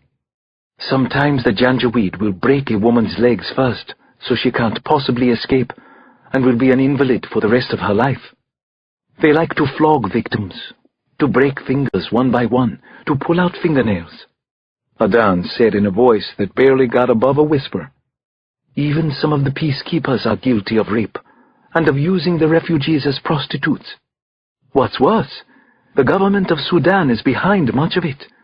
You won't believe what you will see here, Alex. I want to see it, I told her. I made a promise to a man in Sierra Leone that I would tell Americans what was happening here. Chapter 80. This is Kalma. She pointed at a yellow triangle on the map. It's one of the largest camps in Darfur. I'd wager that the tiger knows it well. Everyone around here does. What are the other colors? I asked. There were more than 100 camps in all, Adan explained. Green meant inaccessible during rainy season, and blue was closed to non-military aid organizations based on current fighting conditions. Kalma's yellow meant open. That's where we would start our tiger hunt. And these? I ran a finger over a line of red flame icons. There were dozens of them. Adan sighed before answering my question. Red is for villages that are confirmed destroyed. The Janjaweed burn everything they can. Food stores, livestock. They put human and animal carcasses down the wells, too. Anything to ensure that no one comes back. In Arabic, Janjaweed means man with a gun on horseback. These were the Arab militias, widely believed to be supported by the current government in a vicious campaign to make life as unsafe as possible for black Africans in the region. An unthinkable 2 million people had already fled their homes, and more than 200,000 had died. 200,000 that we knew of. It was Rwanda all over again. In fact, it was worse. This time the whole world was watching and doing almost nothing to help. I looked out my porthole window at the Sahel landscape 12,000 feet below. It was actually quite beautiful from up here. No civil war, no genocide, no corruption. Just an endless, peaceful stretch of tan, sculpted earth. Which was a lie, of course. A beautiful, very diabolical lie. Because we were about to land in hell. Chapter 81. At the base in Nyala, we secured a ride out to the Kalma camp with a 5-truck convoy carrying sacks of grain and crates of F-75 and F-100 baby formula. Adan seemed to know everyone here, and I found it interesting to watch her work. Her gracious smile, not her attractiveness, seemed to be her secret. I saw it succeed again and again with people who were overworked and stressed to their limits. Camp seemed like the wrong word once I actually saw Kalma. Yes, there were tents and lean-tos and stick straw huts, but they stretched for miles and miles. 150,000 people lived here. That's a city, and one that was overflowing with unbearable suffering and heartbreak and death by everything from Janjaweed attacks to dysentery to childbirth without drugs and usually without a doctor or midwife. Around the camp center were some signs of permanence, at least. A small open-air school was in session, and there were a few walled buildings with corrugated tin roofs where limited food supplies were still available. Adan knew exactly where we should go first. She took me to the United Nations Commission on Refugees tent, where a young soldier agreed to do some translating for us, although many of the refugees knew bits of English. The soldier's name was Emmanuel, and he had the same kind of sinewy height, dark skin, and deep-set eyes I'd seen on many of the so-called lost boys who had emigrated to D.C. over the years. Emmanuel spoke English, Arabic, and Dinka. Most of the people here are fur, he told us as we started down a long dirt avenue. And 80% are abused women. Most of their men are dead, or looking for work, or resettlement, added Adan. This is the most vulnerable city in the world, Alex. No exception. You will find out for yourself. It was easy to see what Adan and Emmanuel were talking about. Most of the people we found to speak with were women who were working outside their shelters. They reminded me of Moses and his friends because of how eager they were to share their terrible stories with someone from the outside. One woman, Medina, cried as she wove a straw mat and told us about coming to Kalma. The Janjaweed had destroyed her village and killed and mutilated her husband, her mother, and father. Most of her neighbors and friends were burned alive in their huts. Medina had arrived with 3 children and literally nothing else. Tragically, all 3 of her children had died at the camp. The sleeping mats she made were in demand because of duda worms, which came out of the ground at night and burrowed into the refugee's skin. Whatever she earned went toward onions and grain, though she hoped to have enough to buy a patch of cloth one day. She'd been wearing the same tuab since she'd gotten here. When was that? Adan asked. 3 years ago, was Medina's sad answer. 1 for each of my children. Chapter 82. I haven't lost sight of your tiger, Adan said as we trudged along. He recruits boys here. It's easy for him. You were right about the horror, Adan, I told her. I was eager to speak with people in as many sectors of the camp as possible, but when we came to one of the few medical tents, I had to stop again. I had never seen such a bewildering sight in my entire life. The tent was overflowing with sick and dying patients, 2 and more to a cot.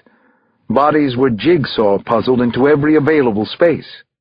To make matters worse, long lines extended outside, at least 300 very sick women and children waiting for treatment, or for a better place to die. Sadly, there's little to be done to stop their suffering, Adan told me. Medication is scarce, much of it stolen before it can get here. There is starvation, pneumonia, malaria. Even diarrhea can be fatal. And with the water and sanitation problems, there is no end to it. I saw 1 doctor and 2 volunteer nurses. That was it. The entire hospital staff for thousands of very sick people. This is what they call the second phase of the crisis, Adan went on. More people dying inside the camps than outside. Thousands. Every single day, Alex. I told you that it was horrifying. You understated, I said. This is unimaginable. All these people. The children. I knelt down by a little girl in one of the few beds. Her eyes were clouded and looked unreal. I brushed away a buzzing cluster of black flies gathered at her ear. How do you say, God be with you? I asked Emmanuel. Allah ma'ak. I said it to the tiny girl, though I don't know if she heard me. Allah ma'ak. Somewhere along the way today, I'd stepped away from a terrible, terrible murder investigation and into an unbelievable Holocaust. How was this possible in our world? Thousands dying like this every day? Adan put a hand on my shoulder. Alex, are you ready to go? We should move on. You are here for the tiger, not for this. There's nothing you can do about this. I could hear in her voice that she'd seen all this before, many times, probably. Not yet, I said. What needs doing around here? Anything. Emmanuel's quick answer was not what I expected. That depends. Can either of you handle a rifle? Chapter 83. For the next few minutes, Adan explained what should have been obvious to me, that the simple act of gathering firewood was one of the most dangerous parts of life at Kalma. Janjaweed patrols were always present in the desert, and not far from the camp. Anyone venturing out took the risk of being raped, shot to death, or both. The wood gatherers, desperate women and their children, depended on AU escorts when they could get them. Mostly, though, they were forced to take their chances alone. No firewood meant no way to feed your family. Emmanuel secured me an older model M16, which had been retrofitted with a decent scope. Don't hesitate to fire, because I promise you, the Janjaweed will not. They are skilled fighters, even while riding on horses or camels. I won't hesitate, I promised, and I felt Adan grab hold of my elbow, then let go. You're sure about this, Alex? She asked. You want to get involved? I'm sure. An hour or so later, we set out with an intrepid group of 24 women wood gatherers. Several had swaddled babies on their backs. One had brought a donkey with an old fork-shaped cart for carrying wood. I needed to do this, to help in some way if I could. I knew this about myself. It was my nature. Adan came too because, she said, I feel responsible for you now. I brought you here, didn't I? Chapter 84. Years of wood foraging, moving farther and farther from the camp, had turned this into a long and scary walk. I used the time to talk with as many of the women as possible. Only one, it turned out, had any information about the missing boys, and possibly the tiger. She says there is a hut in her sector, Emmanuel told me. 3 boys were sharing it, but now they are gone. I thought that wasn't unusual, I said. Yes, except they left their things behind. She says a large man in fatigues was sighted in the camp. She was told he was the tiger. Did any of the missing boys have parents in the camp? I asked. No parents. And did anyone see the boys leave? They left with the enormous man. After 2 hours of walking, we finally came to a long line of low, skeletal brush. The women spread gathering cloths on the ground and set to breaking down the brush. Adan and I pitched in while Emmanuel kept watch for Janjaweed patrols on the horizon. Without translation, we were mostly reduced to eye contact and gestures as we worked side by side with the gatherers. The women seemed oblivious to the scratches that appeared up and down their arms. They easily outpaced us newcomers and tried not to laugh at our clumsiness. One young mother and I fell into a kind of unspoken communication, making faces at each other like little kids. She stuck out her blue tattooed lip. I held up 2 sticks like antlers. That one got a real laugh out of her. She put her hand up to her mouth, not quite hiding a brilliant white smile. But then the mother stopped short. Her hand came down slowly as her eyes fixed on something in the distance. I turned around, but all I could see was a far-off dust cloud. And then Emmanuel started shouting for everyone to run. Go quickly, now! Get out of here! Go back to camp!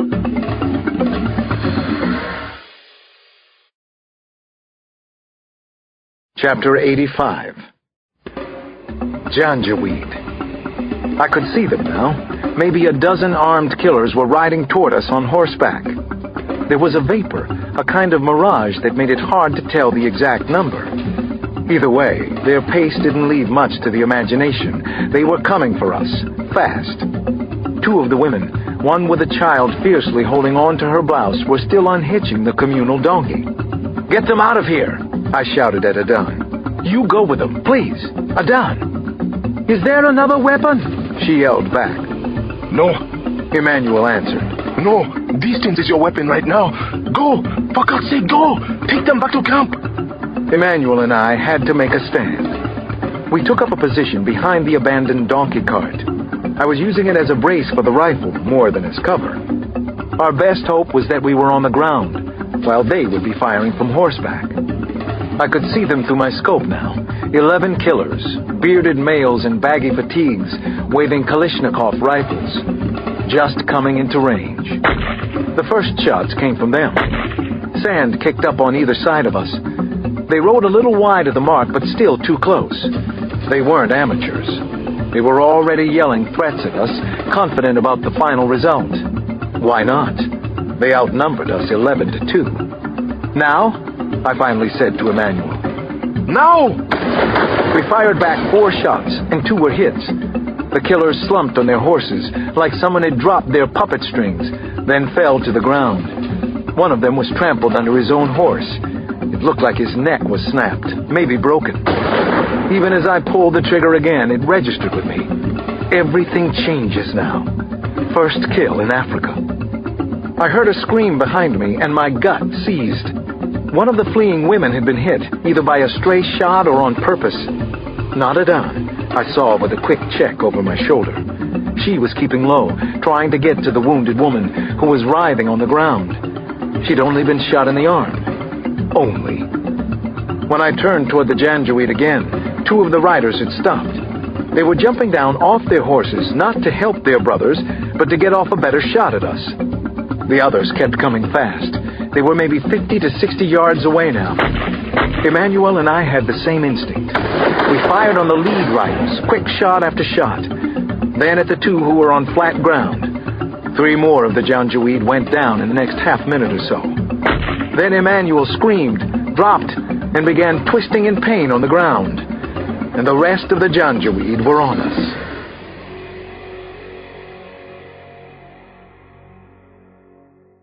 Chapter 86. Dust was kicked up everywhere. That was probably a good thing. They had to fire blindly. But so did I. The gunfire from all the rifles was deafening at this range. One of the riders tore through the dust cloud and swept right past me. On instinct, I grabbed at his leg and held on. The momentum took me off my feet. I got dragged along for a second or 2, and then the rider spun off his horse and crashed heavily to the ground. I grabbed his rifle and kept it at my feet. I fired and wounded another of the riders, and then another in the stomach.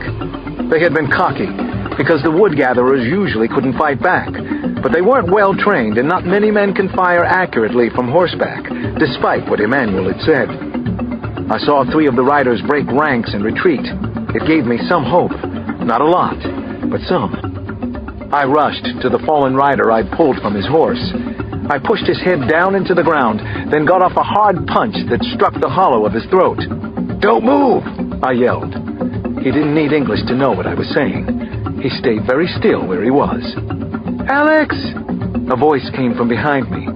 It was Adan. She and another woman stood swinging pieces of firewood at the last rider's horse to keep him away. Several of the women were on the ground, hands over their heads. I'm sure they still thought they were going to die. Adan swung again, and the horse reared up onto its hind legs. The rider lost his grip and fell. Alex, go! I looked and saw Emmanuel had propped himself up. He was covering the janjaweed from his place on the ground. I took off at a sprint. The downed rider near the women was just getting up again. I yanked my rifle around as I came up on him. He looked at me in time to take the stock in the face. His nose exploded. "Adan, take his gun. Are you all right?" I asked her. "I will be." Emmanuel was calling to me, screaming, Let him go, Alex. Let him go! I didn't hold back. "What are you talking about? We have to bring them in." Even as I spoke, the truth of the situation settled over me. Same game, different rules. "No use arresting the janjaweed," Adan said. "They know the government. The government knows them. It only brings more trouble to the camps. The UN can't help. No one can." I kept the janjaweed's rifle, but motioned for him to get on his horse. And then the strangest thing happened. He laughed at me. He rode away laughing. Chapter 87. The UN can't help. No one can. This was what the refugees in the camp at Kalma believed, what they knew to be true, and now I knew it too. But the survivors at the camp also knew how to be thankful for small favors and good intentions. That night, several of the women used their precious firewood to make a meal for the 3 of us, as thanks for helping them. I couldn't imagine taking food from these people, but Emmanuel told me it was the only proper response. He shocked me by showing up for the supper, bandaged and smiling, with a bag of onions he'd nicked for the occasion. Then we all shared kisra and vegetable stew around the cook fire, eating right-handed only from a common bowl. It felt like the right thing to do, almost like a religious experience, special in so many ways. These were good people, caught in a terrible situation not of their making. And yet, even they talked freely of frontier justice, the violent kind. A woman proudly told us how criminals were dealt with by the people in her village. They would all rush forward, stab the offending person, put a tire filled with gasoline around his neck, and then light it. No trials, no DNA testing, apparently no guilt from the vigilantes either. Adan and I were treated like guests of honor at dinner. There was a steady stream of visitors and a lot of laying on of hands. When Emmanuel wasn't around to translate, I got the gist of the Dinka or Arabic from the warmth in the voices and the body language. Several times I heard something that sounded like Ali in the middle of sentences. Adan picked up on it too. She leaned near me at one point and said, "They think you look like Muhammad Ali." "That's what they're saying?" "It's true, Alex. You do look like him when he was world champion. He's still very well loved here, you know." She nodded with her chin and smiled at a group of younger women hovering nearby. "I think you've made a few girlfriends in the bargain." "Does that make you jealous?" I asked, grinning, happier and more relaxed than I'd been in many days. A little girl crawled uninvited onto her lap and curled up. "The word's not in my vocabulary," she said. Then she smiled. "Maybe a little bit. For tonight, anyway." I was finding that I liked Adan very much. She was courageous and resourceful, and Father Bambata was right about her. She was a good person. I had seen her risk her life for the wood-gatherers today, and maybe because she felt responsible for me. We stayed late into the evening as the crowd got steadily bigger. Actually, the adults came and went, but the kids pooled all around us. It was an audience I couldn't resist, and neither could Adan. She was very free and easy around children. With Emmanuel's help, I got up and told an improvised version of one of my own kids' favorite bedtime stories. It was about a little boy who wanted nothing more than to learn to whistle. This time, I named him Deng. And Deng tried. I puffed out my cheeks and blew, and the kids rolled all over one another as though it were the funniest thing they had ever heard. They probably liked that I could be silly and laugh at myself. And he tried. I bugged my eyes and blew right in their faces, and when they continued to laugh, it was more than a little gratifying, like an oasis in the middle of everything that had gone on since I'd come to Africa. "You like children, don't you?" Adan asked, after I'd finished the story and come back to sit beside her. She had tears in her eyes from the laughing. "I do." "Do you have children, Adan?" She shook her head and stared into my eyes. Finally she spoke. "I can't have children, Alex. When I was very young, I was raped. They used the handle of a shovel. It's not important. Not to me, not anymore." Adan smiled then. "I can still enjoy children, though. I love the way you were with them." Chapter 88. The next minute or so seemed like they couldn't be happening. Not that night. Not any night. The Janjaweed had come back. They seemed to appear out of nowhere, like ghosts out of the darkness. The ambush was brazen and sudden. They had come right into the camp. It was hard to tell their number, but there must have been a couple of dozen of them. I thought I recognized one, the man I had released, the one who'd laughed at me. These Janjaweed were on foot. They had no horses or camels. They had guns and also knives and camel whips. A couple of them wielded spears. One man waved the flag of Sudan as if they were here on the state's business, and possibly they were. Another carried a flag with a white, fierce horseman on a dark blue background, the symbol of the Janjaweed. The women and children of the camp who had been laughing and playing just a minute before were screaming and trying to scatter out of harm's way now. The attack was satanic in its viciousness. It was pure evil, like the murder scenes I'd visited in Washington. Grown men slashed away at defenseless refugees or shot them down. The thatched roofs of huts were set on fire not 20 feet away from me. An elderly man was lit on fire. Then more Janjaweed arrived, with camels, horses, and 2 land cruisers mounted with machine guns. There was nothing but killing, cutting, slashing, screaming to heaven. No other purpose to this attack. I fought off a few of the bastards, but there wasn't anything I could do to stop so many. I understood the way the people of this camp, of this country, understand. No one can help us. But that night someone did. Finally, Sudanese regulars and a few UN troops arrived in jeeps and vans. The Janjaweed began to leave. They took a few women and animals with them.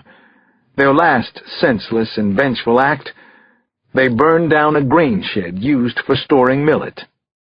I finally found Adan, and she was cradling a child who had watched her mother die. Then everything was strangely quiet, except for the people's sobbing and the low winds of the Harmattan. Chapter 89. It was getting close to morning when I finally laid myself down in a tent with a straw mat on the floor.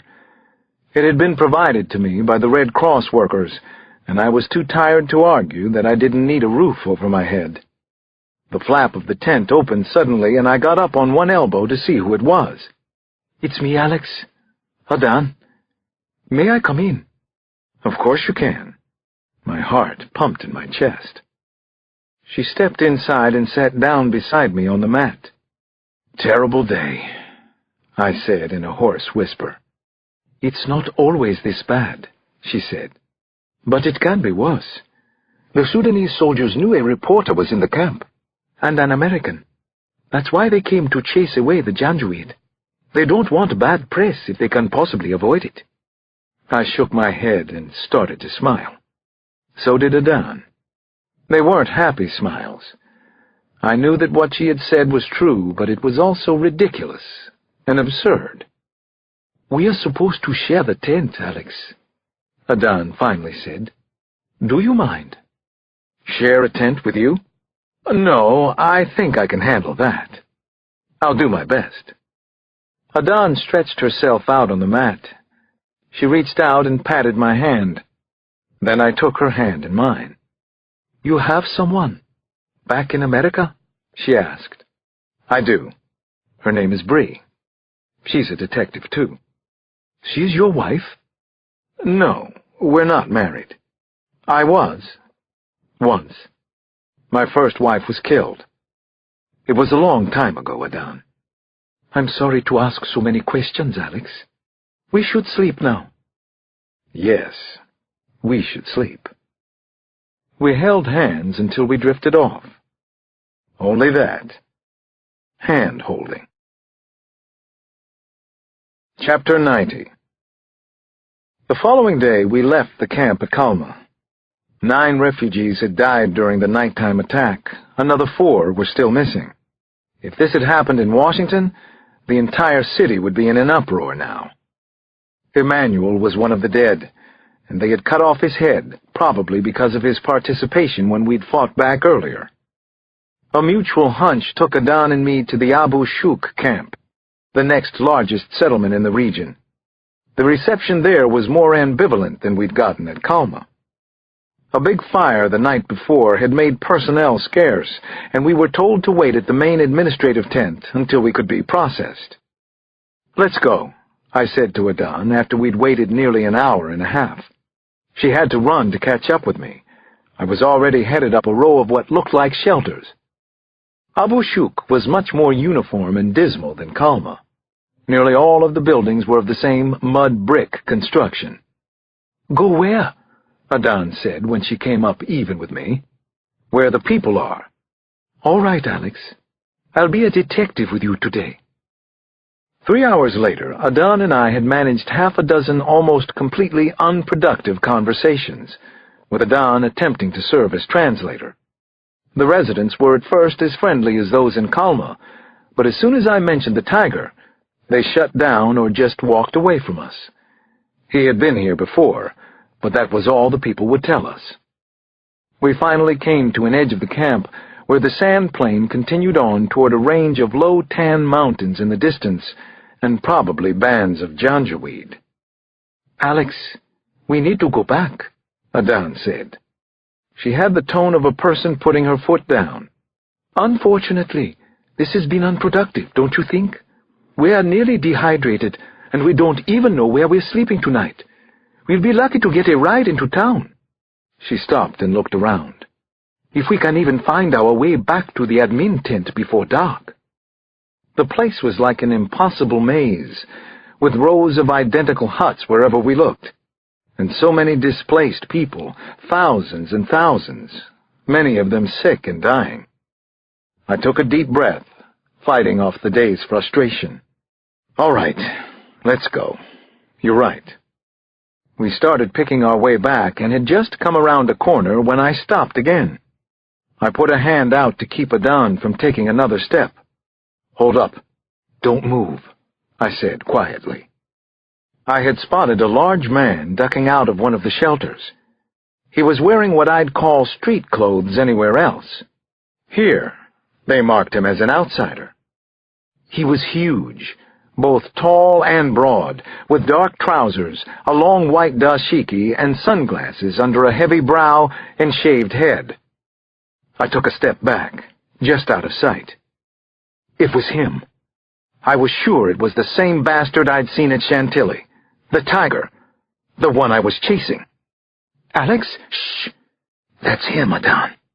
"Oh my God! You're right." The man gestured to someone out of sight, and then 2 young boys walked out of the shelter behind him. One was nobody to me. The other wore a red and white Houston Rockets jersey. I recognized him instantly from Sierra Leone. Adan gripped my arm tightly, and she whispered, "What are you going to do?" They were walking away, but were still in plain sight. "I want you to wait 5 minutes, and then find your way back. I'll meet you." "Alex?" She opened her mouth to say more, but stopped. It was probably my eyes that told her how serious I was. Because I had realized that everything I'd been told was true. The rules I knew just didn't apply here. There was no taking him in, no transporting him back to Washington. I was going to have to kill the tiger, possibly right here in the Abu Shuk camp. I had few qualms about it either. The tiger was a murderer, and I had finally caught up with him. Chapter 91. I hung back, following the killer at a distance. It sure wasn't hard to keep him in sight. I had no specific plan. Not yet. Then I saw a shovel sitting unattended outside somebody's hut. I took it and kept moving. It was just past sunset, a time when everything looked tinted with blue, and sound carried. Maybe he heard me because he turned around. I ducked out of sight, or at least I hope so. The huts along the footpath were packed in tightly. I wedged myself into a foot-wide gap between two of them. The walls on either side were crude mud brick. They grated on my arms as I tried to push my way through and get the tiger back in sight. I had made it about halfway when one of his young thugs stepped out into the alley. He didn't move. He just shouted something in Yoruba. When I looked over my shoulder, Houston Rockets was at the other end of the alley. I could see the white of his grin, but not his eyes in the dim half-light. It's him! He called out in a high-pitched voice, almost a giggle. The American cop! Something slammed hard into the wall inside the hut. The entire hut buckled, and large chunks of dried mud fell into the alley. Again! Houston Rockets yelled. I realized what was happening. They meant to crush me in the narrow passageway. The whole wall exploded then. Bricks and debris and dirt poured down on my head and shoulders. I waded forward, took a hard swing, and struck the nearest punk with my shovel. And then I found myself face to face with the tiger. Chapter 92. "Now you will die," he said to me matter-of-factly, as if the deed were a foregone conclusion. I didn't doubt that he was telling the truth. He looked incredibly calm, his eyes barely registering emotion as he reached forward and grabbed me by the arm and throat. My only thought was to hold on to the shovel and to swing it if I got the chance. He threw me back down the alley as easily as if I were a child. No, a child's doll. I landed hard on splintering wood and plaster. Something sharp sliced into my back. I registered Houston Rockets blocking the other escape route. There was nowhere for me to run. The tiger came charging at me, so I swung the shovel as hard as I could, going for the bastard's knees. The shovel head connected. Not a home run, but maybe a double. The tiger buckled, but he didn't go down. Unbelievable. I'd hit him in the kneecaps, and there he stood, glowering at me. "That's all you have?" It was as though he didn't feel anything at all. So I raised the shovel again and struck his left arm. He must have been hurt, but he didn't show it, his face revealing no more emotion than a wall of slate. "Now, my turn. Can you take a punch?" Suddenly a floodlight hit my eyes. There were voices behind it. Who was there? Nabuspa! I heard footsteps scuffing on the dirt and the metallic rustle of guns. Suddenly, green-helmeted AU soldiers were in the alley with us, 3 of them. Laisse-la tomber! One of the soldiers yelled. It took a second to realize I was just as much a suspect here as the tiger. Or worse, maybe I was the only suspect.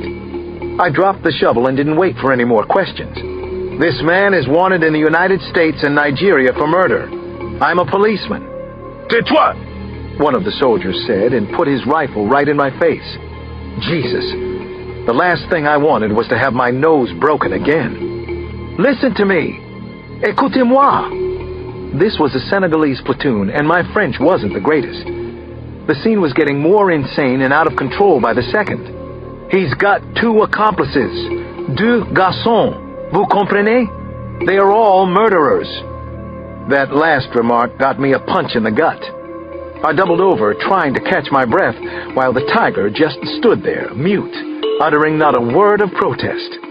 Perfectly calm, smarter than I was. And in control? I wondered. Chapter 93. They brought us both out of the alley at gunpoint and made us kneel in the dirt. A crowd had gathered, maybe a couple hundred people already. There were only 5 AU troops on the scene, barely enough to cover us and keep everyone else back a few yards. Several people were pointing at the tiger, because he was so large, or because they knew who he was, or maybe how dangerous. "Alex? Alex!" I heard Adan's voice, and nothing could have sounded more welcome to me. Then I saw her push through the crowd to the front. Her eyes went wide when she spotted the tiger kneeling a few feet away from me. He saw her, too. "Let me through. I'm with the Guardian." She took an ID out of her pocket, but a soldier shoved her back. She called out to me again, and she kept yelling, risking her own safety. "Alex, tell them that the Guardian is doing your story. Tell them. The Guardian is here. I will write their story." But then my ears took in something else.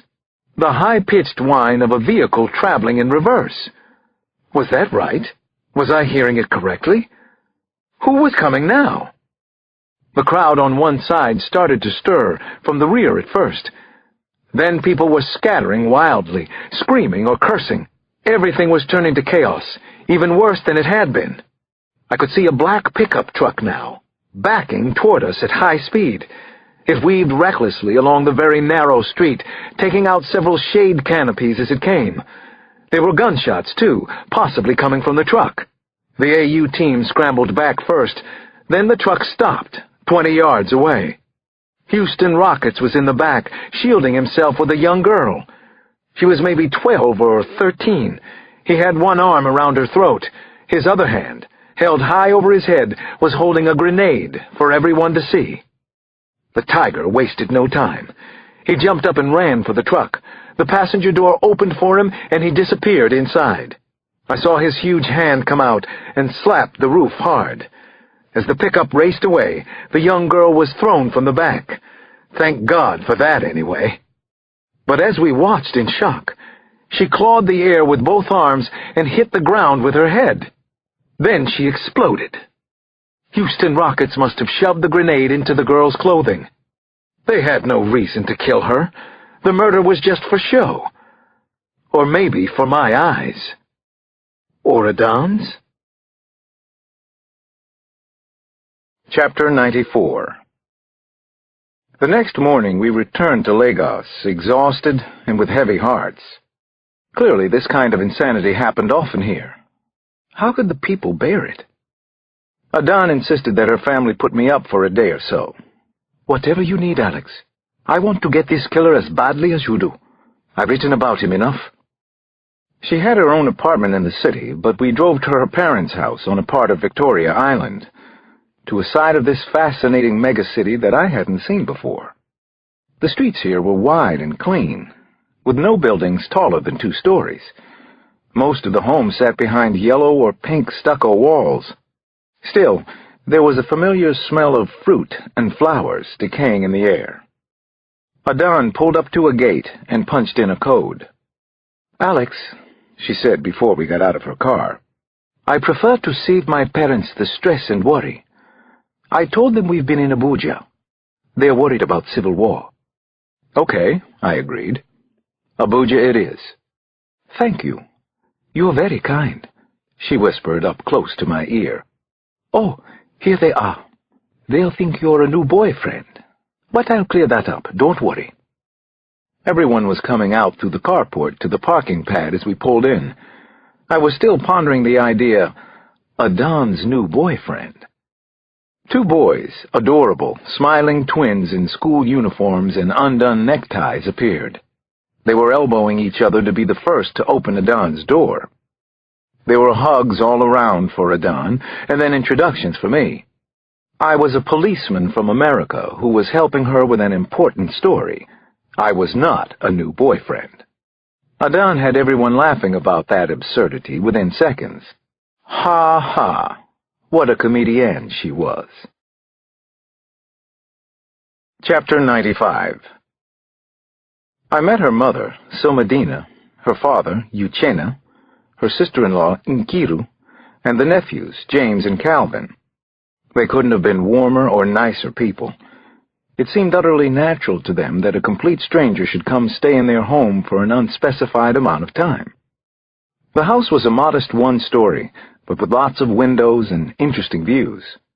From the foyer I saw a walled backyard with tamarind trees and flower gardens. I could smell the hibiscus, even from inside. Adan showed me to her father's office. The walls in here, like in Adan's office at the Guardian, were covered with framed news stories. I noticed that a couple of them dealt with a gang of killer boys, and the man who led them. The name Tiger wasn't used, however. "Are these all yours?" I asked, looking around. "You've been a busy girl, haven't you?" She was a little sheepish now, the first embarrassment I had seen from her. "Let's say I've never had to wonder if my father is proud of me. My mother as well." I also noticed a framed military portrait on the desk, a young soldier with Adan's features and her eyes. "Your brother?" "Kalu, yes." She went over and picked it up. Instantly there was sadness in her eyes. "He was with the engineering corps. My big brother. I adored him, Alex. You would have liked him." I wanted to ask what had happened to him, but I didn't. "I'll tell you, Alex. 2 years ago he went to Niku for a meeting at the Minister of Urban Development. There was a dinner that night, a private function at a popular restaurant. No one knows exactly what happened, but all 15 people there were found dead. They were massacred with guns and machetes." The Tiger? I wondered. And his killer boys? Was that why she had written about him? And maybe why I was here now? Was everything finally coming together? Adan set the picture down with a sigh. Then she absently ran her fingers through her braids. Once again, I couldn't help noticing how beautiful she was. Stunning, really. There was no getting around it.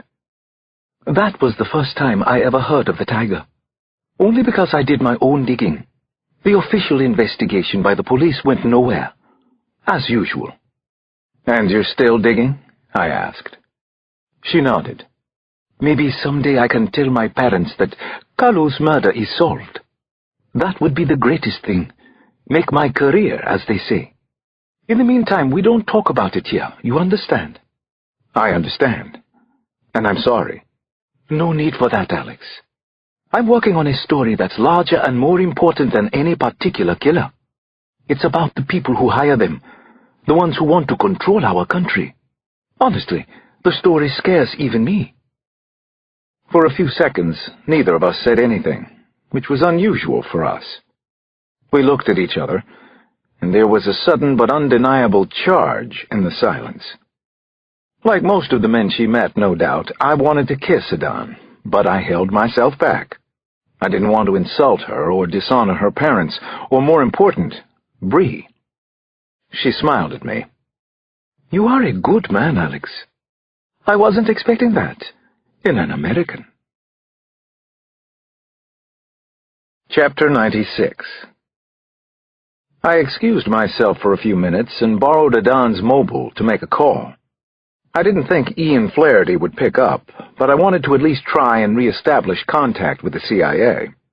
So I was surprised when Flaherty answered on the second ring, and then shocked when he knew it was me calling. "Cross?" "Flaherty, how did you do that?" "Caller ID. Ever heard of it?" "But, Tanzi, your girlfriend's name is on the AU flight record along with yours. I've been looking everywhere for you, both of you. She's a celebrity, too. Writes controversial articles, one after the other. She's a big deal down here. We need to talk. Seriously. You finally have my interest, and so does your killer, the Tiger." Hang on a second. Slow down. I'd forgotten how quickly Flaherty could piss me off. You've been looking for me? Since when? I only tried you about 16 times. Since I learned something you want to know. What do you mean? He didn't answer right away. I mean, I've found out something you want to know. It was suddenly obvious to me that he didn't trust the phone line. I stopped to regroup for a second and picked up a pen from the desk. Where can I meet you? Let's say tomorrow, same time as before, at the place on that card I gave you. You know what I'm talking about, Detective Cross? He meant the bank on Broad Street, but didn't want to name it, obviously. It was a Victoria Island location, so it was perfect for me. Got it. I'll see you then. And dress nice, Detective. Wear a tie or something. A tie? I said. What are you talking about? But he'd already hung up on me. The prick. Chapter 97. Everyone was waiting for me on the patio after my call, with palm wine and cola nuts untouched until I got there. First, though, Adon's father, Uchenna, blessed the nuts in the Yoruba custom, and the boys, James and Calvin, passed them around.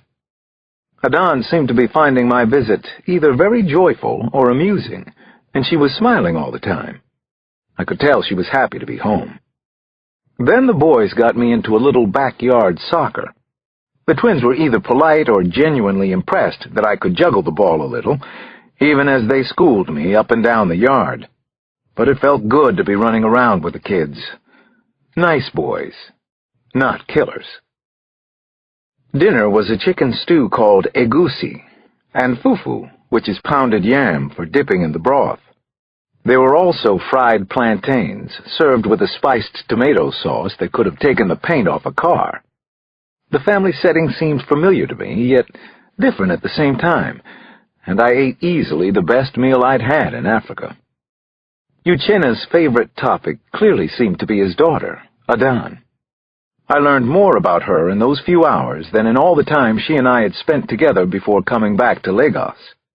Adon jumped in to tell her own version of a few of her father's stories, but when Somadina dragged out the baby pictures, she surrendered and went off to the kitchen to clean up.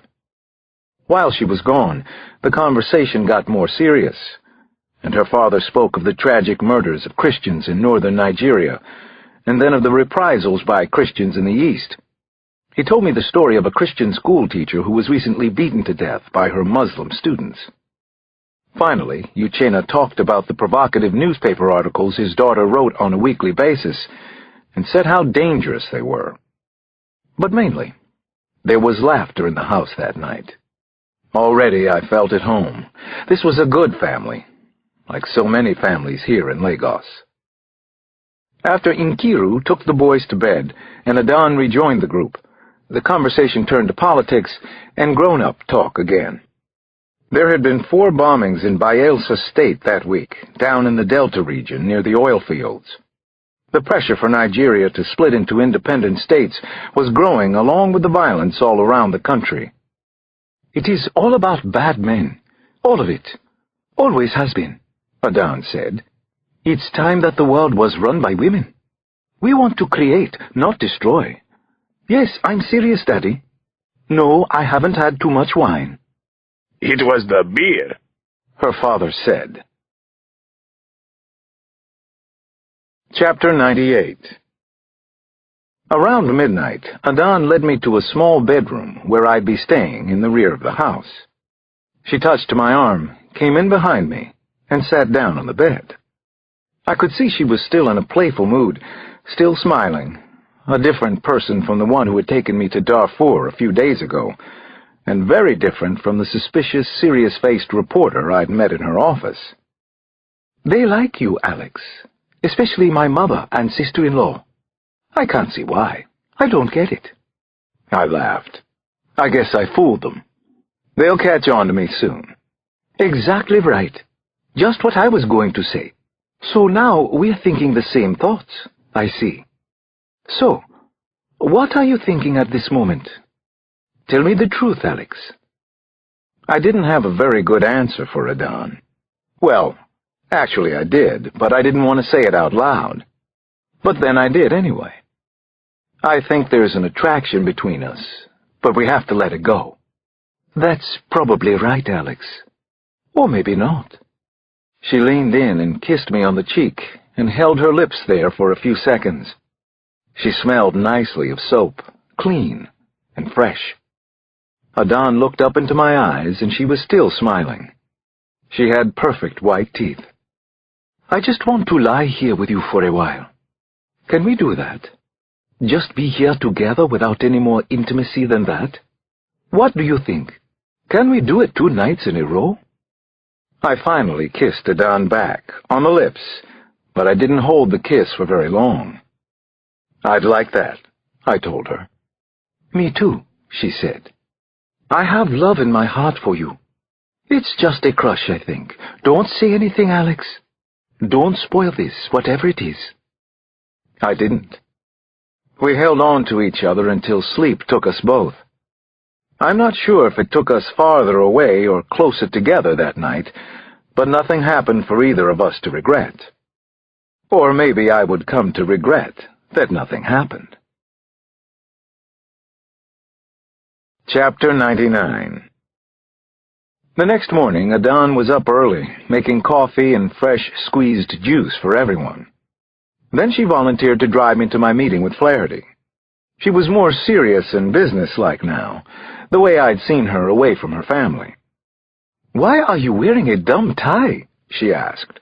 "You look like a downtown lawyer, or a banker. Ugh." "I have no idea," I told her, and smiled.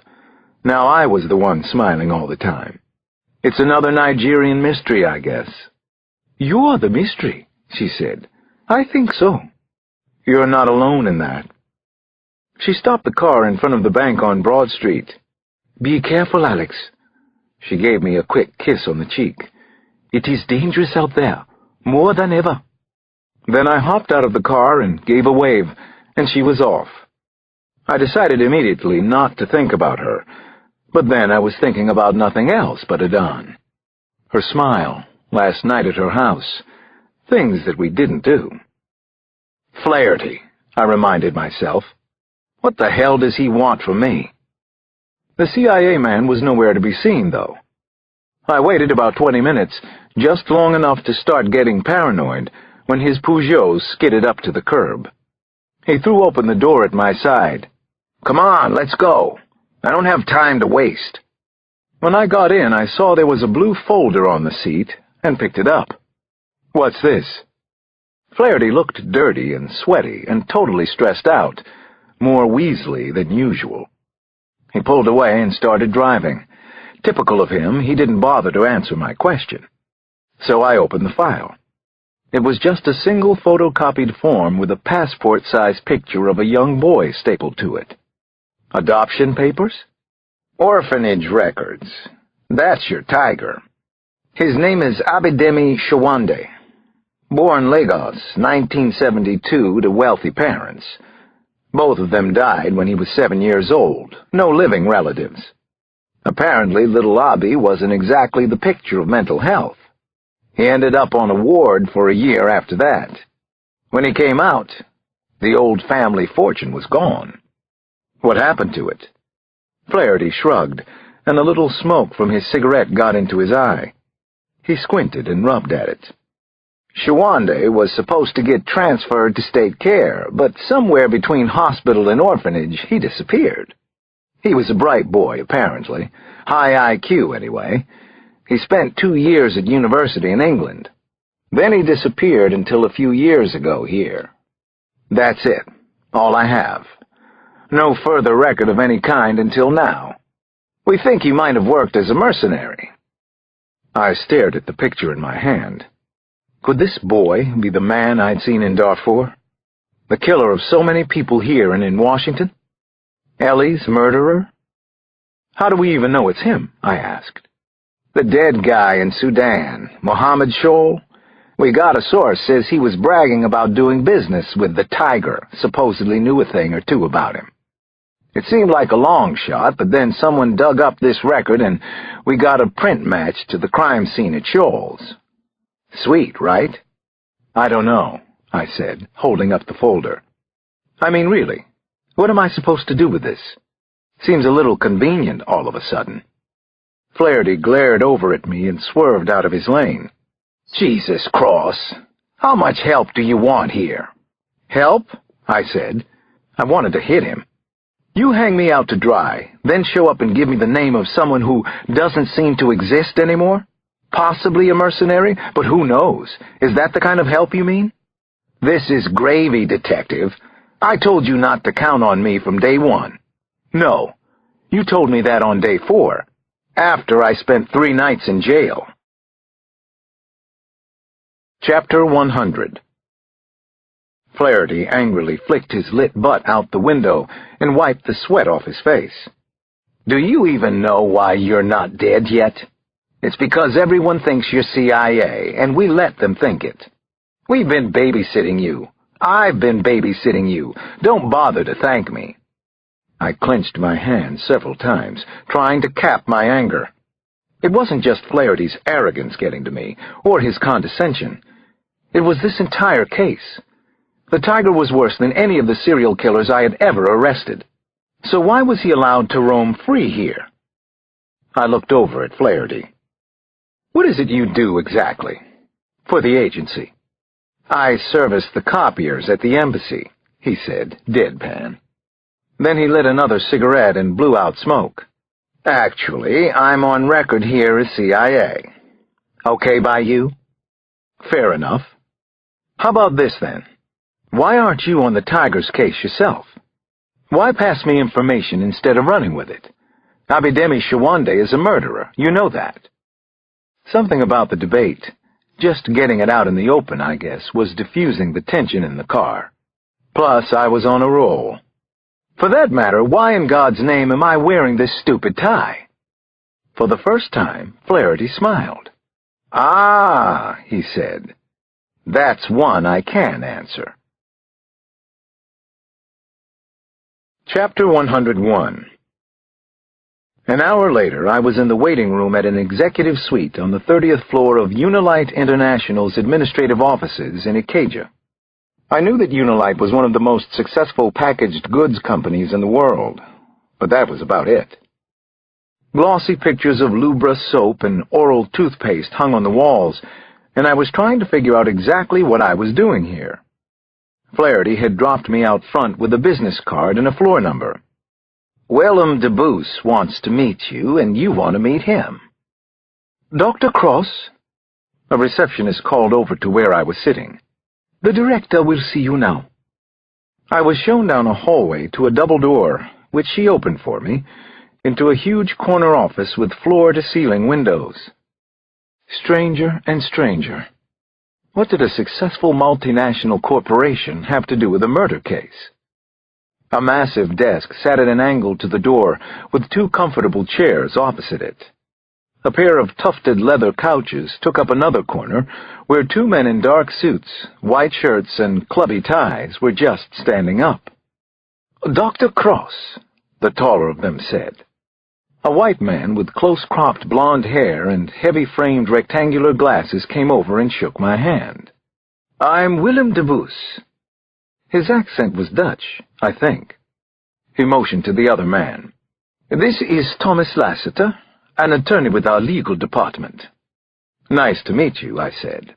Not quite sure yet if that was true or not. How could I know? I half expected to be beaten up and to have my nose broken next.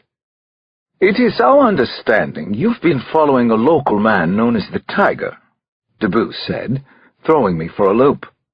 What could this businessman possibly have to do with a killer for hire? That's right, I said. I came here from Washington, where he had committed a couple of savage murders. Savage by our standards, anyway. Then we might have something to talk about. Sit down, Mr. de Boos said. It was clear he was used to giving orders. Your reputation as a policeman precedes you, of course. Your record for solving difficult cases.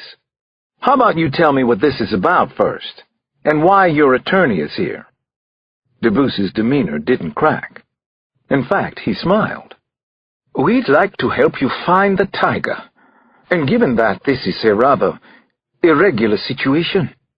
I want to make certain that I don't say or offer anything illegal in this meeting. Is that honest enough for you? Please, sit down, detective. Sit. Chapter 102. Why would you want to help a murder investigation? I asked. I was genuinely curious. Unilight International has a considerable interest in Nigeria. Our cosmetics and skincare business alone has grown enough to justify the expansion we have planned in the southeast. This is true of many multinationals, not just the oil companies. In the Delta? I asked. Port Harcourt, yes. And, of course, Lagos. Whatever relationship we now have with local factions seems to be irrelevant to some of the Islamic extremist organizations that are now moving into the region. Are you saying the tiger is Islamic? Because that's news to me. No, I have no idea about that. I doubt that he's a religious man. But it's no secret he deals in goods that bankroll these groups. Conflict diamonds, lifted crude, that sort of thing. Essentially, he creates inroads for them and makes life more difficult for all foreign corporations. And as I'm sure you know, tiger is the local term for killer for hire. And you want somebody to help you get the killer, or killers, out of your way. Debus looked over at his lawyer, who nodded, and then answered, We want to help with your criminal investigation, that's all. We are the good guys here, Dr. Cross. Just like you. This is not a conspiracy, like in one of the Bourne movies. Why not go through the local authorities? He smiled again, that non-smile of his. You condescend to me, Dr. Cross. The political situation, as we both know, is complex here. It is fair to say that civil war is almost inevitable for Nigeria, but war is like fire, yes? Even as it burns something away, it leaves fertile ground. It seemed like every day in Africa I was falling a little farther through the looking glass. This conversation was turning out to be no exception. The CIA had directed me to a multinational corporation, or maybe a clique of them, for help in a brutal murder case. I stood up. Thank you for the offer, Mr. Debus. I need to think about it. Debus followed me to the door. Please, Dr. Cross. He held out a business card. At least take my number. We do want to help you. Thanks, I said, and left it at that. Debus shook his head as I walked to his door. You don't understand, do you? This part of the world is about to explode, and if it does, Africa could go the way of the Middle East. That is the key to your murder case, sir. Chapter 103. Frustrated and confused more than ever, I took a car service to Adan's office. Then we drove to her parents' house, brainstorming about the case, Unilight's involvement, and the tiger's whereabouts. My next stop would be to check local records, schools, hospitals, crime reports, any instance of an Abidemi Shawande from 1981 to the present. Adan had good suggestions for getting access to state-level information.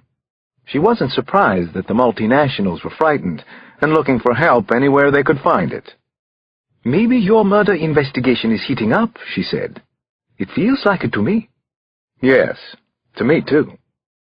Adan took my hand, and that was a distraction I needed. If you're good, she said, I might even sleep with you again tonight. I leaned in and kissed her cheek, and wondered how much longer I could be good around Adan. Remember, Alex, I know what you're thinking. I'm probably thinking the same thing. It wasn't until we came around the corner into her parents' street that we realized something was wrong. Oh no, she groaned. Oh no, oh no. Adan stopped her car at the top of the block. At least a half a dozen police and fire units were parked at urgent angles to one another in front of her parents' home. Hose lines snaked from the street through the open gate, and black smoke billowed up from behind the wall. Adan clawed at the seatbelt release until the strap flew away. My God! My God! Oh, my God! Adan, wait a minute, I said, and tried to grab and hold her back. But she was already out of the car and running toward her parents' house. She was screaming in a full voice. And then I was running too. Chapter 104. I caught up to Adan just shy of the gate to the house. I grabbed her and picked her up.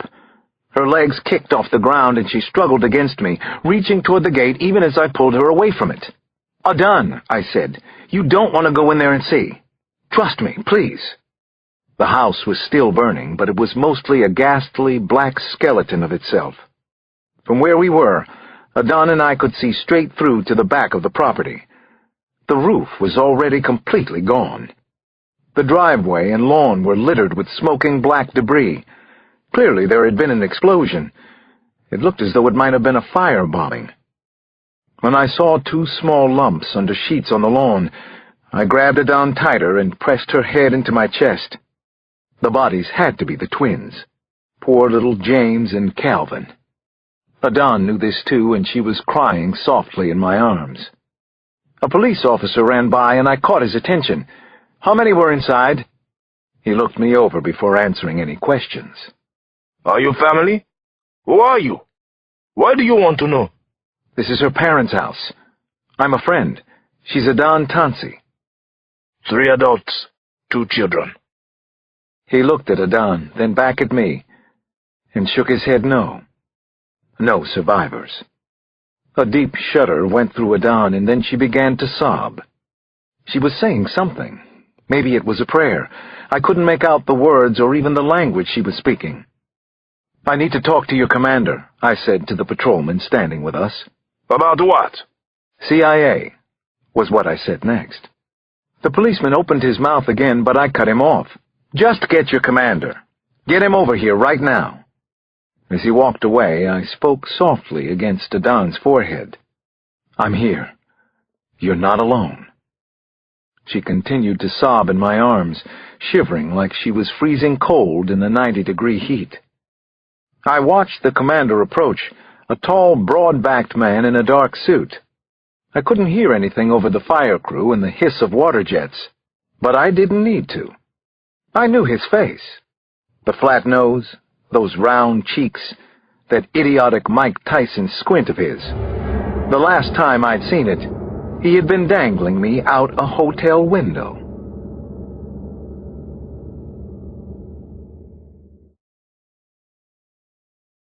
Chapter 105. Adan, listen to me. I was already pushing her back toward the car. It's not safe for us here. We have to go right now. That man, the policeman, he almost killed me at my hotel. She nodded and seemed to understand, and then we were walking quietly. I got her up the block to her car and into the passenger seat. We have to go. When I reached the driver's side, I could see the police commander through the windshield. He'd picked his way through the knot of emergency vehicles in front of the house. Then he broke into a run, heading straight for us. 2 other men came running with him. I thought that I recognized one of them as the other man who'd come into my hotel room and tried to scare me out of the country. Adan, fasten your seatbelt. We have to get out of here, right now. I put the car in reverse and checked over my shoulder.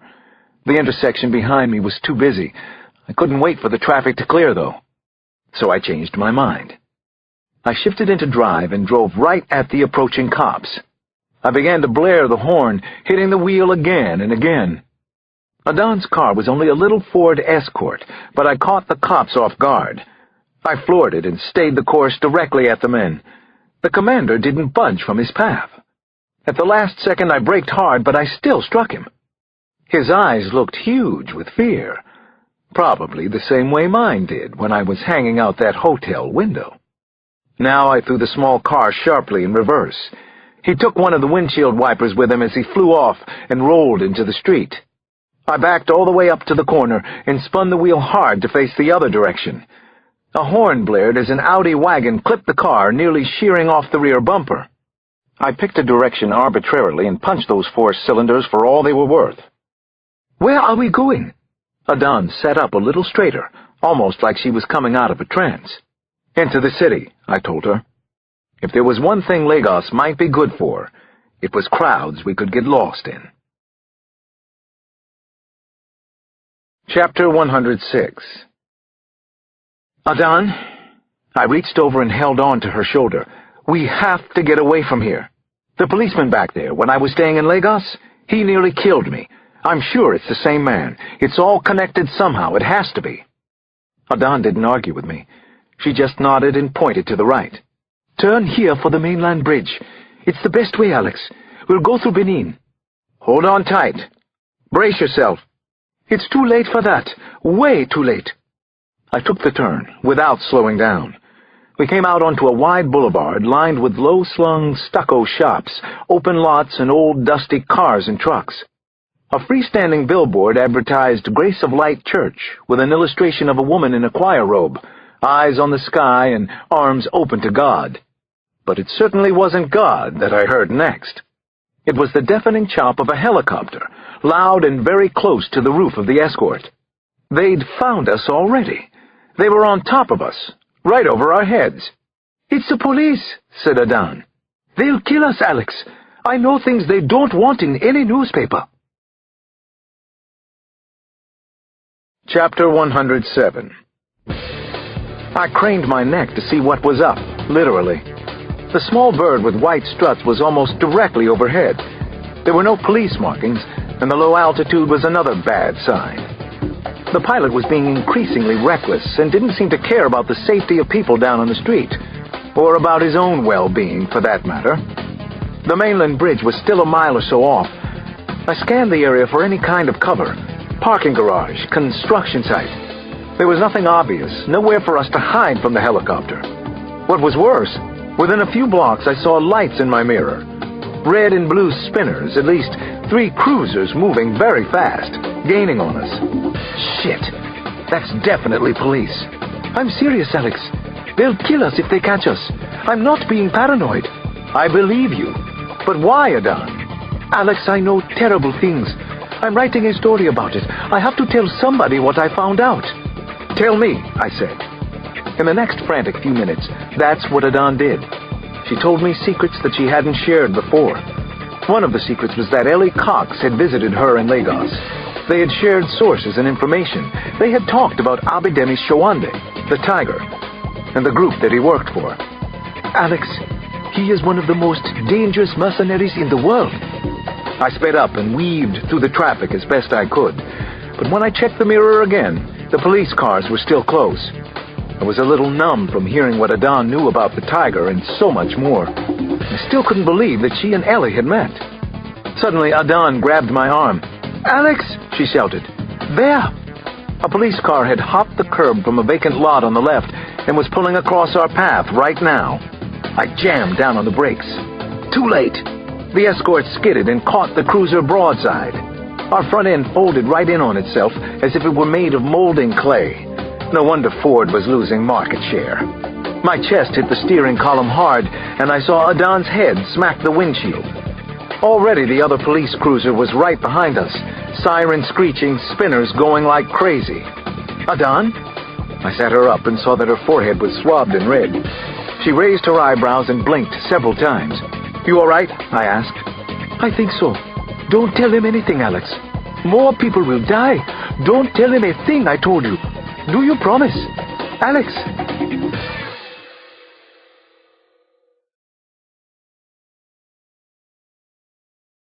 Chapter 108. Blue uniformed cops were running up on either side of our car. When they threw open the doors and grabbed at us, Adan came out easily. I was a lot more work for them. When I was finally pulled from the front seat, I came up swinging, crunching a straight right fist into somebody's chin. It felt good. Then 2 of them flung me down hard onto the pavement. That didn't feel so good. Something popped in my shoulder. Jesus. My arm flew up reflexively, and a wave of pain crashed over me, even as I felt the joint slip back into place. I wasn't sure if I could move the arm again, though. How could I fight them now? The police were yelling on all sides, at least 4 of them screaming in a mishmash of languages I couldn't understand. Then one of them fired his service revolver into the air to make his point crystal clear. Adan was shouting too. "I'm with the Guardian! I am a reporter! Press!" I could see under the car to where she was lying face down on the other side. There were pairs of black shoes moving all around her. Then a pistol was pointed at her head. But that didn't stop her from yelling at them. "Adan Tansi! I'm with the Guardian!" She shouted it over and over, not just for them, but for anyone who could hear in the neighborhood. We had already stopped traffic on both sides of the street. With any luck, Adan had just gone from anonymous suspect to known entity. It was a good move, especially given her state of mind after what had happened at her parents' house. I saw two of the cops who were standing over me exchange a look. One reached down to pull my hands back and cuff me. When he did, my shoulder felt like it was being torn in half. Then I was punched and kicked in the small of the back. Everything was getting hazy and surreal again in a hurry. I couldn't let myself black out. "Alex!" Adan's voice came again. "Alex! I'm over here! Alex!" I turned my head to look for her. The heel of a shoe came down on my cheek and temple. But I saw her anyway. The police were dragging her away, past a standard cruiser, to an unmarked black sedan. Going where? "She's with the Guardian!" I yelled at the top of my voice. "She's with the Guardian! She's press!" Adan kicked and twisted, and I tried to roll the two cops off my back. But it was too little, too late. Adan was still shouting when they stuffed her into the black sedan, slammed the door, and drove off in a hurry. Chapter 109. A fevered voice inside my head was screaming for me to help Adan, but I knew I should think things through before I tried anything. I had no idea and no way to find out if the car they had put me in was following Adan's. I was in a police unit, though, small and cramped by DC standards, smelling strongly of tobacco and sweat and somebody's urine. Were these men policemen? I sat sideways on a ripped vinyl seat in back. My hands were cuffed, and a rusted metal security grate was a few inches from my face. My shoulder throbbed, and I was afraid it was broken, but that was the least of my worries right now. What I cared about most was Adan and what was happening to her. "Where did they take her?" I asked. The two uniforms in front wouldn't even turn to look at me. I couldn't provoke them. "Talk to me! Tell me where we're going!" I demanded to know. Then I saw for myself, and it couldn't have been any worse. The first thing I recognized was the signpost at the turnoff for Kiri Kiri, then the familiar concrete walls and razor wire crisscrossing the top. Oh, hell no! I felt like I'd fallen into some kind of hell on earth. Going in here the first time had been bad enough, but heading back where I knew what to expect? It took the two cops and two more prison guards to get me out of the car and inside the jail. I thought they would drag me up to the wards, but we went down instead. Down couldn't be good. Where was Adan? Was she here too? My feet bumped over stone steps, then onto the compacted dirt floor of a barely lit corridor. It looked and smelled like the cell block upstairs, but when we passed through one of the reinforced steel doors, I saw they all opened onto the same enormous space. There was a low ceiling that dripped some kind of sludge, and a row of retrofitted support columns ran right down the middle of the room. They extended into deep shadows on either side. A blank space. For torture? Interrogation? Execution? Everything was left to the imagination. On purpose, I was sure. The police and guards left me there with my hands cuffed tightly behind my back, secured around one of the posts. The column was rusted steel about 4 inches thick and going nowhere, just like me. I stopped struggling as soon as they walked away. Better to save my strength, I figured. I didn't know who wanted me here. The tiger? The police? The government? Someone else? A multinational corporation, for God's sake? Maybe that was it. Anything was possible here. If I was extraordinarily lucky, Flaherty would come looking for me again. And if I was even luckier, he'd be able to find me down here. But that could take days, and then more time to find Adan. If she was still alive. If they hadn't gotten the secrets out of her. If.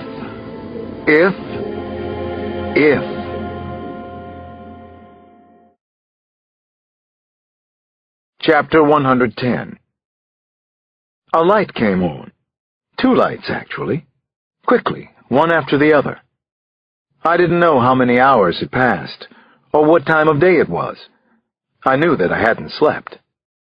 The man I now thought of as the police commander, the one I'd hit with the Don's car, stood by one of the doors. His hand was still on the wall switch. 2 single bulb fixtures shone brightly overhead. They weren't meant to be easy on the eyes, or the brain, or the soul.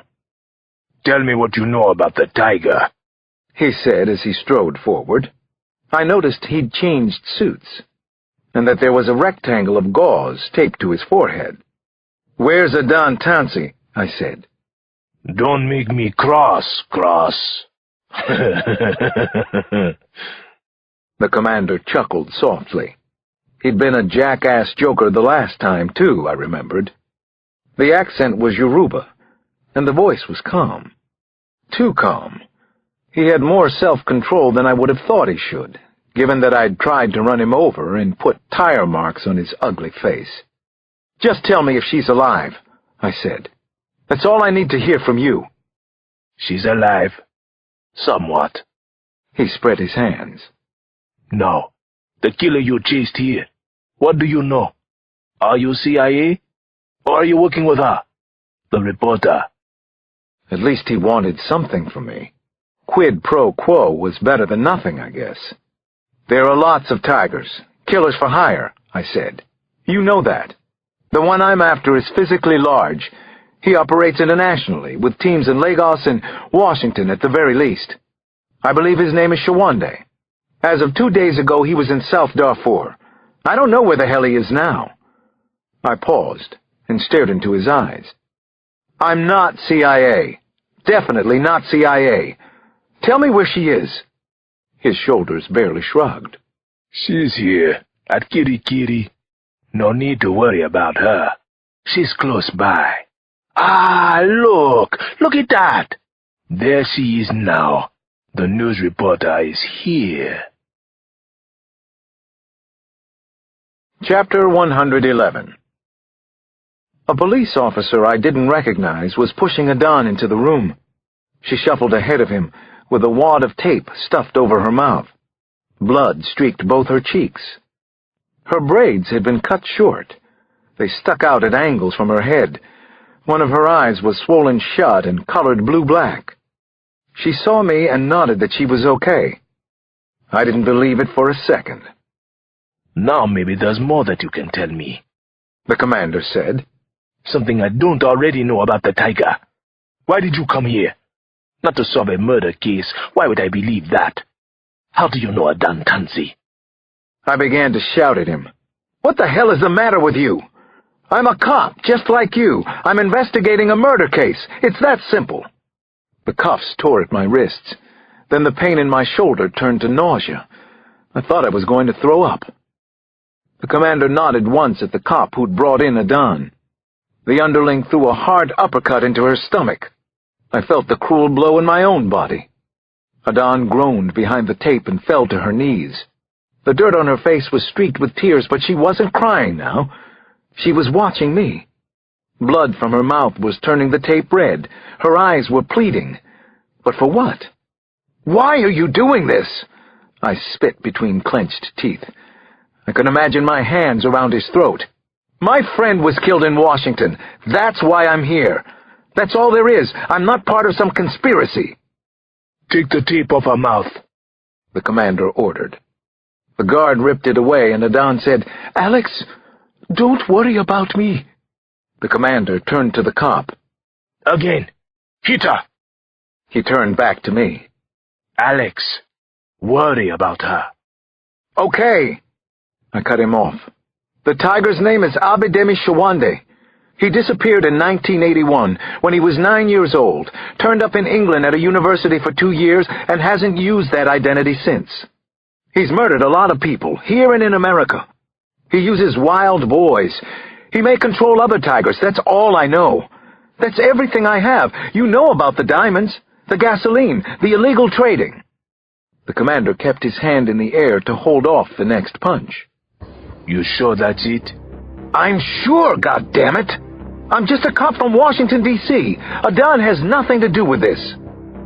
He squinted, thinking about it, and then seemed satisfied. His hand came down slowly. I should kill you anyway, but that's not my choice. Then I heard another voice in the room. No, that would be my choice, Detective Cross. Chapter 112. A man stepped out of the shadows, a large man. The mercenary soldier known as the Tiger, the one I'd been chasing. No one seems to know much about me. That's good, don't you think? I want to keep it that way. She writes stories in newspapers, the London Times, maybe the New York Times. You get in the way a lot. He walked over to me. Unbelievable. Some people fear you, eh? Not me. I find you to be a funny man. Big joke. The joke is on you, Detective Cross. My body eased just a fraction. He didn't seem angry, and he wasn't concerned about me, but he was huge and muscle-bound, as fierce as any man I'd ever seen. Then, with his eyes still on me, he said, Shoot her. Wait. No. Give me a gun. No! I yelled. That's all I got out. Adan's good eye flew open, and she found me in this unbelievable nightmare we were sharing. The tiger took a quick step forward. Pretty girl. Stupid bitch. Dead woman. You did this to her, Cross. You did this. Not me. Blam! Blam! Chapter 113. He had fired a police service revolver close to her head, twice. He missed on purpose, and he laughed merrily at the prank. People find it difficult to believe that a black man can be clever and intelligent. Have you found that to be true, Dr. Cross? How about you, Adan? She didn't answer, but she spit at him. Murderer, she said. One of the best, and proud of my accomplishments. Then he fired a third shot, right between Adan's eyes. Her body lurched forward and she landed face down on the ground, her arms spread out like wings. Adan didn't move. As fast as that, as insane, she was gone. Adan was dead in this horrid jail cell, murdered by the tiger as the police looked on and did nothing to stop him. Rage poured out of me. There were no words for what I was feeling. A cord tightened around my throat, another around my forehead. Don't worry about me, Adan had said. She knew they were going to kill her. She knew it all the time.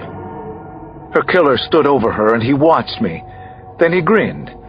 He dropped his trousers, went down on his knees, and committed his final outrage against Adan. Pretty girl. You did this to her. Never forget that, detective. Never. Chapter 114. Alex, don't worry about me. Don't worry about me. Don't worry. Night had become morning somehow, and I was still alive. I could see that it was light through the black fabric of a hood they made me wear. What's more, I was being moved. The neck cord kept me oxygen-hungry and weak as they dragged me outside. They threw me like cargo into the back seat of a truck or van, a vehicle with a high step and a diesel engine. Then we drove for a long time. I kept my eyes open inside the hood. Still, all I could see in my mind was the last moment when Adan was alive, and then the tiger had killed her, and worse. He thought I was a joke. He said I was no threat to him, just another policeman. We'd see.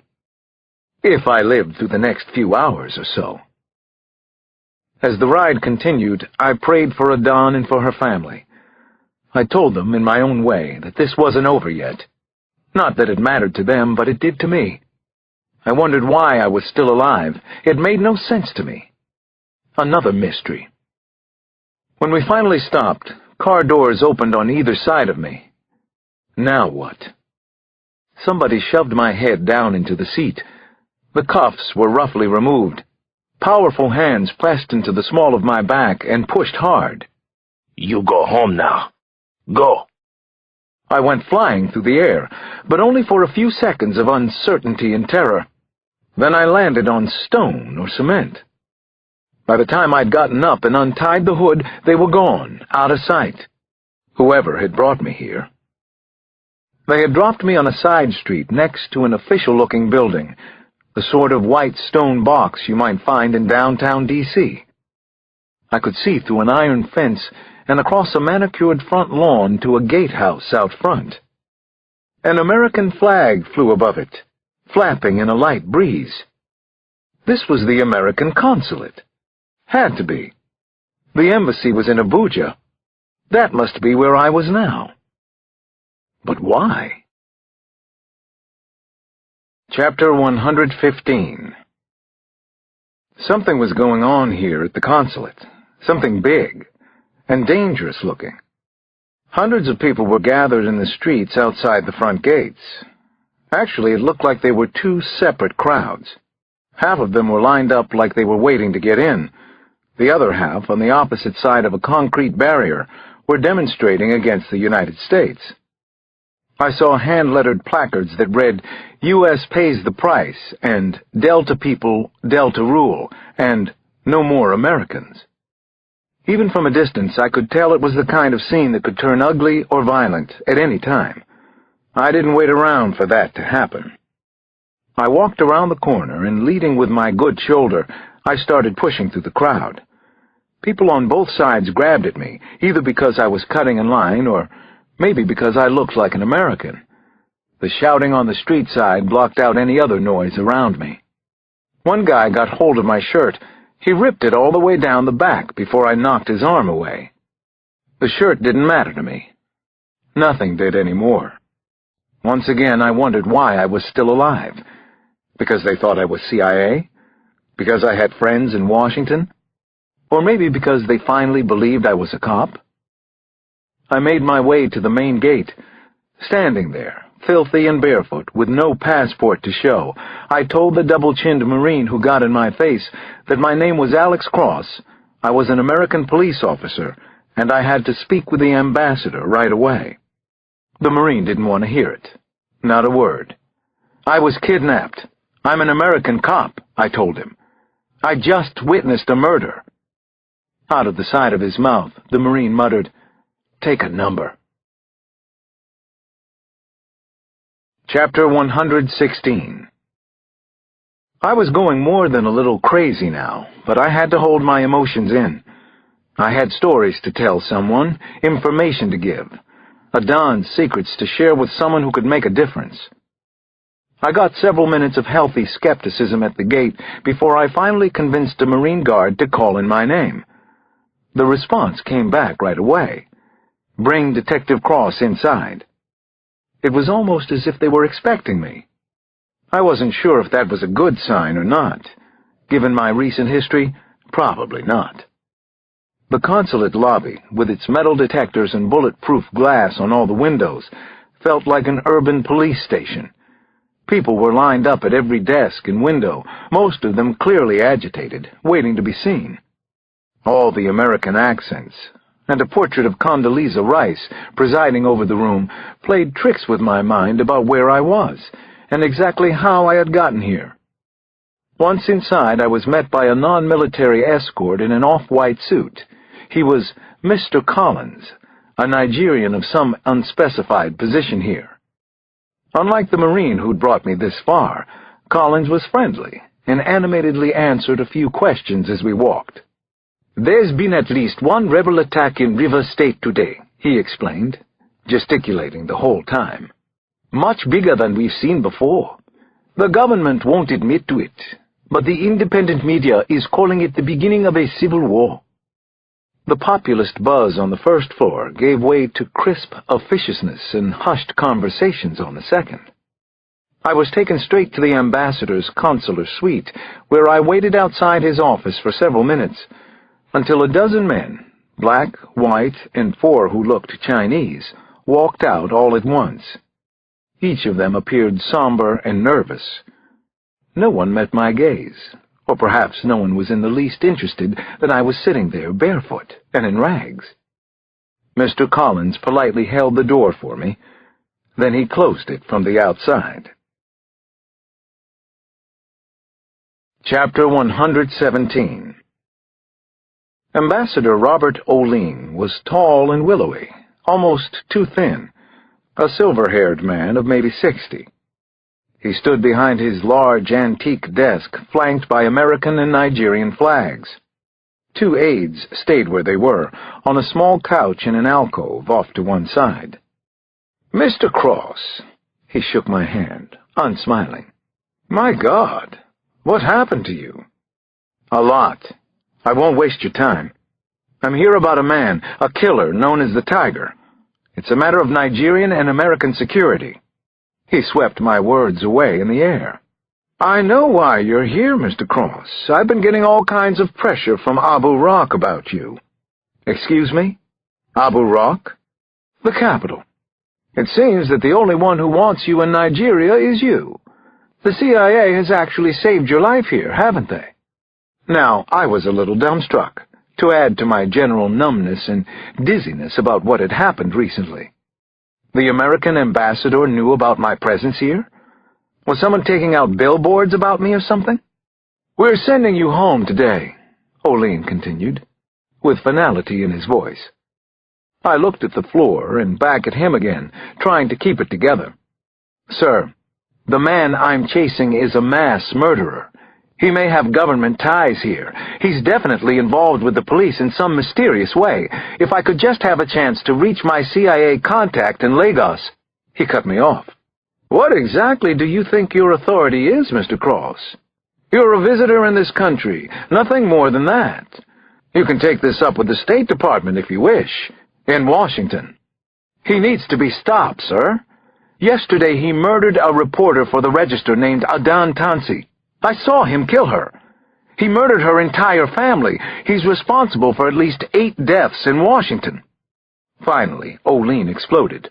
"Who the hell are you? I never even heard of you until 3 days ago, and now I'm taking time out for this?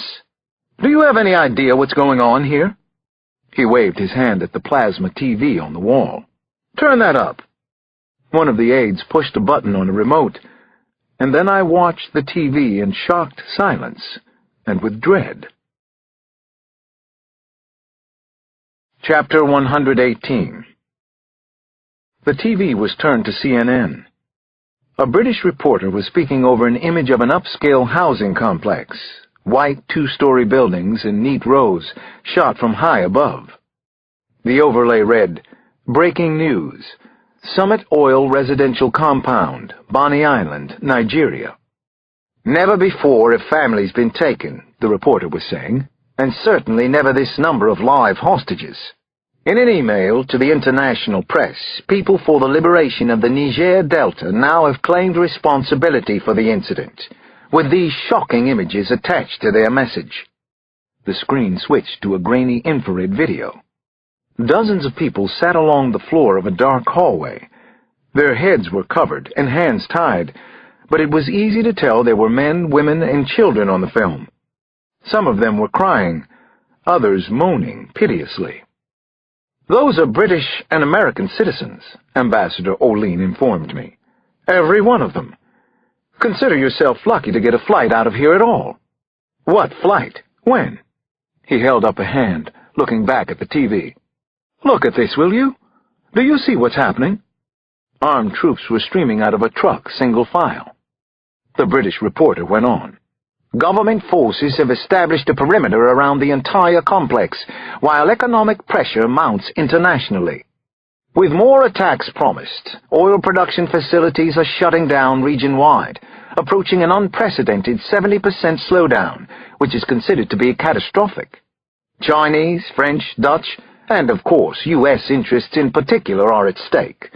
Under normal trade conditions, Nigeria provides about 20% of American oil. A phone buzzed on the desk. Ambassador O'Lean picked it up.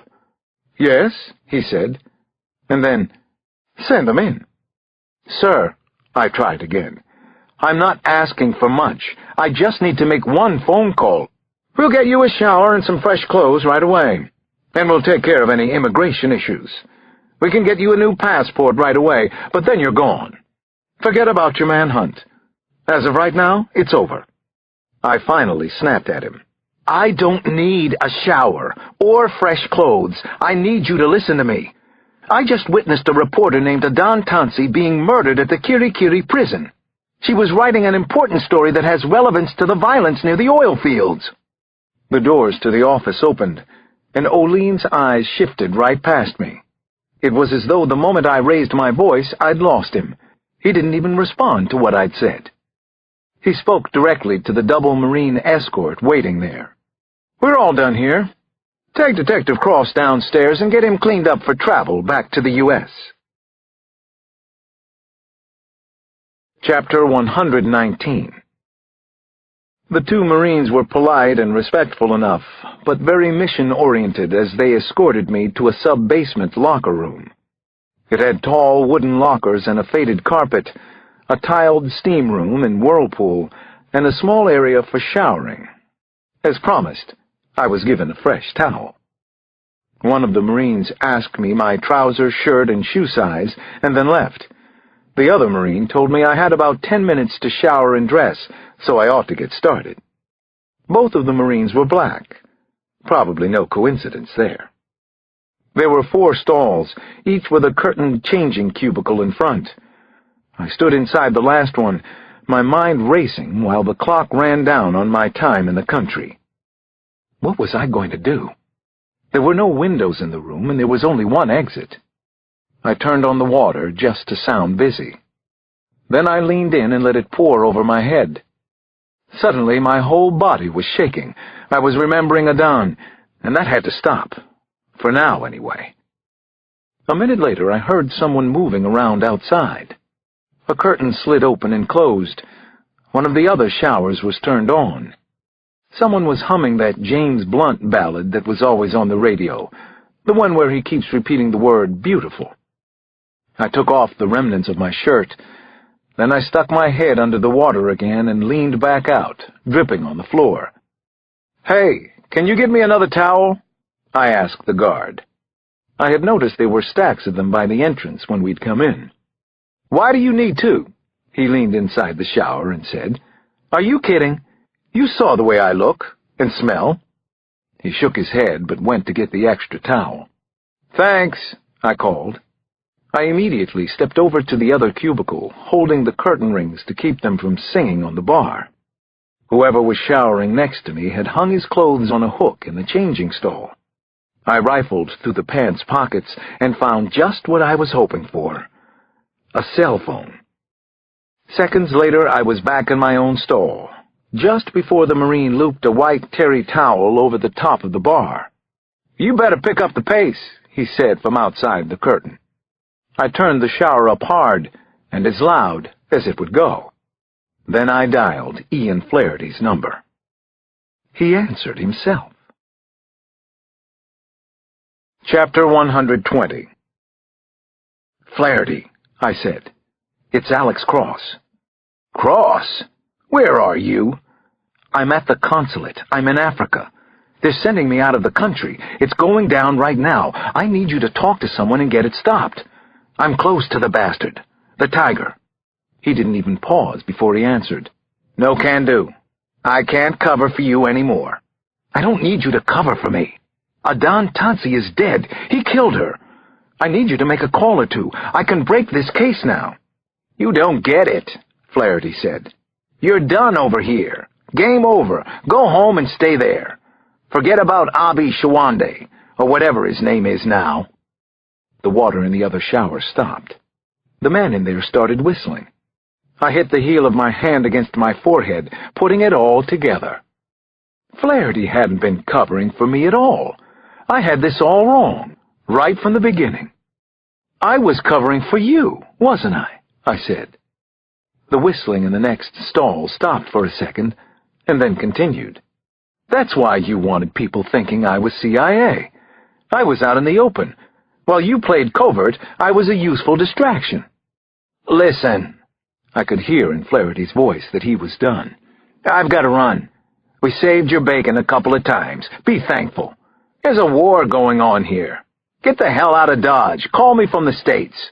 Flaherty. He hung up at the same time that the shower curtain flew open. The Marine who'd fetched the towel was there and looking totally pissed off. He pushed me into the wall and pinned my wrist.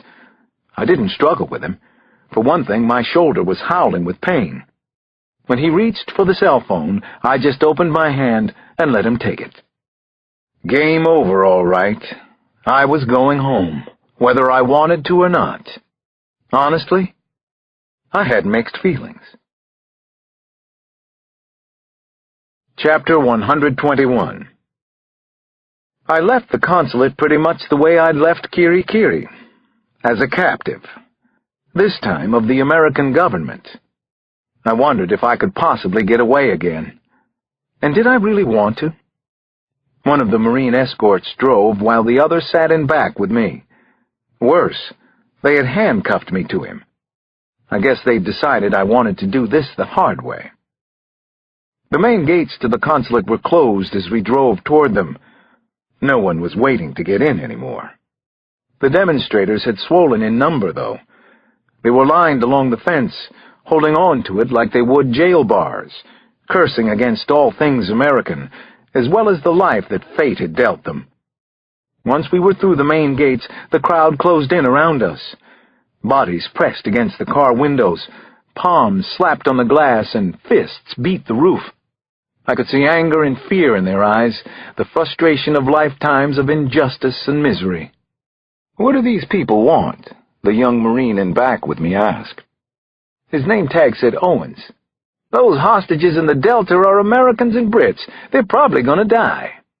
"What do they want?" the Marine at the wheel said. "They want us not to be here." And nobody wants me here, I was thinking, not even the Americans. Nobody wants to hear the truth, either. Chapter 122. The roadways to Murtala were even more crowded and bustling than the last time I'd been here, if that was possible. We parked at the very same airbase Adan and I had used to go to Sudan. We had to take a shuttle from there. The bus was jammed with American families presumably headed home, or at least out of Nigeria. Everyone was talking non-stop about the terrifying hostage drama in the Delta. No one had been freed yet, and everybody was afraid the hostages would be killed soon. The surprise to me was how little attention anyone gave to two men handcuffed together. I guess these people had other things on their minds besides me and my Marine guard. The terminal at the airport was overflowing, noisy, and as chaotic as the scene of a bombing. We burrowed our way into a security office to arrange a walkthrough to the plane. Apparently, the handcuffs weren't coming off until I was buckled in tight and pointed toward home. The waiting area was packed, like everywhere else, with all eyes turned toward a single TV. It was tuned to an African channel. The female reporter had a Yoruba accent, just like Adan's, and it was the strangest thing, but that's what finally put me over the edge. Tears started to roll down my cheeks, and I began to shake as if I had a fever. "You okay, man?"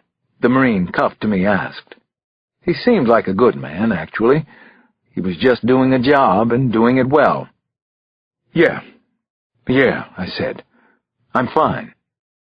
Still, I wasn't the only one crying in the room. With good reason.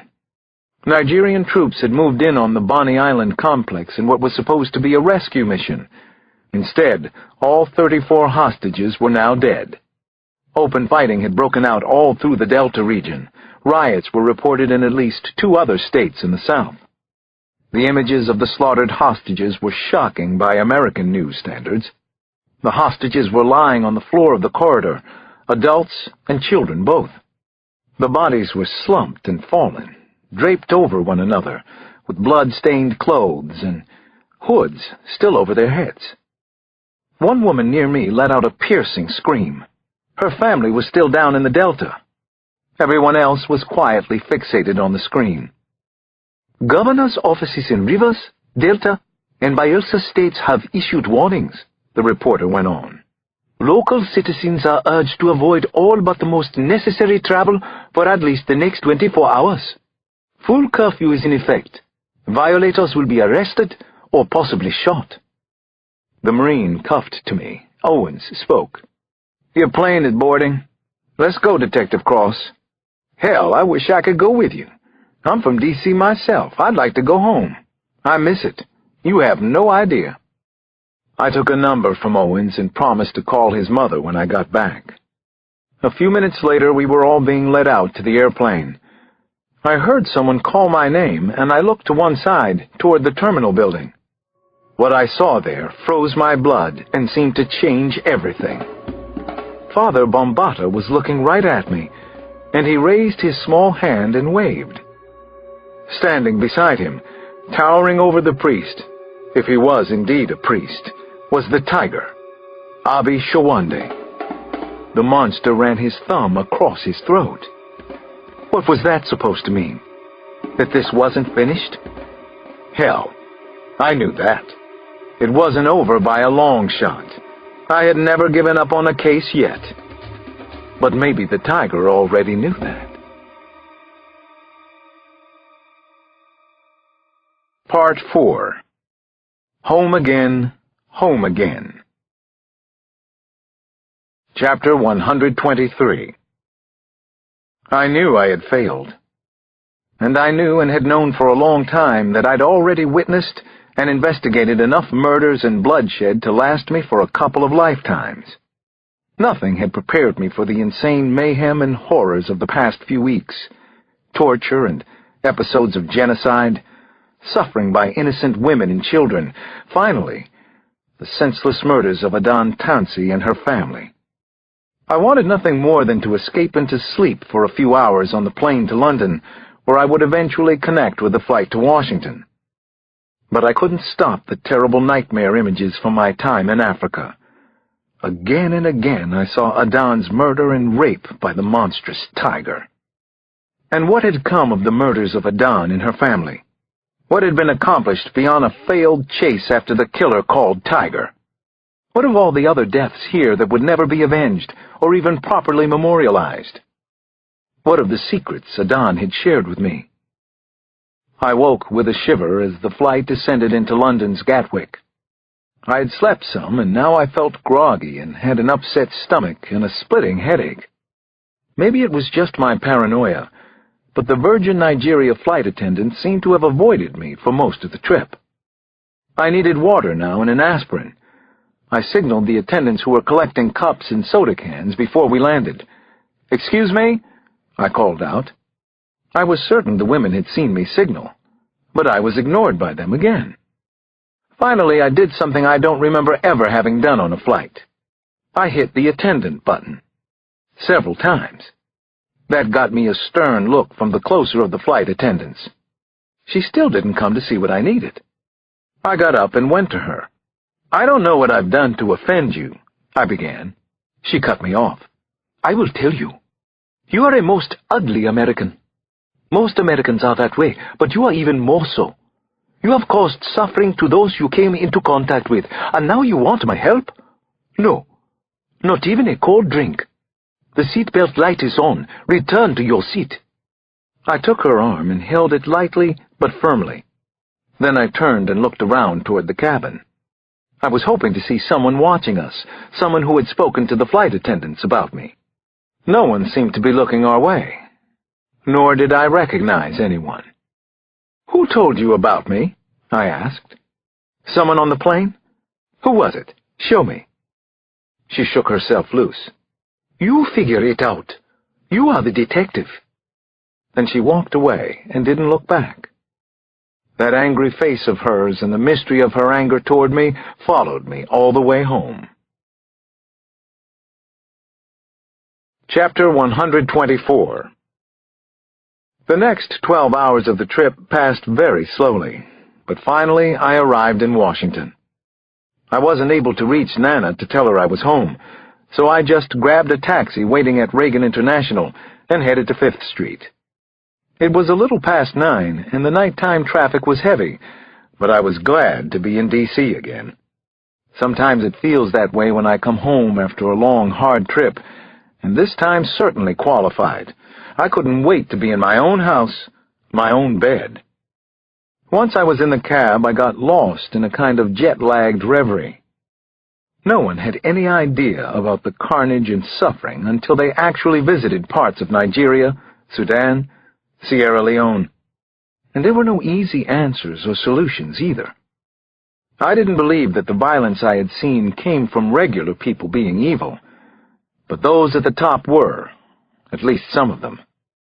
And then there were psychopaths on the loose, like the tiger and the other killers for hire, the wild boys. The fact that terrible conditions might have made them killers hardly seemed to matter. The irony that kept jabbing at me was that I'd spent the last dozen years chasing murderers in the States, and it seemed like child's play now. Nothing compared with what I'd seen in the past weeks. I was shaken out of my reverie when the cab slid over to the side of the road. What was wrong now? I was home and still misfortune followed me? What? A flat tire? The driver peered back and nervously announced, "Engine trouble. I am sorry, very sorry." Then he pulled a gun and yelled, "Traitor, die!" Chapter 125. Somebody was stubbornly ringing the front doorbell at the Cross House, ringing it again and again and again. Nana was in Ali's bedroom, putting him down the way he liked her to, lying in bed next to him until the sweet boy drifted off to sleep as she whispered the words of a favorite story. Tonight the book was Ralph S. Mouse, and Ali wouldn't stop giggling at every page, often a couple of times on the same page saying, "Read it again, Nana. Read it again." Nana waited patiently for Janny to get the front door, but it rang again, and then again, persistent and rude and maddening. Janny had been making a cake in the kitchen. Where was that girl? Why didn't she answer the door? "Now, who can it be?" Nana mumbled as she pushed herself up and out of Ali's bed. "I'll be right back, Ali." "Janelle, you are trying my patience, and that's not a good idea." But when she got to the living room, Nana Mama saw that Janelle was already at the door, which was flung wide open. A strange boy in a red Houston Rockets basketball shirt was still ringing the bell. "Are you some kind of a crazy person?" Nana called out as she hobbled quickly across the foyer. "Stop that bell ringing this instant. Just stop it now. What do you want here so late? Do I know you, son?" The boy in the Rockets jersey finally took his hand off the bell. Then he held up a sawed-off shotgun for Nana to see, but she kept coming forward until she protectively held Janny. "I will kill this stupid girl in a second, and I will kill you, old woman. I will not hesitate just cause you're the detective's family." Chapter 126. It all happened so fast in the taxi and caught me completely off guard and unprepared, but I saw a chance and I had to take it. I didn't think the cab driver was an experienced killer. He'd hesitated instead of just pulling the trigger and shooting me, so I lurched forward and grabbed the gun in his hand at the same time. Then I smashed his wrist against the taxi's metal partition. I smashed it again as hard as I could. The man yelped loudly, and he let go of the gun. I pulled it away and swung it toward him. Suddenly, he ducked low and then flung himself out the front door. I jumped out the back door, but he was already scampering down a grassy hill. Then he disappeared into a thicket of woods off to the side of the highway. I had a shot with his gun, but I didn't take it. He'd called me traitor, just like the flight attendant. Did he believe that, or was he doing what he'd been told? I pictured the man's face, gaunt, a goatee, maybe in his mid-20s. A soldier? A thug? His accented English showed hints of a Nigerian dialect, So who had sent him after me? The tiger? Somebody else? Who? I tried not to speculate on conspiracy theories right now. Not here. Not yet. The keys were still in the ignition, and without much deliberation I decided to drive the taxi home. I'd call Metro once I was there. But what would I tell them? How much of this strange and disturbing story? And how much would I tell Nana? She wouldn't be happy to see me like this, driving a cab, taken from the driver who had wanted to kill me. Chapter 127. It took only a few minutes for me to get to the house on 5th Street. I parked the cab out on the street. Suddenly I was sprinting toward the house. On the way home I had started to worry about Nana and the kids. Was everyone all right? Maybe this was just more paranoia on my part, but maybe it wasn't. The tiger went after families, didn't he? And someone had just tried to kill me. I wasn't making that up. I was startled by Rosie the cat, who snuck up behind me on the front lawn. Who had let Rosie out? She was a committed indoor cat. I could see she was highly agitated. Why was that? What had happened? What had Rosie seen? "Nana?" I called as I ran up the front steps. "Nana!" I turned the knob, and the door wasn't locked. That wasn't right either. Nobody left their doors unlocked in Southeast, especially Nana. "Nana! Kids!" I called as I let myself in and began hurrying through the downstairs part of the house. I didn't want to scare them just because I was frightened out of my skull. Still, I stopped in the kitchen because it was a complete disaster area. I'd never seen it like this. It looked like someone had been making a cake and stopped in the middle of things. But that wasn't all that had happened here. Chairs had been turned over. Plates and glasses were broken on the floor. So was a mixing bowl that looked like it had held vanilla frosting. Nana had been making a cake. Lucky for me. I pulled out the gun I'd taken from the taxi driver. Then I started upstairs, unable to get my breath. I tried not to trample on Rosie as we hurried up there together. Quietly. And quickly. Chapter 128. I checked all the bedrooms on the 2nd floor, then my office in the attic. Finally, I went down to the cellar. There was nothing, no one, anywhere in the house. Finally, I called Metro and reported the possible kidnapping of my family. Within minutes, 3 cruisers pulled up in front. Their roof lights were flashing ominously. I came outside just as Sampson arrived. I explained to John what I knew so far.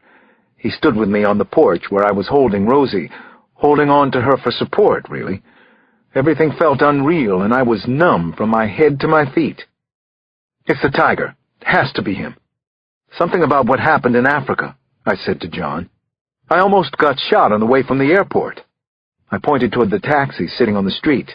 Cab driver pulled a gun on me. "They're alive, Alex," Sampson said, and put an arm around me. "They have to be." "I hope you're right. Otherwise they would have killed them here, like Ellie and her family." "They must think you know something." "Do you, Alex?" "Not very much," I told Sampson, but it was a white lie. I heard a woman scream then, "Alex! Alex!" Bree. She was running down the block from where she'd had to leave her car. The police had completely blocked off 5th Street now. It was starting to look like one of those gruesome crime scenes that I hated to be called in on. Only this time, it was my house, my family. "What is it, Alex? I just got the call, saw the address. What happened?" "Somebody took Nana, Ali, and Janny," Sampson told Bree. "That's what it looks like." Bree came into my arms and held me tight. "Oh, Alex. Alex, no." She made no empty promises, just gave me the only comfort she could. Her embrace, a few whispered words. "No note? No message?" she finally asked. "I didn't find anything. We should look again. I don't think I was too clear-headed the first time I looked. I know I wasn't." "You think you ought to go back in there right now?" she said, and took my arm. "I have to. Come with me. Both of you, come." We all went back into the house. Chapter 129. While Bree and Sampson started looking around, I called Damon's school and talked to the headmaster, then got Damon on the line. I told him to pack some things. We would be moving him soon. Sampson had already made the arrangements for him to be picked up. "Why do I have to come home?" Damon wanted to know. "You're not coming home right now. Not yet. It isn't safe here, not for any of us." I joined Bree and Sampson, and we searched the house for several hours, but there was nothing for us to find. No message left anywhere. The only evidence of a struggle was the mess in the kitchen and a tangled runner in the foyer. I thought to check my computer, but there was nothing there either. No messages had been left anywhere. No threats, no explanation of any kind. Was that the message? I decided to place a call to Lagos next. It was 8 a.m. there. I reached Ian Flaherty's office, but he didn't pick up himself this time. "Mr. Flaherty's not here at the moment," said his assistant. She sounded nervous. "Do you know where he is or when he's expected back?" I asked her. "It's important that I talk to him." "I'm sorry, I don't. There's a lot going on here, sir. It's a very bad situation." "Yes, I know. May I leave a message for him?" "Of course. Tell him that Alex Cross is back in Washington. They've taken my family. I think it's the tiger or his people who did this. I need to talk to him. Please make sure that he gets this message. It could be a matter of life or death." "Yes, sir," said the assistant. "It always is." Chapter 130. Sampson, Bree, and I stayed in the house another hour or so. We searched every room again, looking for anything to work with. But I understood that the two of them were here to make sure I was all right, especially since I was showing a few cracks. Finally, I told John to go home to his family and get some sleep. No one had called or tried to get a message to me. "There are 2 squad cars outside," Sampson said. "They'll stay here the rest of the night. Don't argue with me about it." "I know, I can see them." "That's the idea, sugar. They're supposed to be seen." "Make sure they're on their toes," Bree said. "I'll be here too. Tell them I'll be checking." Sampson hugged Bree, then did the same with me. There was no cop humor tonight, no making light of this. "Anything? You call," he told me. Then he started out the kitchen door. He stopped and turned back. "I'll talk to the men outside. Maybe put on 1 more car." I didn't bother to agree or disagree. I was in no shape to make decisions right now. "Thank you." "We'll be fine," Bree said. "I have no doubt," Sampson said, and nodded.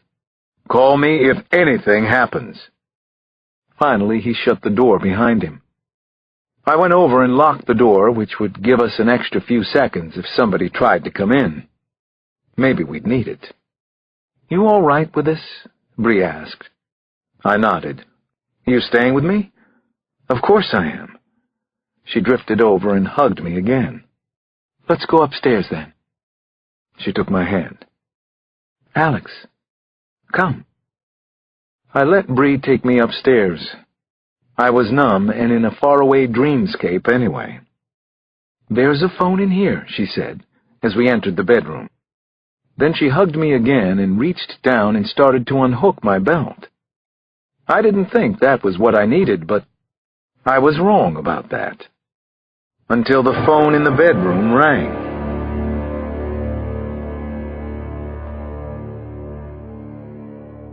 Chapter 131. The calls to the house started a few minutes past 4 in the morning. Hang-ups, one after the other, virtually non-stop. The calls were emotional torture for me, but I answered every time, and I didn't dare take the phone off the hook. How could I? The phone was my lifeline to Nana and the kids. Whoever was calling had them. I had to believe that. Bree and I held each other through the night, probably the worst night of my life. I told her some of what I'd done and seen in Africa, about the horrors and Adan and her family, their senseless murders. But I also talked about the goodness and naturalness of the people, their helplessness, caught in a nightmare they hadn't created and didn't want. And this Tiger, what more did you learn about that bastard, Alex? Terrorist? Assassin? Seems to work both sides of the street. Anyone who pays him. He's the most violent killer I've ever seen, Bree. He likes to hurt people. And there are others like him. It's a name they have for killers for hire. Tiger. So he took Nana and the kids? He did this? You're sure about that? Yes, I said as the phone rang again. And that's him. The phone kept ringing, and I began to pace around the house, going from room to room, thinking about my family all the while. Rosie followed me everywhere. In the kitchen, Nana's favorite cookbook was still out, The Gift of Southern Cooking. I checked and saw it was open to a starred recipe for chocolate pecan cake. Nana's famous gabardine raincoat was draped over the back of a kitchen chair. How many times had she told me, "I don't want another raincoat. It took me half a century to get this one worn in right." I walked around Ali's room. I saw his Pokemon cards laid out carefully on the floor, his beloved plush toy Moo, a hand-painted T-shirt from his 5th birthday party, a copy of Ralph S. Mouse spread open on the night table. When I got to Janny's room, I sat down heavily on the bed. My eyes ran over her precious collection of books and the wire baskets brimming with hair accessories, lip glosses, fruit-scented lotions. Then I spotted her reading glasses, prescribed only a month or so ago. That got to me. There was something so vulnerable and telling about her new glasses sitting on the desk. I sat there holding Rosie and heard the phone ring again. Bree picked it up. She said very quietly, "Fuck you." And she hung up on whoever it was this time. Chapter 132. I was going to get my family back. I had to believe that. But was it true? What were the real odds that I would? They were definitely getting worse. From 6:30 until close to 7 that morning, I sat out on the front porch and tried not to go completely crazy. I thought about taking a drive to see if it would relax me, but I was afraid to be away from the house for any length of time. At a little past 7, the phone hang-ups stopped, and I got about an hour of sleep. Then I showered and dressed and called in one of the patrolmen from the street. I told him to take any calls for me and gave him a cell number where I could be reached. At 9, Bree and I attended an emergency meeting at the Daily Building. I was surprised to find about a dozen officers inside the conference room. These were top people, too, the best in Washington. I understood that it was a show of support and concern for me. Most of the detectives were people I'd worked with on other cases. Chief of Detectives Davies, Bree, and Sampson had reached out to officers with street connections who might help locate my family. If anyone could. Chapter 133. From there, the day got stranger and stranger for me. At 11 o'clock, I faced a smaller group inside a windowless conference room at CIA headquarters out at Langley. The atmosphere in the room couldn't have been more different from the one at Daly. Everyone except me wore a suit and tie. The body language was stiff and uncomfortable. No one wanted to be here except me. I needed their help. A case officer from the National Clandestine Service named Merrill Snyder greeted me with a firm handshake and the unpromising line, "Thanks for coming to see us, Dr. Cross." "Can we start?" I asked him. "We're just waiting for one more," Snyder said. "There's coffee, soft drinks." "Where's Eric Dana?" I asked, remembering the leader's name from the last time I'd been out to Langley. "He's on vacation. The man we're waiting on is his superior." "Sure you don't want some coffee?" "No, I'm fine. I don't need any more caffeine this morning, trust me." "I understand. You still haven't heard from whoever abducted your family?" Snyder asked. "No communication?" Before I could answer him, the door to the conference room swung wide open. A tall, dark-haired man in his early 40s, wearing a gray suit and silver and red striped tie, entered. He carried himself like someone important, which he probably was. And right behind him came Ian Flaherty.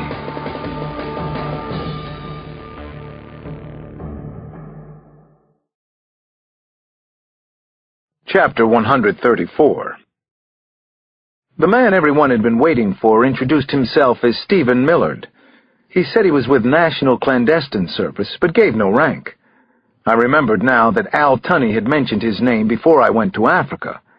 Millard was the group chief, who had been involved from the start.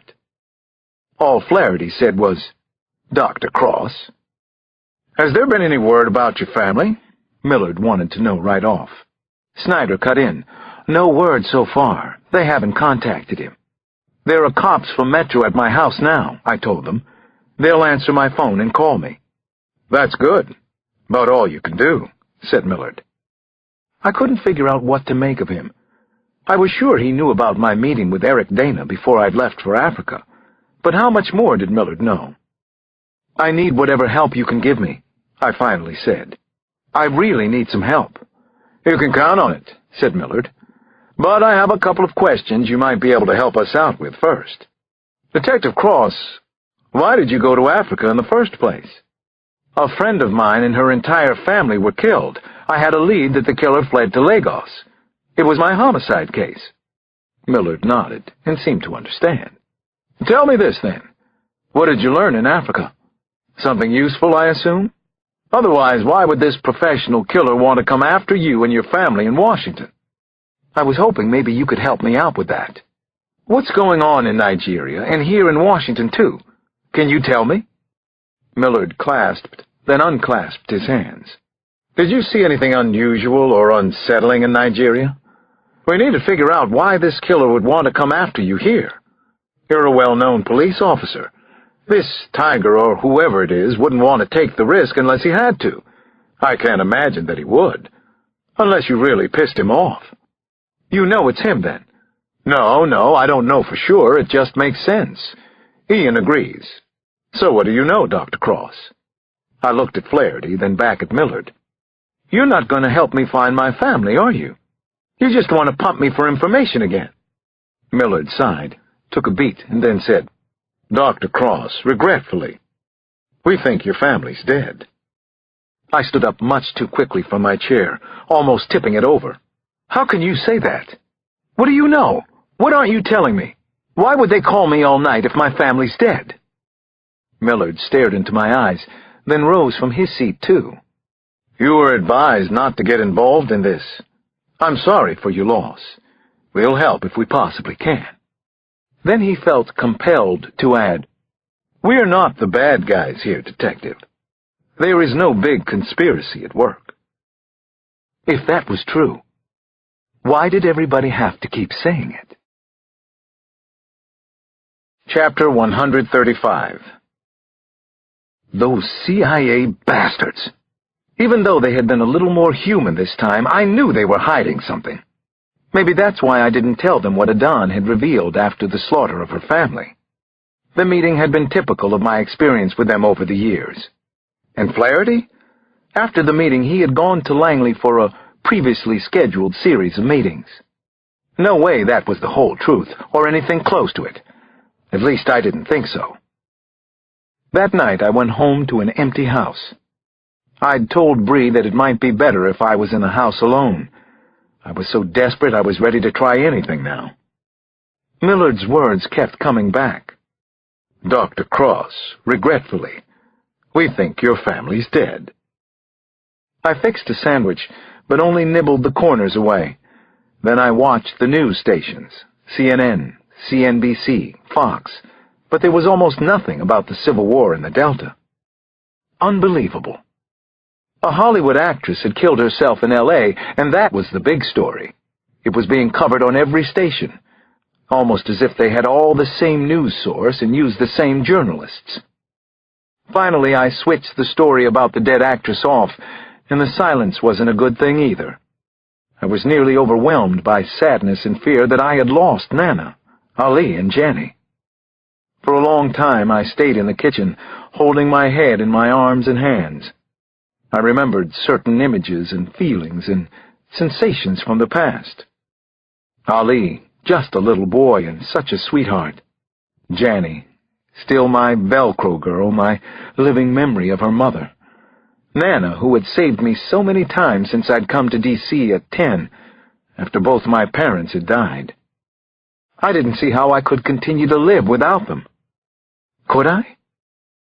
The phone began to ring again, and I snatched up the receiver. I hoped it was the tiger, wanting something, wanting me. But it wasn't. It's Ian Flaherty. I just wanted to check on you, see if you're all right, see if you remembered anything that could help. Help you? I said in a tight voice. My family's been taken. My family. Do you have any idea what that's like? I think I do. We want to help you, Dr. Cross. Just tell us what you know.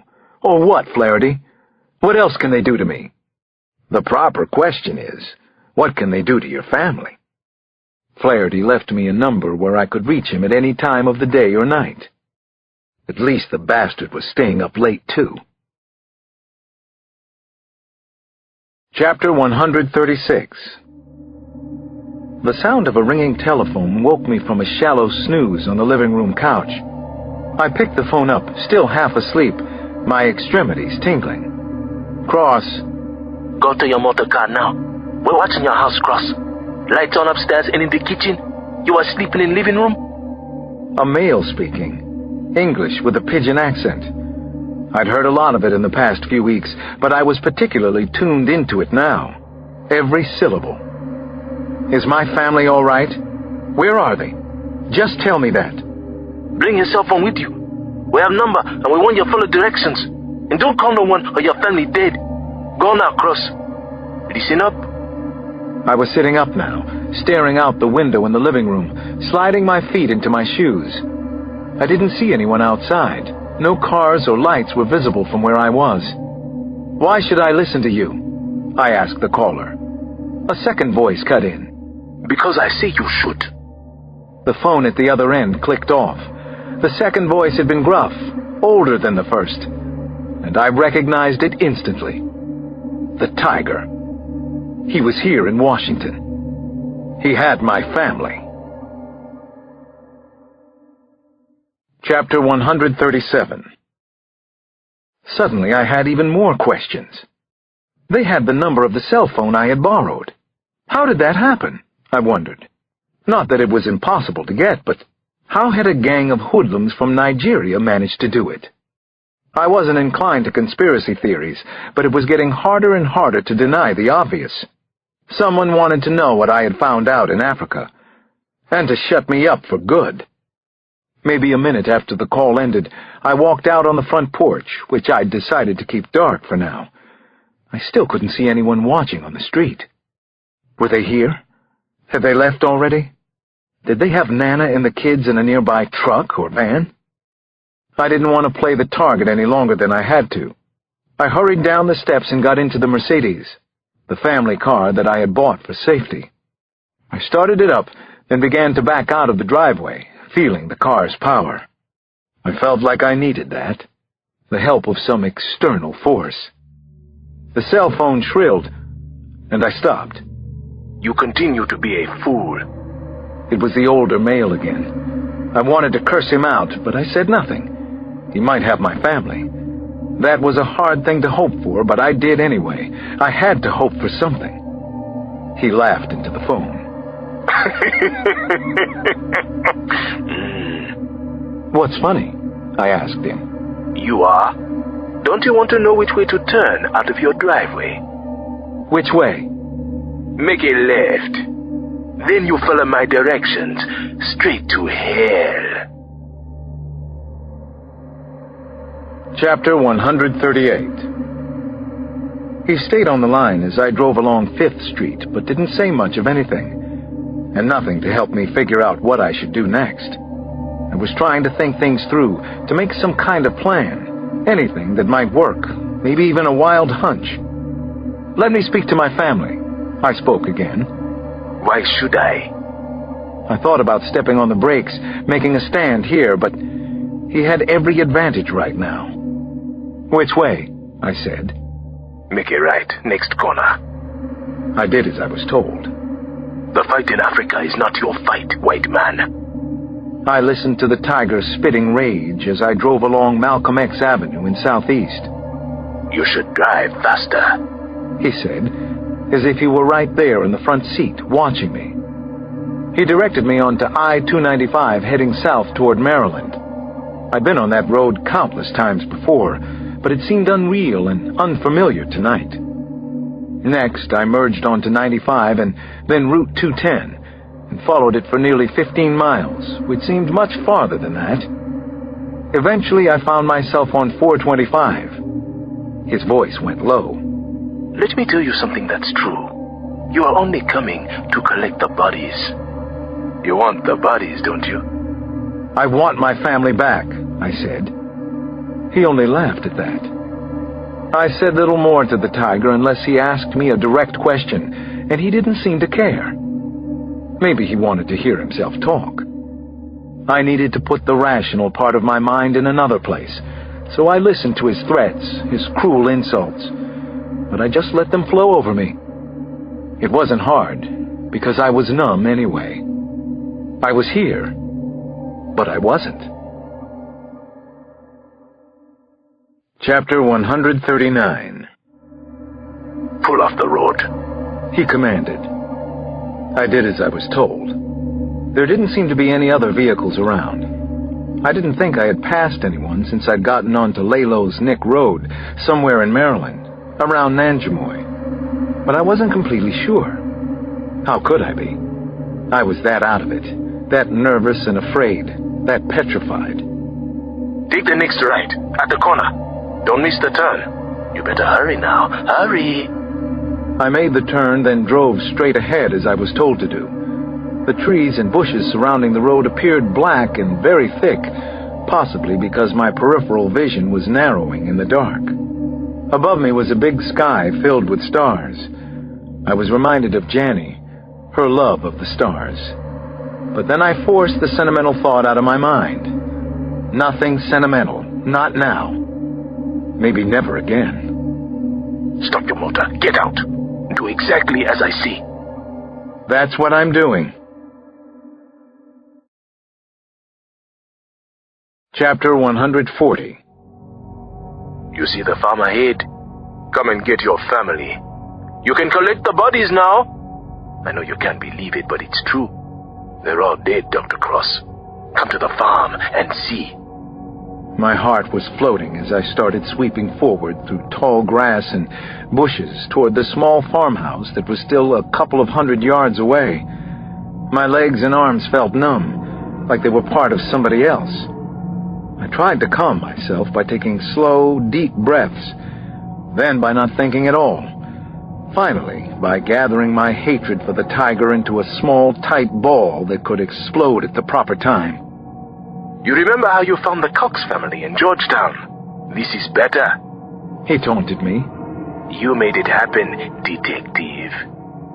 I wanted to tell the rabid monster that my family had done nothing to hurt anybody ever, but I kept it inside. I didn't want to give him anything else. I couldn't stop my brain from working that way, but I was trying to concentrate on the danger and the horrors ahead. This had to be a trap, I told myself. Somebody wanted me here.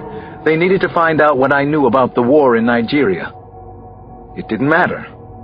I had to be here no matter what. Are you ready, detective? The last sound, his voice, wasn't coming from the cell phone in my hand. Then the tiger stepped out from the bushes. You ready for me? You want the mystery solved?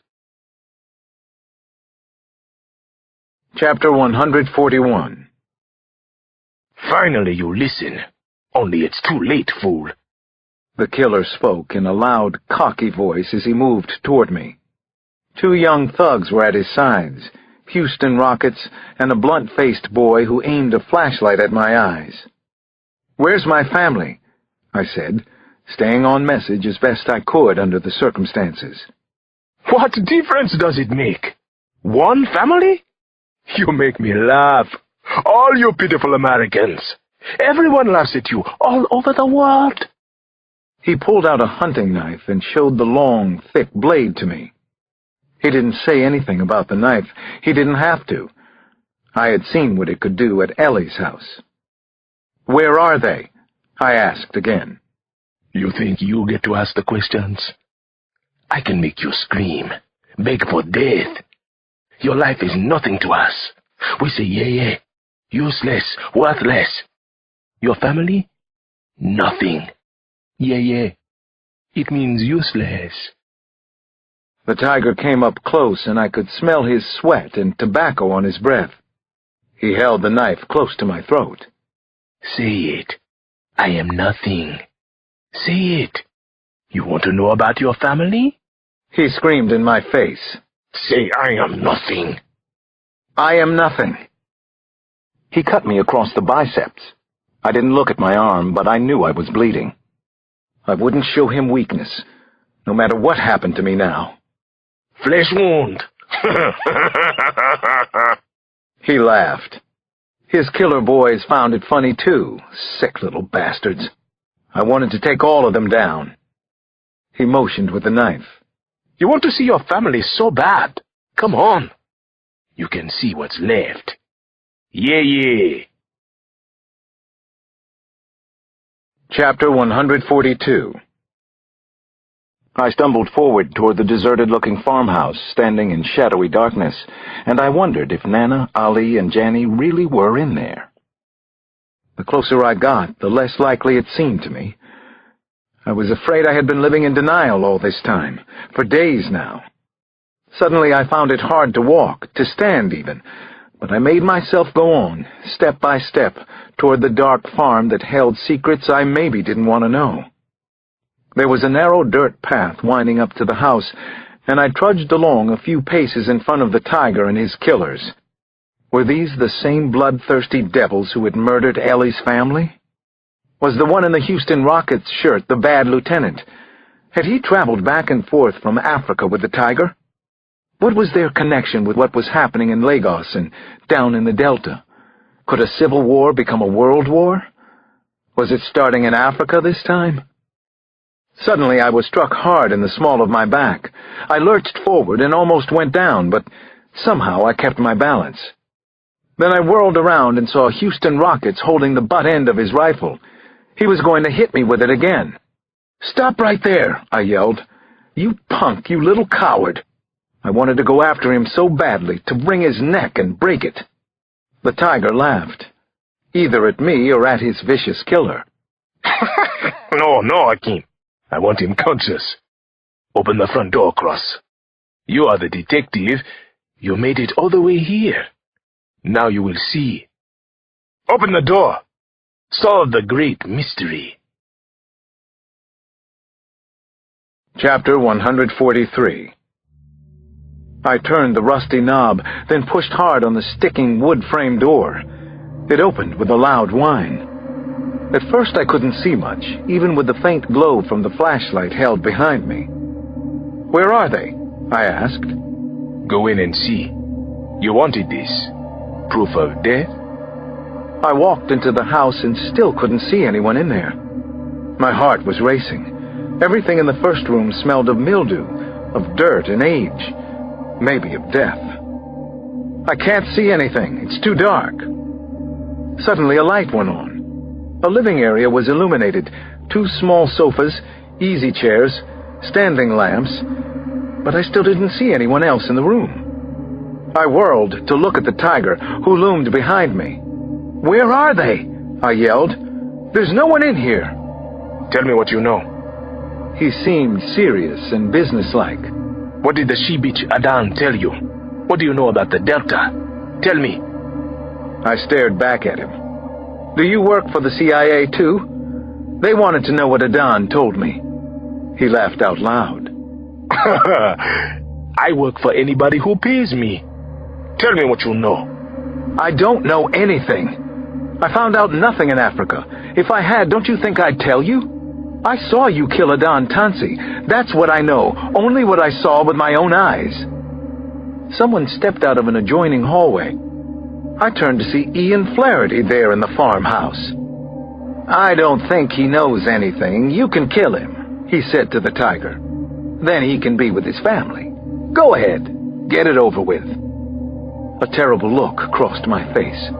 So the CIA was in on this from the beginning? Flaherty shrugged. Not the agency, no. Just me. Kill him now. Get it over with. Then another voice was in the living room. You get to die first, asshole. Sampson stepped into view. The car I drove had a tracker on it. John had followed the signal all the way down into Maryland. And he wasn't alone. It'll be a dead tie, said Bree. She came up alongside Sampson. You and the tiger both die. Unless you start talking to us. Where are Nana and the kids? The punk in the Houston Rocket shirt pumped his gun. Bree shot him in the left cheek under his eye. He screamed, then dropped. The tiger dove back out the front door. I'm not armed, said Ian Flaherty, and raised both hands in the air. Don't shoot me. I don't know what happened to your family. That wasn't my doing, none of it. Don't shoot me. I drove my shoulder hard into Flaherty's chest and then ran past him after the tiger. Sampson threw me a gun on the way out. Use it, he yelled. Chapter 144. It was dark outside, scarily black and cold as the middle of winter. Just a sliver of moon was visible, with low clouds sliding fast across the night sky. I didn't see the tiger anywhere. But then I caught a wisp of movement to the right of the dirt trail we'd taken to the house. Alex! I heard Bree call behind me. I didn't call back to her. I ran ahead in hopes she wouldn't follow, that she couldn't see me in the darkness. I wanted to get to the tiger first, just me and him. Alex! Bree shouted again. Don't do it this way! Alex! Alex! I continued to track movement, the faint outline of a man running up ahead. Or just noise sometimes, the rustle of branches. I was concentrating on that, when a shadow flew at me out of the brush. I spun sideways and fired a shot into the chest of a killer in a white tee and white baseball cap. One of the boys. He grunted and fell over in a heap. I kept on running after the tiger. He was moving fast, but so was I. Two downhill skiers on a dark slope. I was gaining on him a little, but not enough. I didn't call out. I just ran with everything I had in me. There was nothing in my mind except catching him. No caution, not anymore. No fear for myself. I could hear his heavy footfall and his breathing, which sounded ragged. Still, I didn't call to him. I held my gun out, and I fired twice. I fired low so I wouldn't kill him by mistake. I needed to keep him alive so I could find out where my family was. I didn't think I hit him, but he turned his body, and that caused him to stumble. I put on an extra burst of speed. I was gaining on him now. I could make out more details, see him clearly. Then I dove for his legs. I nearly missed, but I caught him around the ankles, and he crashed down on his chest and face and hit his head hard on a rock. I crawled over him on my hands and knees. Then I went up on my haunches and punched down with all my strength. My fist connected with his jaw. Sweat and blood flew out to the sides. Fucker! Traitor! He growled like a jungle cat under attack. My family! Where are they? What happened to them? I shouted. Then I punched him again with everything I had, all the anger and rage living inside. This time he lost a tooth, but he was strong. He even hurt like this, and he finally threw me off. Then he was on me. I shielded my head with my arms, and he struck my wrist, perhaps breaking it, I thought. But I didn't make a sound. I arched my body several inches. I managed to grab him around the neck and hold on. I didn't know where the strength was coming from or how long it would last. I tried to headbutt him, and because of the odd angle I was at, I connected with his Adam's apple. He gagged, then spit phlegm and blood. My family! I yelled again. Fuck your family! Fuck your kids! Fuck you! Then he got to the hunting knife. I was still thinking that I had to keep him alive. Not that I had to survive this, but that he did. I held his knife hand at the wrist, but I was losing my grip. The fight was turning his way. This was it. This was how I died. I would never know about Nana, Ali, Janny. That was the worst part, not knowing. A shot rang in the night. The tiger straightened up, but then he came back down at me with the knife. Die! Like your family died. A second shot struck where his right eye had been glaring at me a second before. "Where are they?" I yelled again. "Where is my family?" He didn't say another word. His good eye was all hatred. The rest of his face was a bloody mess. The tiger couldn't answer. He collapsed on me, dead. "Where are they?" I whispered. Chapter 145. Bree came running up as I pushed the massive corpse away from me. Even now that he was dead, I still hated the bastard with all my heart and soul. Bree knelt on the ground and hugged me. "I'm sorry, Alex. I'm so sorry. All I saw was the knife. I had to shoot him." I kept holding on to her and rocking. "Not your fault. Not your fault." But then I began to shudder and shake. I knew what I had lost here. Knew that the tiger had been my last chance to find my family. We left the body and trudged back to the farmhouse. Police cars from the neighboring towns were arriving, and the trees were lit with a crimson and blue glare from their domes. Sampson came out of the farmhouse as we approached. "I've gone through every room. There's no one here. I don't see any sign of them either, Alex. No blood anywhere, nothing obvious anyway. I don't think they were ever here." I nodded, trying to register crime scene facts and to comprehend their meaning. "I want to look again anyway. I need to look for myself." "What about Flaherty?" I suddenly thought to ask. "The state police have him for now. He showed them he was CIA. I don't know what happens next. I don't think they can hold him." Chapter 146. We searched the house and nearby work shed and a barn until first light of day. Then we began to comb the surrounding grounds. At this point there were more than 30 police officers and FBI agents searching at the scene, but it still didn't seem like enough manpower to me. Everything was feeling even more unreal now. I was here, but I wasn't. I had no idea about the passage of time either. It seemed as if I could have been at the farm for a couple of days or for just a few minutes.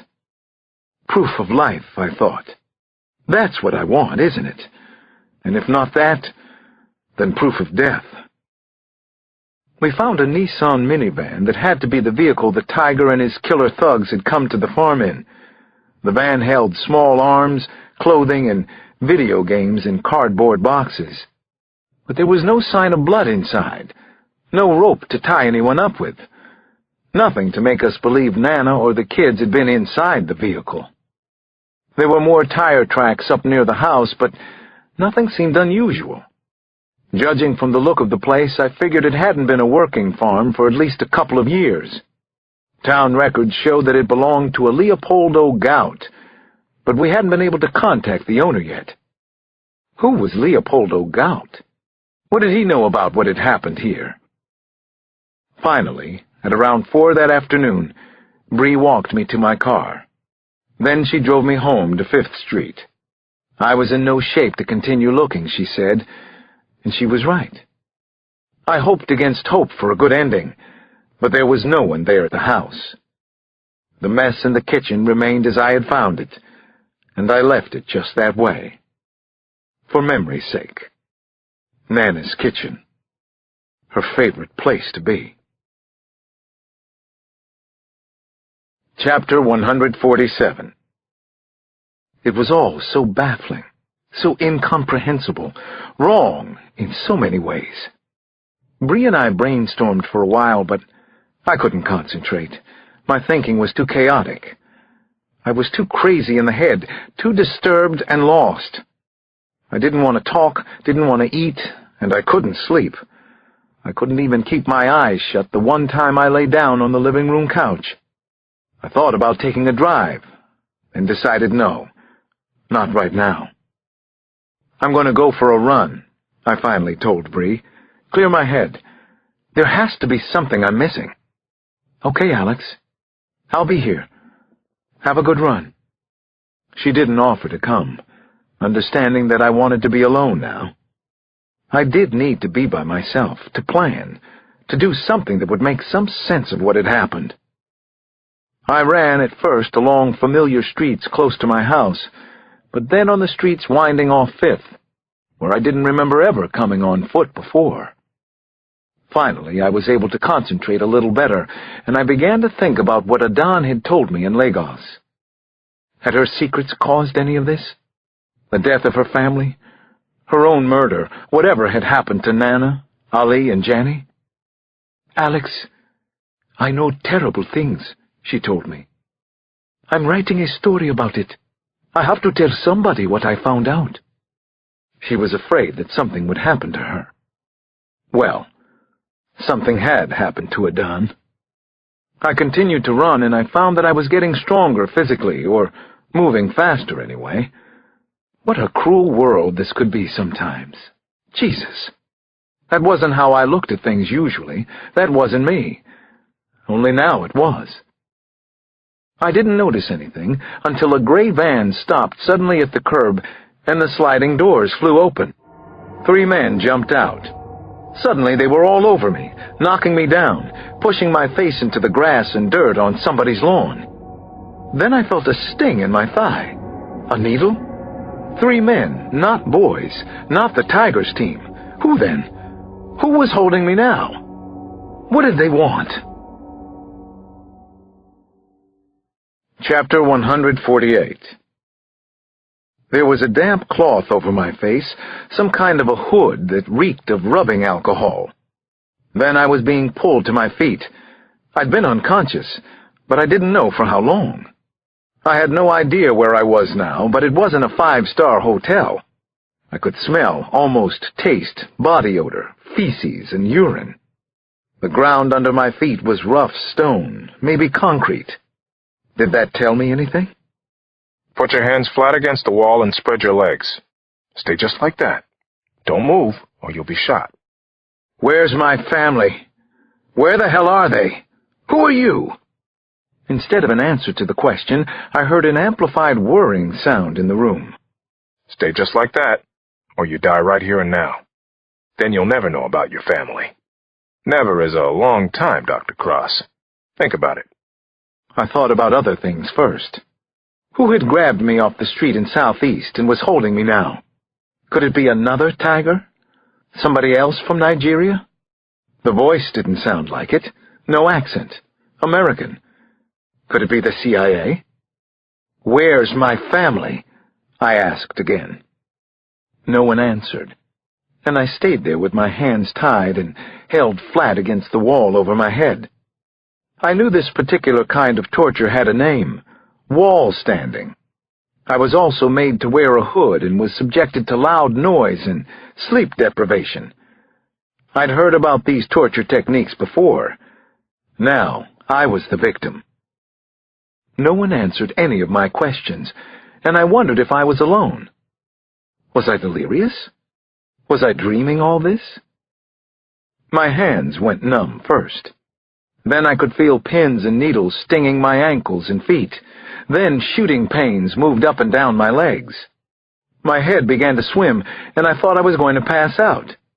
"I have to pee," I said. "I have to go." No answer. I held it as long as I could, then let go down my legs, over my bare feet. No one reacted. Was anyone there? Was I alone now? Wall standing. Some American government officials had said that it was okay to use techniques like this on suspected terrorists. Was I a terror suspect? What had I done to deserve this? Who was torturing me? My hands were completely numb, and I badly wanted to sleep. I could think of little else, and would have given anything just to lie down on the floor. I couldn't give in, though. Wall standing? I can do this. I thought about stepping away from the wall and what the consequences might be. I held internal debates with myself. They wouldn't kill me, would they? What would be the point of it? Finally, I turned my body so that only one hand was on the wall. Did that count? Was it a violation of the rules? Immediately, I was kicked hard behind the knees. I went down hard on the floor, which seemed to be made of either concrete or stone, cold to the touch. A bed. Finally.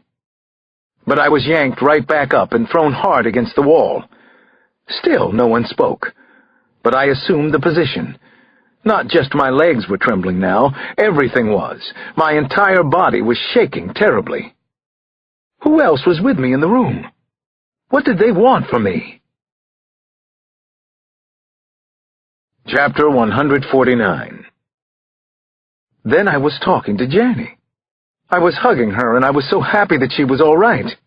"Where's Ali? Where's Nana?" I asked in an excited whisper. "Are you okay, sweetheart?" Suddenly I came to and realized that I had been sleeping on my feet. Janny wasn't here. It was only me. I had the sense that I was in the second day of captivity, or maybe the third day. Suddenly I was startled as someone pulled the cloth hood up around my nose, still keeping my eyes in darkness. "What?" I muttered. "Who are you?" As I spoke, I realized how dry my lips and mouth were. I was given water, which splashed from somewhere, maybe a bottle, pouring down my throat and all over my face. "Don't be greedy now," someone said and snickered, a captor with a cruel sense of humor. "Eat this, slowly. Don't make yourself choke." I was fed 3 crackers, one right after the other. I didn't choke, but I was afraid I was going to throw them up as fast as I'd eaten them. "Water?" I asked. "More water, please." My throat was tightening up again. There was a long pause, but then the bottle was returned to my lips. Once more, I drank greedily. "Too fast. You'll cramp up. Don't want you to be uncomfortable." Then I was pushed into position again. Wall standing. Chapter 150.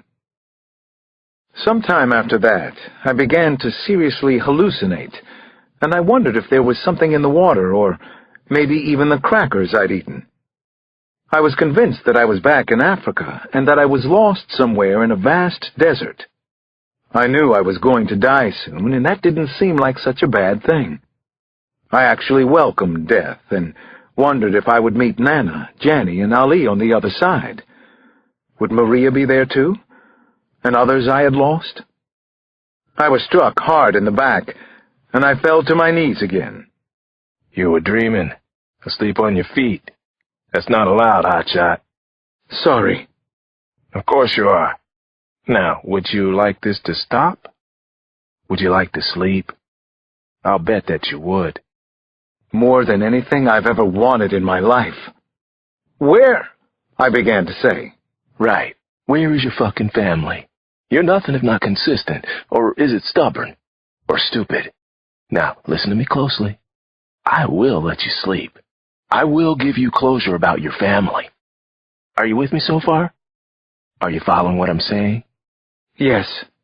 "Yes, what? Tell me what you are agreeing to." "You'll tell me about my family. Let me sleep." "Provided that what?" "I don't attack and kill you, you son of a bitch," I thought. "Where there's a will. Provided I answer your questions." "Very good. Would you like more water, hotshot?" "Yes." The cloth hood was lifted halfway, and the water bottle was returned to my lips. I drank as much as I wanted to, but then there was silence. It frightened the hell out of me. Had he gone away? The one who knew what had happened to my family, the one who had actually talked to me for a minute or so.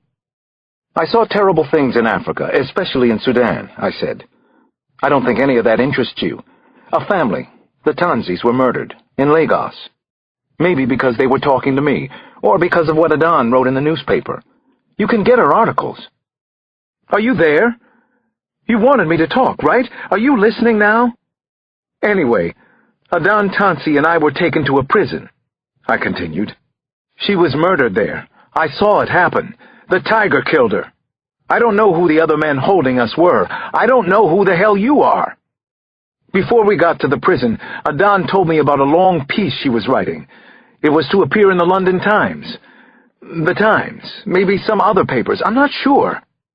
She had learned that the United States might be manipulating factions in the Delta to ensure the oil fields would stay in the right hands. Adan had tapes of interviews. They were taken from her. Whoever captured us must have them now. You have the tapes, don't you?" I stopped talking and waited for an answer, any kind of response. But no one said anything. That was the technique, and guess what? It worked. I kept talking. "Adan told me the man known as the Tiger was also being paid by our government. I don't know if that's true. You probably know, don't you?" I stopped again, then went on. "By the CIA, maybe. The oil companies? By someone from here. Adan wrote that, and she told another writer named Ellie Cox. She was killed because of what she knew. That's what I know. That's what Adan found out. That's all of it." I stopped again. There was still no response, not a word from the interrogator. I waited. I waited. I waited. Chapter 151. You think you know what's going to happen in life, but you never do. And usually the surprises aren't good ones either. No one spoke to me for a long time, and I kept waiting for somebody to put a gun to my head to finally pull the trigger. Hours after I was interrogated, I heard footsteps in the room where I was being kept. More than one person. At least two. I pulled myself away from the wall and moved forward. I stumbled and fell to my knees. I pushed myself back up, and somebody grabbed my arm. Fucker can't even walk by himself. I heard a door being slit open, and then I felt cool air hit my face. I was pulled forward and then shoved inside some kind of van or truck. "Let's go," said someone in the front. "We don't have much time for this." For what? What was happening now? I had no idea where I was going now, but I knew the chances were good that I was going to die. At certain times in the past, I'd been pleasantly surprised that I'd lasted as long as I had. Still, it felt unreal that I would probably die in the next few minutes. I prayed for my family, and then I said a prayer for myself. Good, moderately lapsed Christian that I am, I even said a prayer of contrition. Then the van pulled to a stop. This was it. "End of the line," I heard one of the bastards say. I was pushed out and landed hard on the street, and then I heard the vehicle drive away, gravel crunching under spinning tires. I crawled up and over a curb and then just lay there, partly on grass, partly on a sidewalk or walkway. They hadn't killed me. I was still alive. Finally, I slept. Chapter 152. Then I was awake. At least I thought I was. "I'm Officer Mays with the D.C. Metro Police. Are you all right, sir?" The patrolman spoke to me even as he lifted the hood that covered my head. "Why are your hands tied? What happened to you?" he asked next. "I'm Alex Cross. I'm a detective with major crimes. I was kidnapped." He had the hood all the way off now, but I couldn't see much of anything yet, not even his face. My eyes were slow to adjust to the light, to the street lights mostly. It was dark outside. Night. "Yes, sir, Detective Cross. We've all been looking for you," Patrolman May said. "Let me call it in." "How long? You've been looking?" 3 days. Finally, I could see his face, which showed concern but also surprise. He had found me. I was alive. I'd been missing for 3 days. "Can you get these binds off?" I asked. "I'll call it in first, then I'll get the ropes off you." "No press," I told him. "Of course not." "Why would I call the press?" the patrolman asked. "I don't know," I said. "I guess I'm not thinking straight yet." Chapter 153. I was taken home by Officer Mays. The house on 5th Street was dark and obviously empty. Bree had been staying with us off and on, but she had kept her place, so I figured she was at her apartment tonight. Why would she stay here by herself? I would call Bree soon, but I needed to go inside the house right now. I entered through the sun porch, passing the silent piano on my way, imagining playing it for the kids or sometimes just for myself. No, I guess I was remembering. The kitchen had been cleaned up since the last time I'd been there. Probably Bree had done it. Now it was neat, as if nobody lived here. I continued walking from room to room, everything quiet, and I felt unbearably sad. I turned on lights as I went, feeling like a visitor in my own house. Nothing about my life felt right or even real.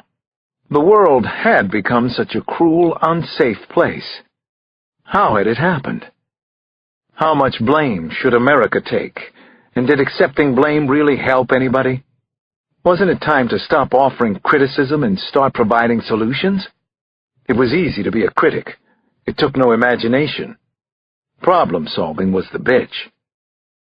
I finally made it up to my office in the attic, and I sat at my desk, looking down on the street, wondering if there was anyone out there watching me. Had the interrogators believed me? Did it matter? It struck me that I didn't really know that much about the world, the larger picture anyway. But who did these days? None of us, maybe. That's what made it so daunting and scary, and took away hope, too. That's what gave us a feeling that everything was out of our control. So who was in control? Somebody had to be, but who? Somebody had to have some answers. Somebody had just imprisoned and tortured me. I continued to wander around the house. I needed to call people. Damon, who I hoped was still safely stashed away, and Bree, and Samson. But I couldn't make the calls yet. I didn't know what to tell any of them, or how to face them. No, that wasn't it exactly. The truth was, I didn't want to put them in danger. Somebody out there might still think that I knew something dangerous and important, or maybe just embarrassing to them. And the really scary part? They were right. Chapter 154. I had told my interrogators about the possible CIA and Tiger connection, but that wasn't important to them. They'd let me go, hadn't they? They could deny all that, and besides, the Tiger was dead. I had cleaned up that particular mess for them. But the thing I hadn't told them was the real subject of Adan's story. The Americans, the French, the Dutch, the English, and several very important corporations were working with the Chinese in the Delta. China needed oil even more than we did. China was cutting corners. They were ready to pay top dollar for oil and willing to make deals, whatever it took. And because of these business ventures, thousands of Africans had died, men, women, and children. That was the one thing that I knew for certain. It was what Adan had been researching and writing about. It was what she had contacted Ellie Cox about. She had talked to Ellie about her research. That was what got her family murdered in Georgetown. Adan had told me horror stories during our time together, especially about life and death in Sudan.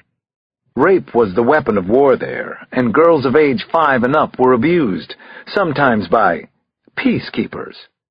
Hundreds and hundreds of mass graves had been discovered, but were rarely reported on. Police corruption and brutality, some of which I'd witnessed myself, were rampant. An epidemic, really.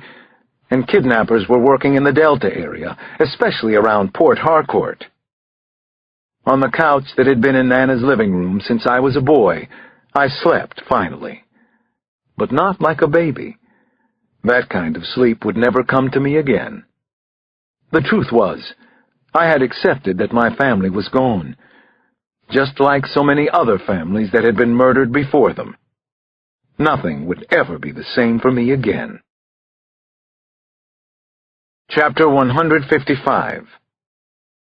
I was woken up early in the morning. Somebody was coming into the house. I could tell that it was more than one person. I jumped up from the couch, trying to collect my thoughts in a hurry, to focus on how to get my gun in the den, when 2 men burst into the living room. I was surprised, no, I was shocked, to see Stephen Millard and Merrill Snyder from the CIA. Millard spoke first. "Detective Cross, we didn't know you were here.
Chapter 156.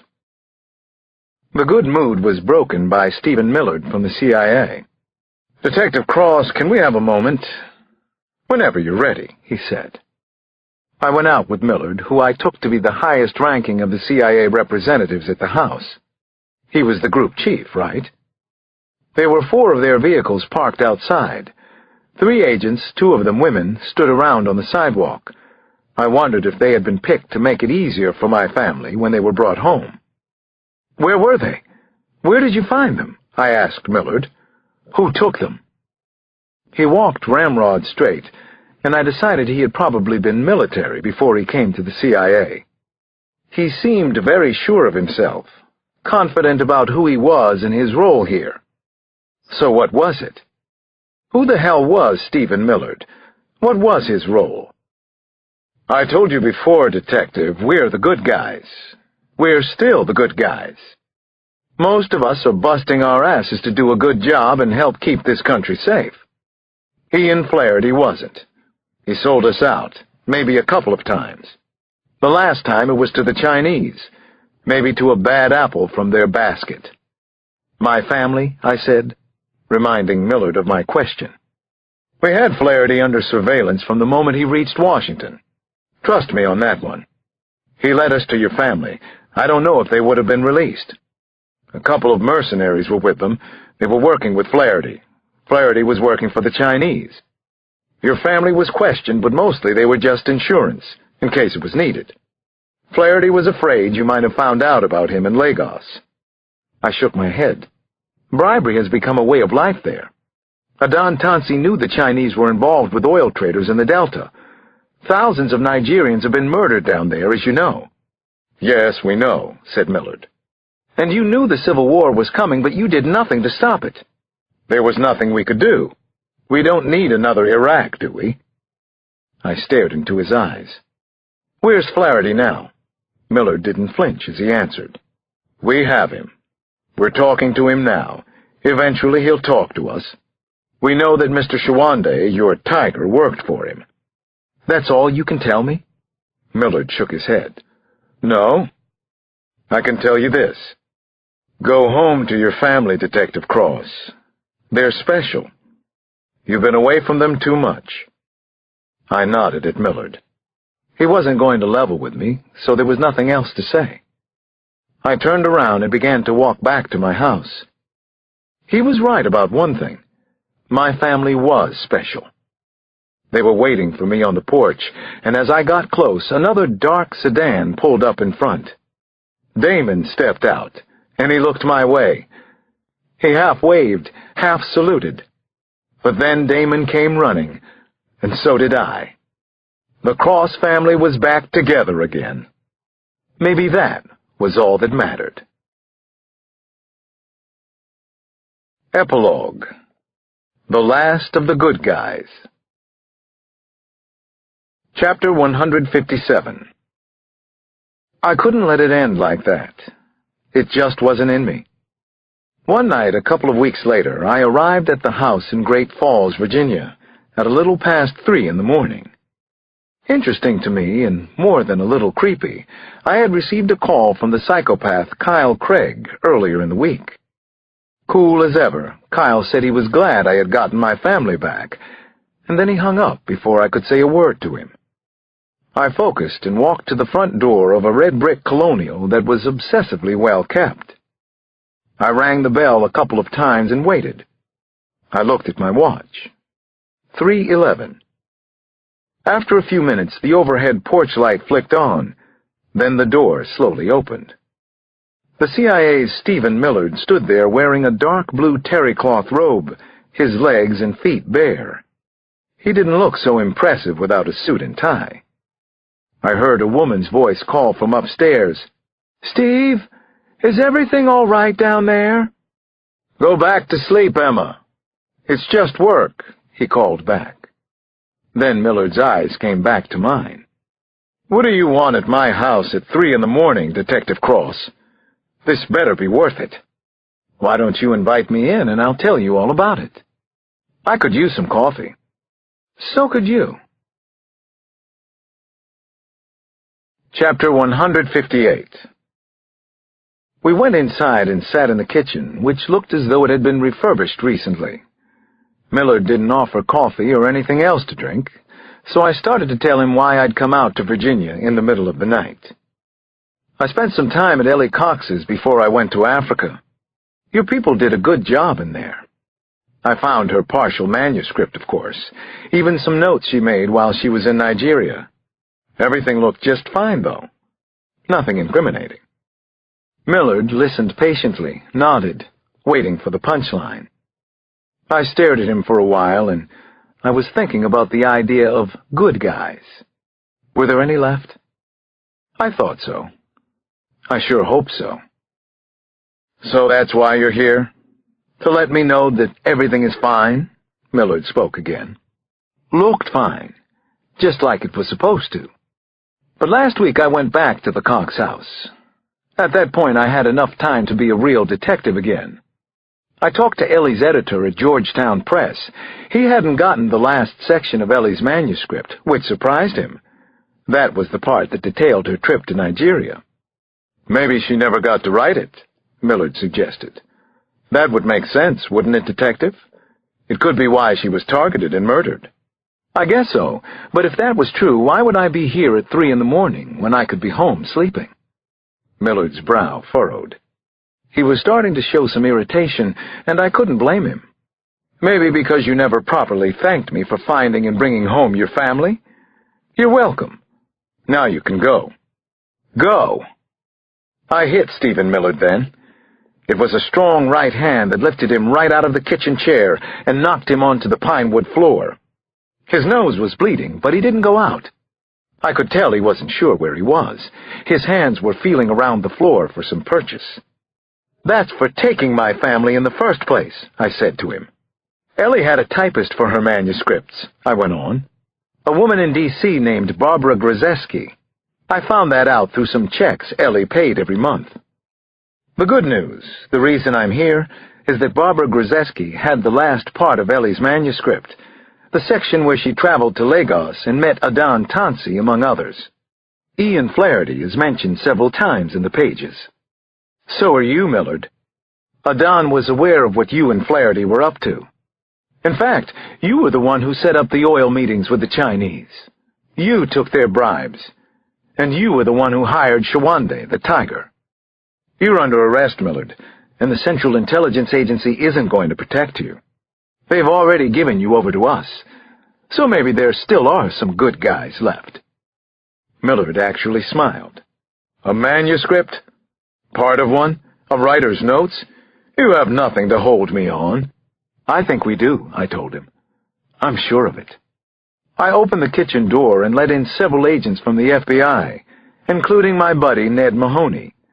These were definitely the good guys. I turned back to Millard. Oh, I left out the best part, the most important. We found Ian Flaherty. You lied about holding him. In fact, we have Flaherty now. He's talking. That's why I'm arresting you. You're going down, Millard. You made a big mistake in judgment.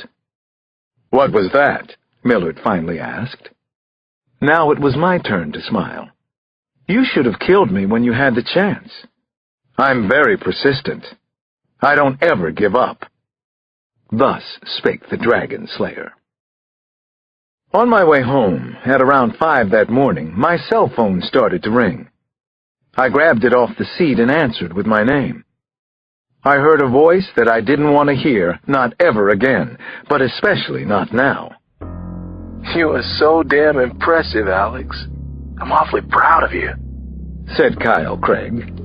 Believe it or not, I was right there in Millard's house with you. Guess I'm kind of special myself. And I don't give up either. Then Kyle clicked off. And as always, he was scarier than anyone else.